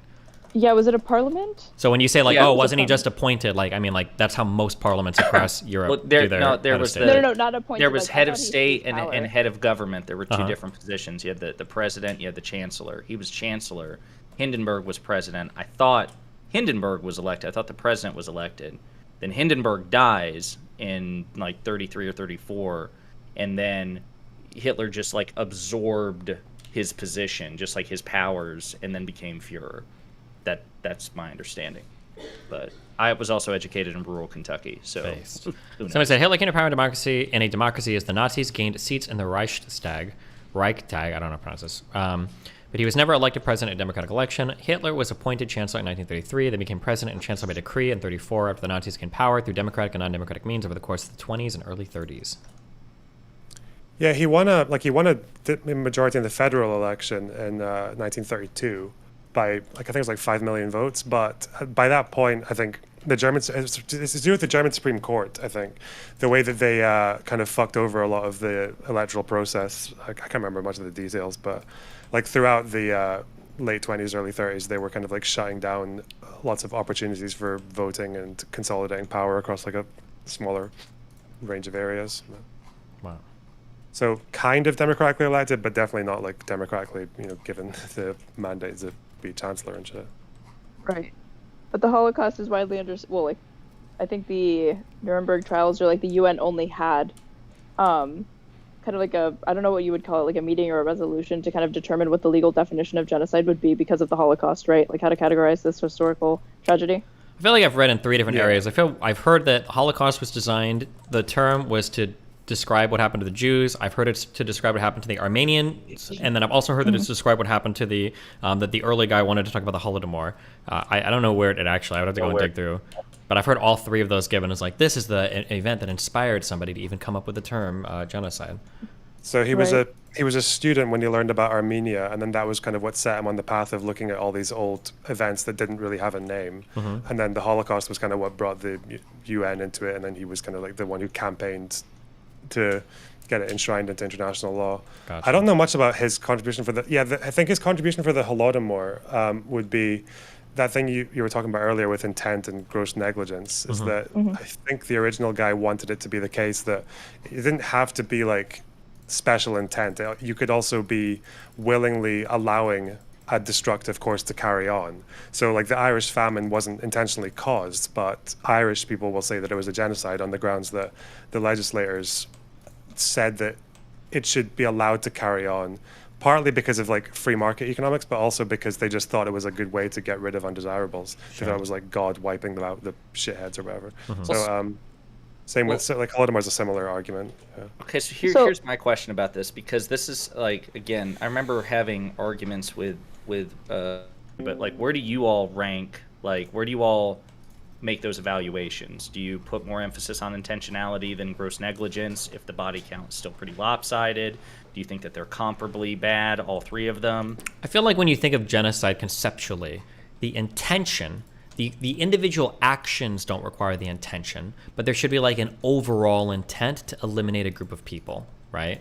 So if you see that like a meteor is coming towards like X plantation or X like reservation or X area in like your country or whatever, and you know that all of these people live there, and you're like, I really want them to die, let them die, then in a way that's kind of like a genocide, because the goal is to have them die, even if you're not intentionally throwing the meteor at them, but that's kind of like the way that it goes. Like your goal is the elimination of a group of people, kind of. Okay, here was my biggest contention, I guess, kind of looking at it solely from the side of intention, like you're saying, Stephen, is that like, is it possible to have a genocide of only like 40 people, 30 people? Theoretically, yes. Yep. Yeah? If your How goal low is... could it go? Well, like Could if it you're, even be I mean, like, one? yeah, it sounds silly, but let's say there's like one guy left of like an ancient like ethnic tribe or some shit, and you're like, I really want to kill that guy because my goal, yeah, you could technically genocide that one person, yeah. I just wondered, like, if there's ever a point where you're like, no, that's too few people, that you would just call that like a mass killing or something like that, but not a genocide, even though like the intent, like, or if it's really just about like, no, we're intentionally looking to eliminate this group, and something can be a genocide with as few as like 5 people, but like the mass killing, I guess through negligence of like 50 or so people of a demographic, I guess, could maybe technically not be That's a right. genocide. Well, the reason why I don't like to say just negligence is because, like, let's say that you see like a group of people starving, and you're like, fuck it, like let them die. Like, I don't think that would be a genocide in the same way that like there's a group of people starving, you're like, oof, we really want those people to die. Like, let's like that's good. Like, there's like a different feeling to like wanting a group of people to be eradicated versus like just kind of like letting a group of people being eradicated but not caring if they're eradicated or not. I don't know if that makes sense. For me, no, like it the does. thing, Like, if a state understands that and they don't intervene when they have the ability to, and you just allow people to starve, that's effectively. but it's a difference between like I guess, allowing no them different, versus like allowing and wanting them to. Mhm. I feel like it's a difference, but yeah, I don't know. I think in the UN, it's like it would be the action of in that situation. It would be the action of like blocking humanitarian aid from bringing food. Yeah, there, that would be right? one. Because Sure. For that reason. Mhm. I sent Well, like the an reason- article about your question straight away with the ordinary Germans and the final solution. I feel like the stuff that I read for the Holodomor that was rough was that like the idea of like requisitioning food from like cities, like stealing food from them and then shooting to death people that try to like escape and shit. Like that seems like really fucked. Like a group of people is like being destroyed and like people aren't even allowed to flee without you killing them. And then how much contention existed between people like in Moscow versus like Ukraine is like up for debate. I've seen like different things on that, but like those kinds of actions like sell me on like it being like a pretty fucked thing that's more than just like, well, they just happened to be dying, you know, because they were starving and it was just a famine, you know. So, Lonerbox, do you know if there's? My understanding is that there's not historical consensus that the Holodomor is a genocide, right? Yeah, there's not. I think So the with only that thing in about November- sorry, go on. Well, just I think the EU last month, even in November, did declare it to be a genocide, but I think that they're one of the only countries to recognize it as such. I could be wrong. So I think maybe that's going to start trending that way, that like genocide, the current definition of genocide as it stands is inclusive enough of what happened with the Holodomor to consider it a genocide, but I don't know. Yeah, the problem is that it's like whether people decide something's genocide or not is also a lot to do with politics, right? Like the reason cultural genocide, or one of the big reasons that wasn't included in the UN definition, was because every country would have been guilty of it at some point, right? In the Security Council. So that's kind of a thing as well. But that thing about with the Holodomor, it's that whole thing about whether it's special intent or not. It's whether or not you caused the thing or whether or not you're allowing it to continue on purpose. In order to eliminate like an ethnic yeah. group of people or whatever, right? Yeah. So I think if you want to say the Holodomor, it's like the international law as it stands now wouldn't agree with that, but historians definitely would. They're a lot less lenient when it comes to intentionality and that kind of thing. I see. I feel like that kind of demonstrates that maybe like the definition of genocide as it currently stands is not, I don't know, want to say like encompassing enough, or like should be expanded, or I don't know if like Lonerbox, do you think right now under the current working definition that the UN has determined for genocide that's enough to say the Holodomor was a genocide? I don't think it is. I think you need to change the meaning of intent a little bit. But I'd be in favor of that. Yeah. Yeah, that's what I was bringing up before, that maybe this is just like a language game when it comes to defining intent. Because when we think about intent, we think about, okay, like these clear reasons why you're doing something. But if it seems like if all your actions are pointing towards this reason, but you're not explicitly stating it, then maybe that's enough to claim intent, and saying that people claiming otherwise are just being dishonest about their intent. But I'm not sure.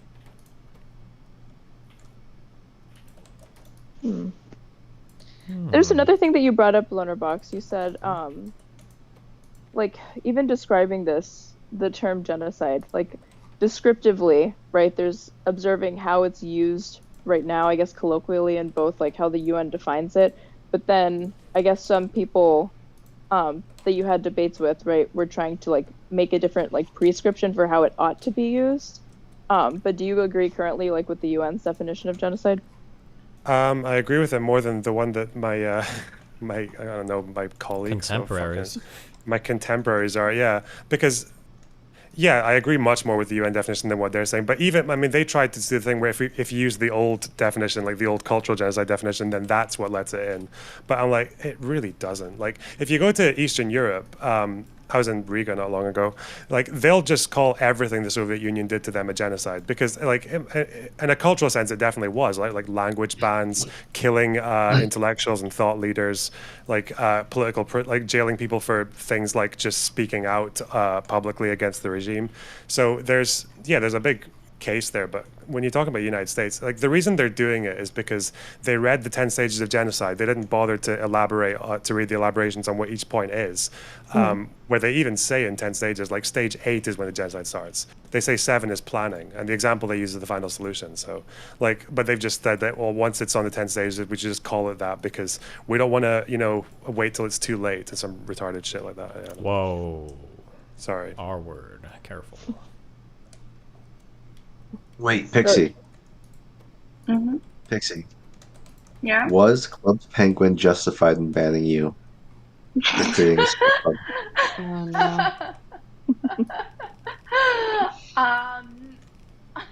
Oh, what I don't believe is that your mom. Yeah, is your mom so fucking naive? sweet and That's what we innocent. learned. You She knew what knew. a fucking stripper pole She was. knew what it was, 100%. And you fucking And did you it. lied to your mom about it. That's the most pathetic fucking part. Disgusting. 7 or 8. I don't remember. I remember. I think what happened is that I saw this igloo that was really popular, and a lot of people were going in it, and like, it was a really popular igloo. So I was like, I'm gonna make my igloo look like that igloo so that people come in it, and it was a stripper And that igloo was a stripper pole or stripper Yeah. strip club. Nice. So if one country gets popular by genociding someone, it's okay for you to do it too. Yeah. Yikes. The message I take away. I'm apparently I'm a sheep. that's a lesson learned today. I am a sheep that imitates stripper igloos. Pixie, how old were you when you did this? She I said think 7 or 7 8. or 8. 7 or 8, and you just happened to be setting up a stage that had a pole and, like I a bar. I was imitating the igloo. So there was these like dance floors I remember purchasing, and I don't know if they were just straight up poles or if they were connected to ice cream trucks. I don't remember. Just imitating, huh? So if they were jumping off the iceberg into the killer whale's mouth, you'd have done that too, right? Absolutely, without a question. If it looked like fun. I bet the Nazis were just imitating the other Nazis, right? You guys are gonna paint me as a Nazi. Okay, because all the cool kids were doing it, right, Pixie? Well, that's because you're from the Caribbean and you have blue eyes. Based. Oh, wait, no, that's slave owner. Let's see. Tell us about your I'm penguin. Irish and came in the 1800s or some shit. Mm-hmm. Yeah. Famously, no slavery in the 1800s, right? Is that what you're going to try and tell us now? Do you want to know the story? I can tell you the story, the actual story. Oh, shit. Sorry, go ahead. Okay, Special so guest my of the stream. great grandparents or whatever, one was Protestant, the other was Catholic. They were in Ireland, big taboo. They couldn't get married, whatever. So they ran away to Germany, so that they could get married and be together. And then Hitler started rising to power, so they were like, we're gonna get the fuck out of here because we don't like how things are going. And then they ended up in Puerto Rico. That's the story. Likely story for someone trying to distance themselves. Likely story. Yeah, likely story. What's up, Darius? One sec. Hey, Darius. Hey, Shredder. Give me like 1 sec. I'm gonna find out Darius was the original stripper igloo. That's what's gonna happen. We have to get Darius to tell us his most embarrassing childhood story. Jesus. You won't know. Oh, I thought of an embarrassing story. Yeah. Fucking one of my teachers when I was learning Chinese. There's a lot of these stories, great stories. She fucking went on some cruise or something. She was telling us in Chinese that she had we're like, where were you? And she's like, oh, I went on a cruise, and I was like, oh yeah, international waters. I'm telling her in Chinese. Did you go out there to smoke weed? Because it wasn't illegal at this point. And she was like, huh? What's this guy saying? And I figured she was just memeing, joking around, haha, oh, I can't understand you or something, right? And everyone kind of looked at me a little bit, and then I repeated a couple times, you went there to smoke weed, right? And she was like, huh? I don't know what's going on. And my classmates were kind of looking at me, and she left, and they were like, why'd you ask her if she went to suck off horses? International water. When she came She back went to go in, suck a horse. when she came back in, how many more times did you ask her? 0. I super did not understand any of that, but good one. Not really embarrassed by it, but Yeah, you guys I don't remember understand you guys remember the Fairly Odd Parents? Yeah. Yeah. You remember when the Crimson Chin comes to life and he just says random ridiculous catchphrases? Okay. You All right, repeated well- one? What was it? Well, there are goats in my pants, but it was in my Italian class, so I said, "Ci sono capre in mio pantalone," and she looked at me and was like, "All right," and that was it. Ooh. Wow. There was another one where some dude was trying to describe his gym, and he said that all the walls were there were hanging mirrors from all the walls, and in Chinese, mirror is 镜子, right? But he didn't. His tones weren't good, so he said oh yeah, the 4 walls were just fucking completely covered in 镜子, which means cum. So he was like, yeah, my gym is fucking great. All the walls are just covered, floor to ceiling in cum. That was the exact words that he used. Pretty good. That guy was nice. He corrected him on the spot. Really? Yeah. The Fairly Odd Parents actually had a profound impact. Floor on to my ceiling life cum. very early. I think it was kind Why of was it impactful? because it made me very understanding of trans people in this weird way. Stay with me. There's an episode where Cosmo and Wanda finally have a baby, but in the show, it's the boy fairies who have babies. So Cosmo gets pregnant. So I remember TLC coming out with this quote unquote controversial documentary about a trans man who was having a baby. And I remember thinking why is everyone freaking out? We all know that men can have babies sometimes. So the concept of a trans man having a baby, I was like, this is old news. Charlie, Fairly Odd Parents, we've been new about this. Well, yeah, do you remember when Timmy turned into a girl? That shit turned me into a chaser. I want to be honest. I liked trans girls for a bit. I still kind of do. Thanks for that, Darius. Thank you. No problem, man. Does anyone, other than straight or AIDS, really pure way of coming into it, does anyone remember how they came to the conclusion that trans is fine? I'm still not sure if it is. Shut the fuck up. It just made a lot of sense to me that a girl could be born in a boy's body and a boy could be born in a girl's body. That makes a lot of sense to you by default? The fuck out For of me, here. no. For me, it did. Before I was ever on board with gay marriage or anything, trans was never a fucking problem for me. Wow. Back when I was Christian conservative, all that, the trans shit, I was yeah, okay. Okay. Was it that you understood it or that you just didn't care? No, I just believed it. I was yeah, absolutely. I believe that's possible. That was before I even knew about the brains, there that you could observe the brain of a trans person. It's a woman's brain, etc. Yeah, before any of that stuff, it was just yeah, I totally believe this. Yeah, I found out by sexual attraction. A trans female is usually more femme presenting, so I was like, that's nice. I'm fine. Fucking whatever, right? But trans males are very masculine, so I was I had an issue with that for a long time. But you get what I'm saying? No, well, so I remember seeing some trans porn when I was 19 years old, and I was turned on by it. But the chick was super hot. There was no way this wasn't a woman. So it was oh, there must be some crazy surgery. I guess if they can make it go one way, they can make it go the other. And I just assumed that those were women, and then I learned more. Oh, that they're not women? Is that what you're saying? Let me just get that clear. Yeah, nope. Why are you doing this to him, man? Come on. I'm trying to understand exactly what he was saying there, because it seemed like he had...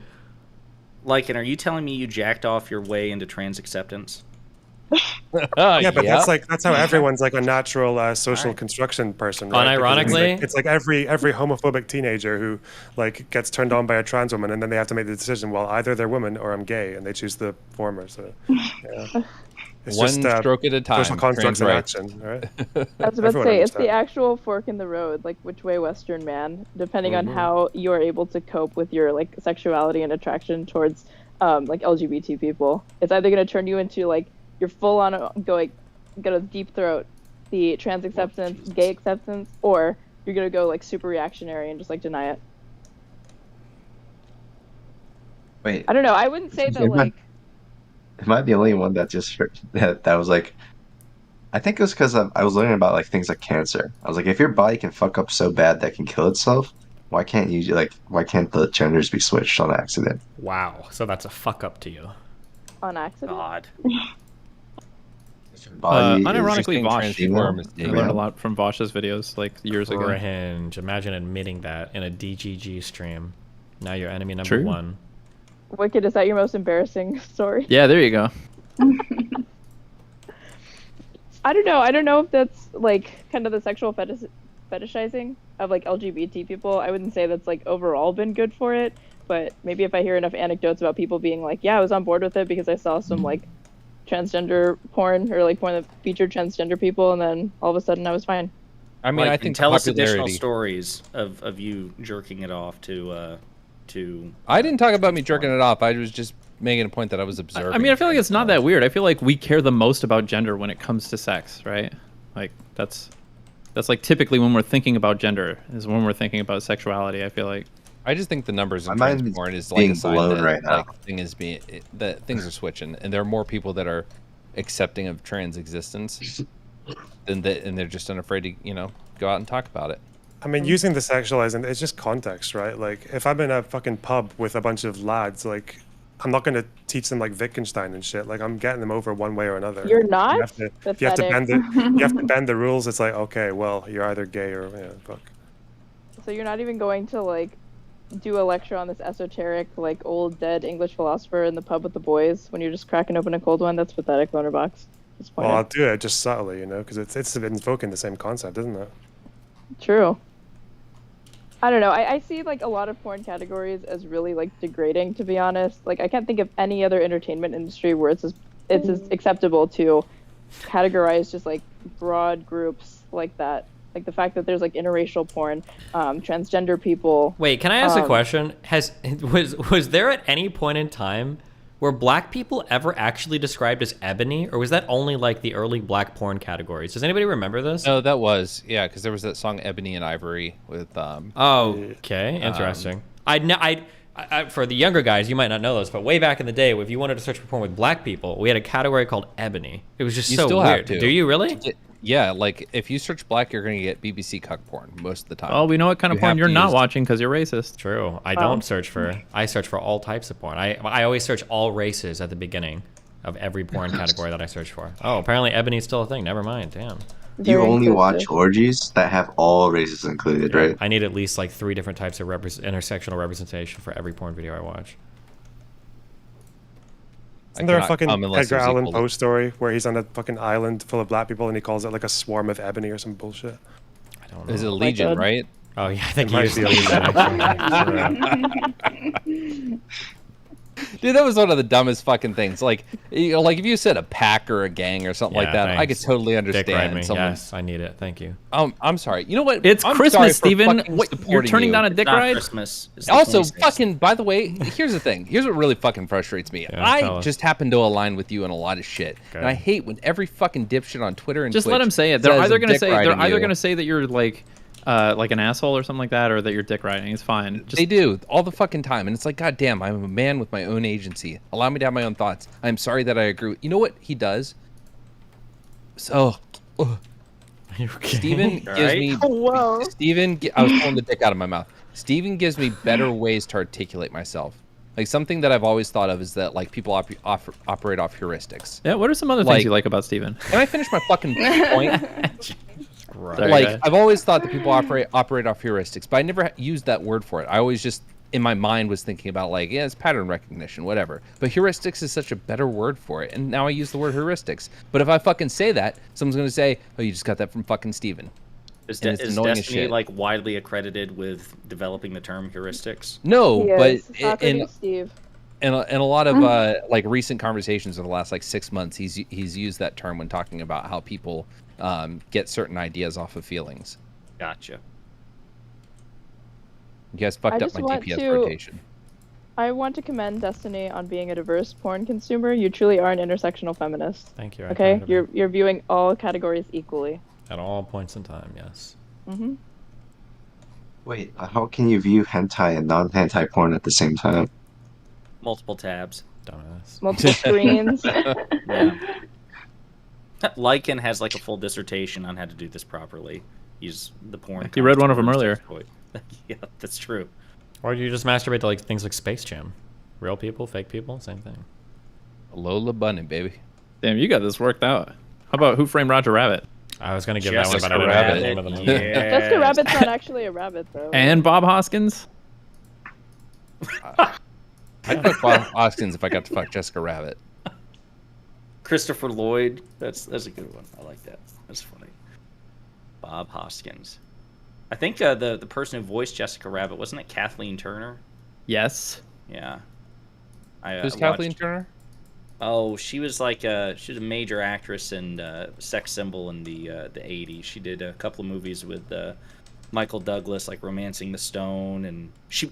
Okay, have you guys ever seen Californication? The show with David Duchovny, where he plays this like lecherous novelist and drug addict. Lecherous, you say? Yes, I have your attention now. You need to watch it. It's fucking hilarious. And that was like her big break back into like mainstream celebrity in the 2000s and early 2010s. You need to watch it. It's great. She's a good actress. Well, that's another Hope show you I'm guys never gonna sleep watch. well. Fuck you. I'm gonna go Betty vibes. I hope everyone has a Merry Christmas and good night. Bye. Tell your mom good night. And also, you have Jesus, one. ruminate. What? We're just being polite. My God. Dude, It's Eddie a friend Ruminate extreme. coming out is the best. I get it. You want to fuck my mom? I'll Yes. Thanks. I'm glad you're reading the subtext there. Well, she passes the daughter test, isn't that? What the fuck?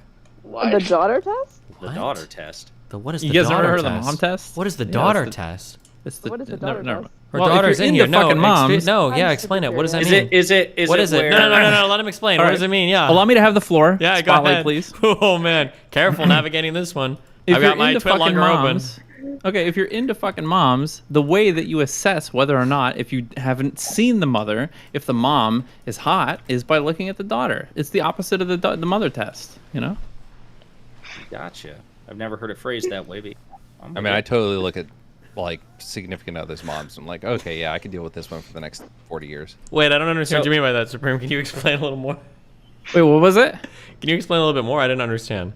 I'd be happy to. So typically, you're going to want to Can have you sex use with people that examples? you find, attractive. Sure, we could go with like Hitler's dad in this case. Like if you were attracted to Hitler, and you went back in time to 1910, you could make an informed decision. This is still the daughter test, right? No, How it's did Hitler Hitler's come into dad this? test now. Wow. I feel like I learned so much on Good this night, stream. realties. Yeah, have fun. Good night. Good night. Good night, Pixie. Supreme, what the fuck is wrong with you? What? By supplying you with fucking good rubrics by which to, divine and make choices for who you make sexual contact with? What the fuck is wrong with me? Yeah, Steven, you should be thanking us. Doesn't seem like anyone's fucking told me where I'm wrong. You got problems, man. Wicked, This do I guy- pass the daughter test? Listen, well, it would be your mom that I'm evaluating. You can't Oh, okay. pass the daughter test unless you have a Well, daughter. but you're evaluating them by looking at the daughter, no? Well, wait. Steven has to answer this question because he's the one who famously said he wanted to fuck Aaron's mom in that orgy. I don't need to do a daughter test. I just did the mom test, and she passed with flying colors. He didn't just want to fuck my mom. He also said he would get off to the idea of me fucking my mom and like having like this incest Okay, orgy chill. on my Okay, birthday. let's Do you have this in okay? DMs? Oh, he said it on. No, it was at the birthday stream. Wicked, you were literally in the call. Wait. It was in your birthday stream? It was No, No, it was in birthday your stream. birthday Oh, I thought I stream. caught her line about her birthday. Fuck. When would I, if I don't stream, even if I was lying about my birthday? You said you're gonna start how could I streaming because you're a birthday clout stream? demon. Remember that when you were like, "Oh, I am gonna start streaming actually." Well, I never denied that. Absolutely. No, you did. You were like, "Actually, I don't know if I feel comfortable streaming because I don't want people to get the wrong idea of me." And then you're like, "Actually, that would be the right idea of me." I never said that people would get the wrong idea of me and that I would be upset about that. I'm saying that that's going to happen, and I don't know how I deal with it. Or how I feel The whole about point it. of streaming. That's why you stream, is so people can get the wrong idea of you. Very true. I'm not buying it, guys. Do we care? Did anyone ask? It's my stream. Everybody's always asking. Yes. Always asking. Always be asking. I think the real question is whether wokeism has gone too far. It's true. True. We've I'm never actually had this going to discussion be. before. That's going to be like the first thing that I stream. Is like this debate panel is going to be, has feminism gone too Oh far? my So I'm getting God. back to my grassroots. Is President Sunday your best friend gonna be on that panel? Yep, we're going to be arguing the pro-feminism position. Oh my God, Lav that's so and Stardust crazy. will be the fence sitters, and then these two other people are going to be saying like, it has gone too far. What makes you think something I'm like gonna be there, loser? that. What are you talking about? You don't even pass the daughter test. Jesus Very Christ. true. You said you have to evaluate my mom and Hitler. Or Yeah, because something you don't like have a that? I daughter. don't know. That you know of. Well, It's true, You're okay. making a lot of assumptions there.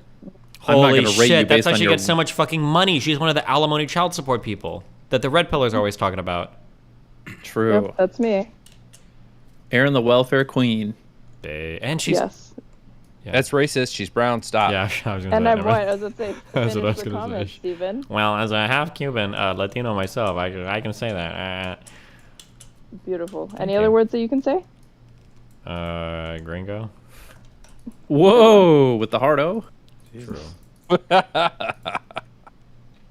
With the hard R. Gringo, you know? It's the same way he says cringer with the hard R. Kill yourself. Deep lore. Anyone else got any secret daughters? Lycan, Steven, Loner, Not that I know of. Josiah? No. No. Maybe left kids. some back in Vietnam, but I don't know. I noticed that Steven has not answered. Don't worry about my life. I never do. Good. My life. Thank you for the pity laugh. Yeah, that was Jesus. Wow. Holy shit.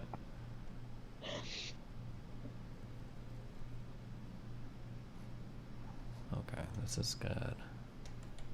All right, who's gonna pollute the airwaves with the next hot take? Anyone got like another If you're a something feminist, similar to Aaron- daughter chase? If you're a feminist, Aaron, shouldn't you be making jokes about fucking our dads? I do plenty of times. Go check my log history in DGG chat. Yeah, I think she's hit me with that one too. Didn't do his So, research. it's a Typical thing. Sejin. I don't even know the lore. Pathetic. But why? Why does it have to be dad jokes and like dad fucking jokes? Why can't Well, I it also should fuck be both. moms? Why are you trying to put Are restrictions you- on a woman's sexuality? He Are giggles you, nervously. He did giggle nervously. Hella Are nervously. you attracted to women? Sejin, you are contributing to heteronormativity right now. How does it feel? Jesus Christ, guys. Can we calm down? Pretty good. I think wokeism's going too far right now with this Inquisition. What's your Dude, connection I'm to President Sunday? tech-illiterate. Straight A long time ago, I was streaming okay, and I President didn't know Sunday got about really Lotus fucking Box irritated answered at that my question, streams, and then I started Steven. dodging debates. So then he thought he could send like a fucking assassin simp, his #1 fan and friend, who he's known for like 10 years, straight right over here into the community. That's Hey, I do you didn't even know you know? could come up with fan Wait a fiction minute. on the fly, just like Lycan. Wow. Your first interaction with her was in that Change My Mind event, right? Yeah, Mm-hmm. where he sent Okay. her to come and fucking. I forgot that Mate, was one of what the if red she doesn't- flags for the community was that you were a Sunday viewer. Yep, not viewer, personal, Not a close, viewer, longtime friend. A sleeper agent is what Yes. people accused me of. Yep. She probably doesn't even live in Texas. Where do I live? There's no telling if you're a President Sunday plant. There's no telling from where he recruited you. Josiah, this racism, this xenophobia. Are you thinking just because I'm Hispanic that I'm not even an American? Are you saying Yes. that I live in Mexico potentially? Yes. What would be wrong if I think if you I are did live jumping in to Mexico? wildly racist conclusions, and you know what? As a proud woke person, I reject that. I can't. I Believe mean, you that were the you're- first person who expressed skepticism about my There are Texas 49 other residency. states, lady. There are 49 other American states. that you are from which you hail. You're probably from like I don't know Vermont. He probably told you Jesus. from Vermont. Yeah, Bernie Okay, so supporter why was she I would at be. Yeah. UT? Why was I at Oh UT yes, Austin? exactly. Based on your political leanings, yes, you're a proud Vermontian or Vermonter. They're pretty racist up in New England. I don't think so. No, actually, there's like a lot of conservative shit up there. Okay, actually, like rural Pennsylvania, it looks a lot like rural Kentucky with respect to its political ideology. Like they play cow pie bingo and stupid shit like that there. Small town I'm from, it's like they have 5 bars, 3, not one red light, 5 bars, 6 churches, and it's just like racism and Trump country everywhere. Based. Yeah. So yeah, I guess there is some truth to that. Speaking of Northern rural states run Pennsylvania, above it. I have a T-shirt that says "I heart intercourse" and it has an Amish buggy on it. Nice one. Nice. I mean, if anyone knows anything about, there's a place called Intercourse, Pennsylvania. I don't know It's a anything bunch about of Amish intercourse. people. Why don't you tell us about it? Actually, wait. I need to go to sleep. It's fucking 1 a.m., guys. Jesus Christ. When a man loves a woman. But you're having so much fun. Yeah, I know. I've almost got my orange science done. Jesus. Thank you. Closer we done with Factorio. Just shut the fuck up, Sejin. Nobody asked you. Hey, don't be mean to Sejin. He's planning 2024 for you. Sejin, what do you make of all this? God damn it! I was Make trying to of all lean into what? 2024. Wait, yeah, Ruminate, you're supposed to come bully him about 2024. I did yesterday, and then his And mic then conveniently he cut ran out. away. Yeah. Like a coward. Yeah, so now here's your chance. Yeah. So Destiny, while your internet's solid, let's talk 2024. How do you feel about that? Like potentially. I have no idea, and I'm not even. My brain doesn't have the processing power for politics. Okay, until I I finish. thought you said that you wanted to play Factorio and do politics. Wasn't that an exact quote from yesterday, or actually today? Once again, dodging what you say you want to do, and then the moment people try to hold you to it, you're just like, no. I'm about to subscribe This to motherfucker Sejin. said he wanted to do Factorio and then do my politics and news shit. I lied. Which you did. I can't do it at the same time. That's why I need to finish Factorio. You're never gonna finish Factorio. I am gonna finish. How You far know- along are you? Do you even know like what the Ask like? those questions, okay? You don't want to know the answer, but I am working diligently hard. Steven, you're just gonna let this stand? Somebody who doubts your Factorio skills and expertise, he still gets to have fucking perms. He's saying Aaron, he doesn't why are even you- believe in you. Aaron, why are you coming at me like this? You've been going at it. Because Oh, you no, wait a said minute. that you didn't know if I was really from Texas. You said that I was lying. They are making credible allegations that you are a President Sunday plant, ferried in from Vermont to Texas to ambush Destiny. Okay, I on didn't- what grounds do you have to criticize counterpoints now? Look at you positing a conspiracy Oh, theory. Okay? True. You have straight derangement syndrome, my friend. If you actually think that I'm not from Texas, okay? I don't That hear there's the any accent. merit. I don't hear the accent. I don't see the fucking hat. True. You weren't wearing shit kickers in Georgia. So You if just I'm gotta- not saying like y'all, You didn't and have a yeehaw big-ass belt every buckle? 2 seconds, that I'm not actually from Texas. You didn't have a piece of straw hanging out of your mouth. Wait, hold on. Aaron, you've got 2 seconds to answer this question. Ready? I'm ready. What is the capital of Texas? Austin. That I don't know. That took a little bit. I'm not sure. I don't know now. Not that I'm white knighting, but she was within your 2 second. She was at the tail end of that. That was like a Like in- 1.98. What the fuck? Oh my Not that god. I'm white knighting. What is this caveat? Just You fucking have say to with your caveat it. chest. No, I had. bigot, Chad. I I've been am in this white place. knighting. I've been in this place for too long. I know how this chat works. Everyone knows you're in love with Destiny. That's why you dick ride him all day. You don't Thank have to you, caveat yes. with in this case. It's fine. No, Aaron, he was being a proper feminist. He was I'm saying sorry. That he was not trying to like speak on your behalf. Wicked, who are you apologizing to? To Lycan, because I've been so mean to him and he's such a sweetheart. I don't know. Maybe it's just because I've known you for a long enough time now. We're chill. Like, there's no part of your shit that's really got to me. Wow. Good, because this is gonna keep coming, baby. Go harder, baby. I can take it. Jesus, guys. Blew me up. I hope this is clipped because that like 5 seconds of verbal exchange like that was pretty good. Okay. I love you guys. I need to go sleep and pretend to If wake you up loved on us, time you'd tomorrow. stay. I You'd don't. stay. All right, rip on. You need to finish this factory is what you need to do. I'm working. I work off the clock on the factory too. Okay, don't worry. Okay. Someone join, Steven. You got to stay. Who joined? Start a fight. Hurry. Darius. Darius, what do you want? Darius returned. Or Yeah. who do you want? Darius. Well, who just left? Why'd you just ask that question? Ruminate. Yeah, I Luminate. have Why no did idea. you ask that? What are you talking Wait, about? Ruminate. I said, what do you want? And then you said, "Who do you want?" You I did followed it not up say with that. Fake news. You Absolute did. fake news. Are Nah, you I don't think so. gaslighting me? No. Jesus, the I think you're abuse from you gaslighting just me. does not end. Are you trying What? to compound gaslight me? That's what you're doing. Okay, I'm leaving. Wait, is Darius waiting for me to leave? He's back. Oh, I wonder if he's waiting for me to leave. Catch a flight, can't catch a stream either. Feels bad. Why would he be waiting for you to leave? I don't know. Other than the obvious reasons. That's Nervous? That he that's just what makes it doesn't so wanna talk to you. interesting. Jealousy looks so weird on you, Steve. Looks so What weird am on I? you. What are you talking about? Are you okay? It just looks so weird on you. I mean, you said you were gonna leave. Here's the thing, Steve. You enter girls into the orbit. It's a competition between you and I. At this Wait, what are point. you talking about? You just leave again? No. Wait, he did. He did. I mean, you Actually said you were gonna end the unhinged. stream, but then you were like, "Oh wait, Darius is here. Is he even here to talk to me?" And then you started to extend the stream a little bit. You're not leaving. Well, I was just curious who he Okay. was, but now he left again, so I don't know what's going on. Getting a little confused. Well, you don't think Darius and I can be alone in the same Destiny zone What? together? Why would you think I would care if you two were alone? Wait, where I did have that no- come from? What? What? Are you assuming that? That's why I was curious that he joined the room. Wait, can I hear you say that? Did you hear me say that? Yeah, that's what you just said. We all heard you say that. Yeah. Interesting. I Okay. think that's what somebody else said. Jesus, you're like slipping now. Okay. All right, I am gonna leave though. Have fun. Good night. Be careful. See ya. Stay safe, guys. Bye. Okay. Night. All right, I love you guys.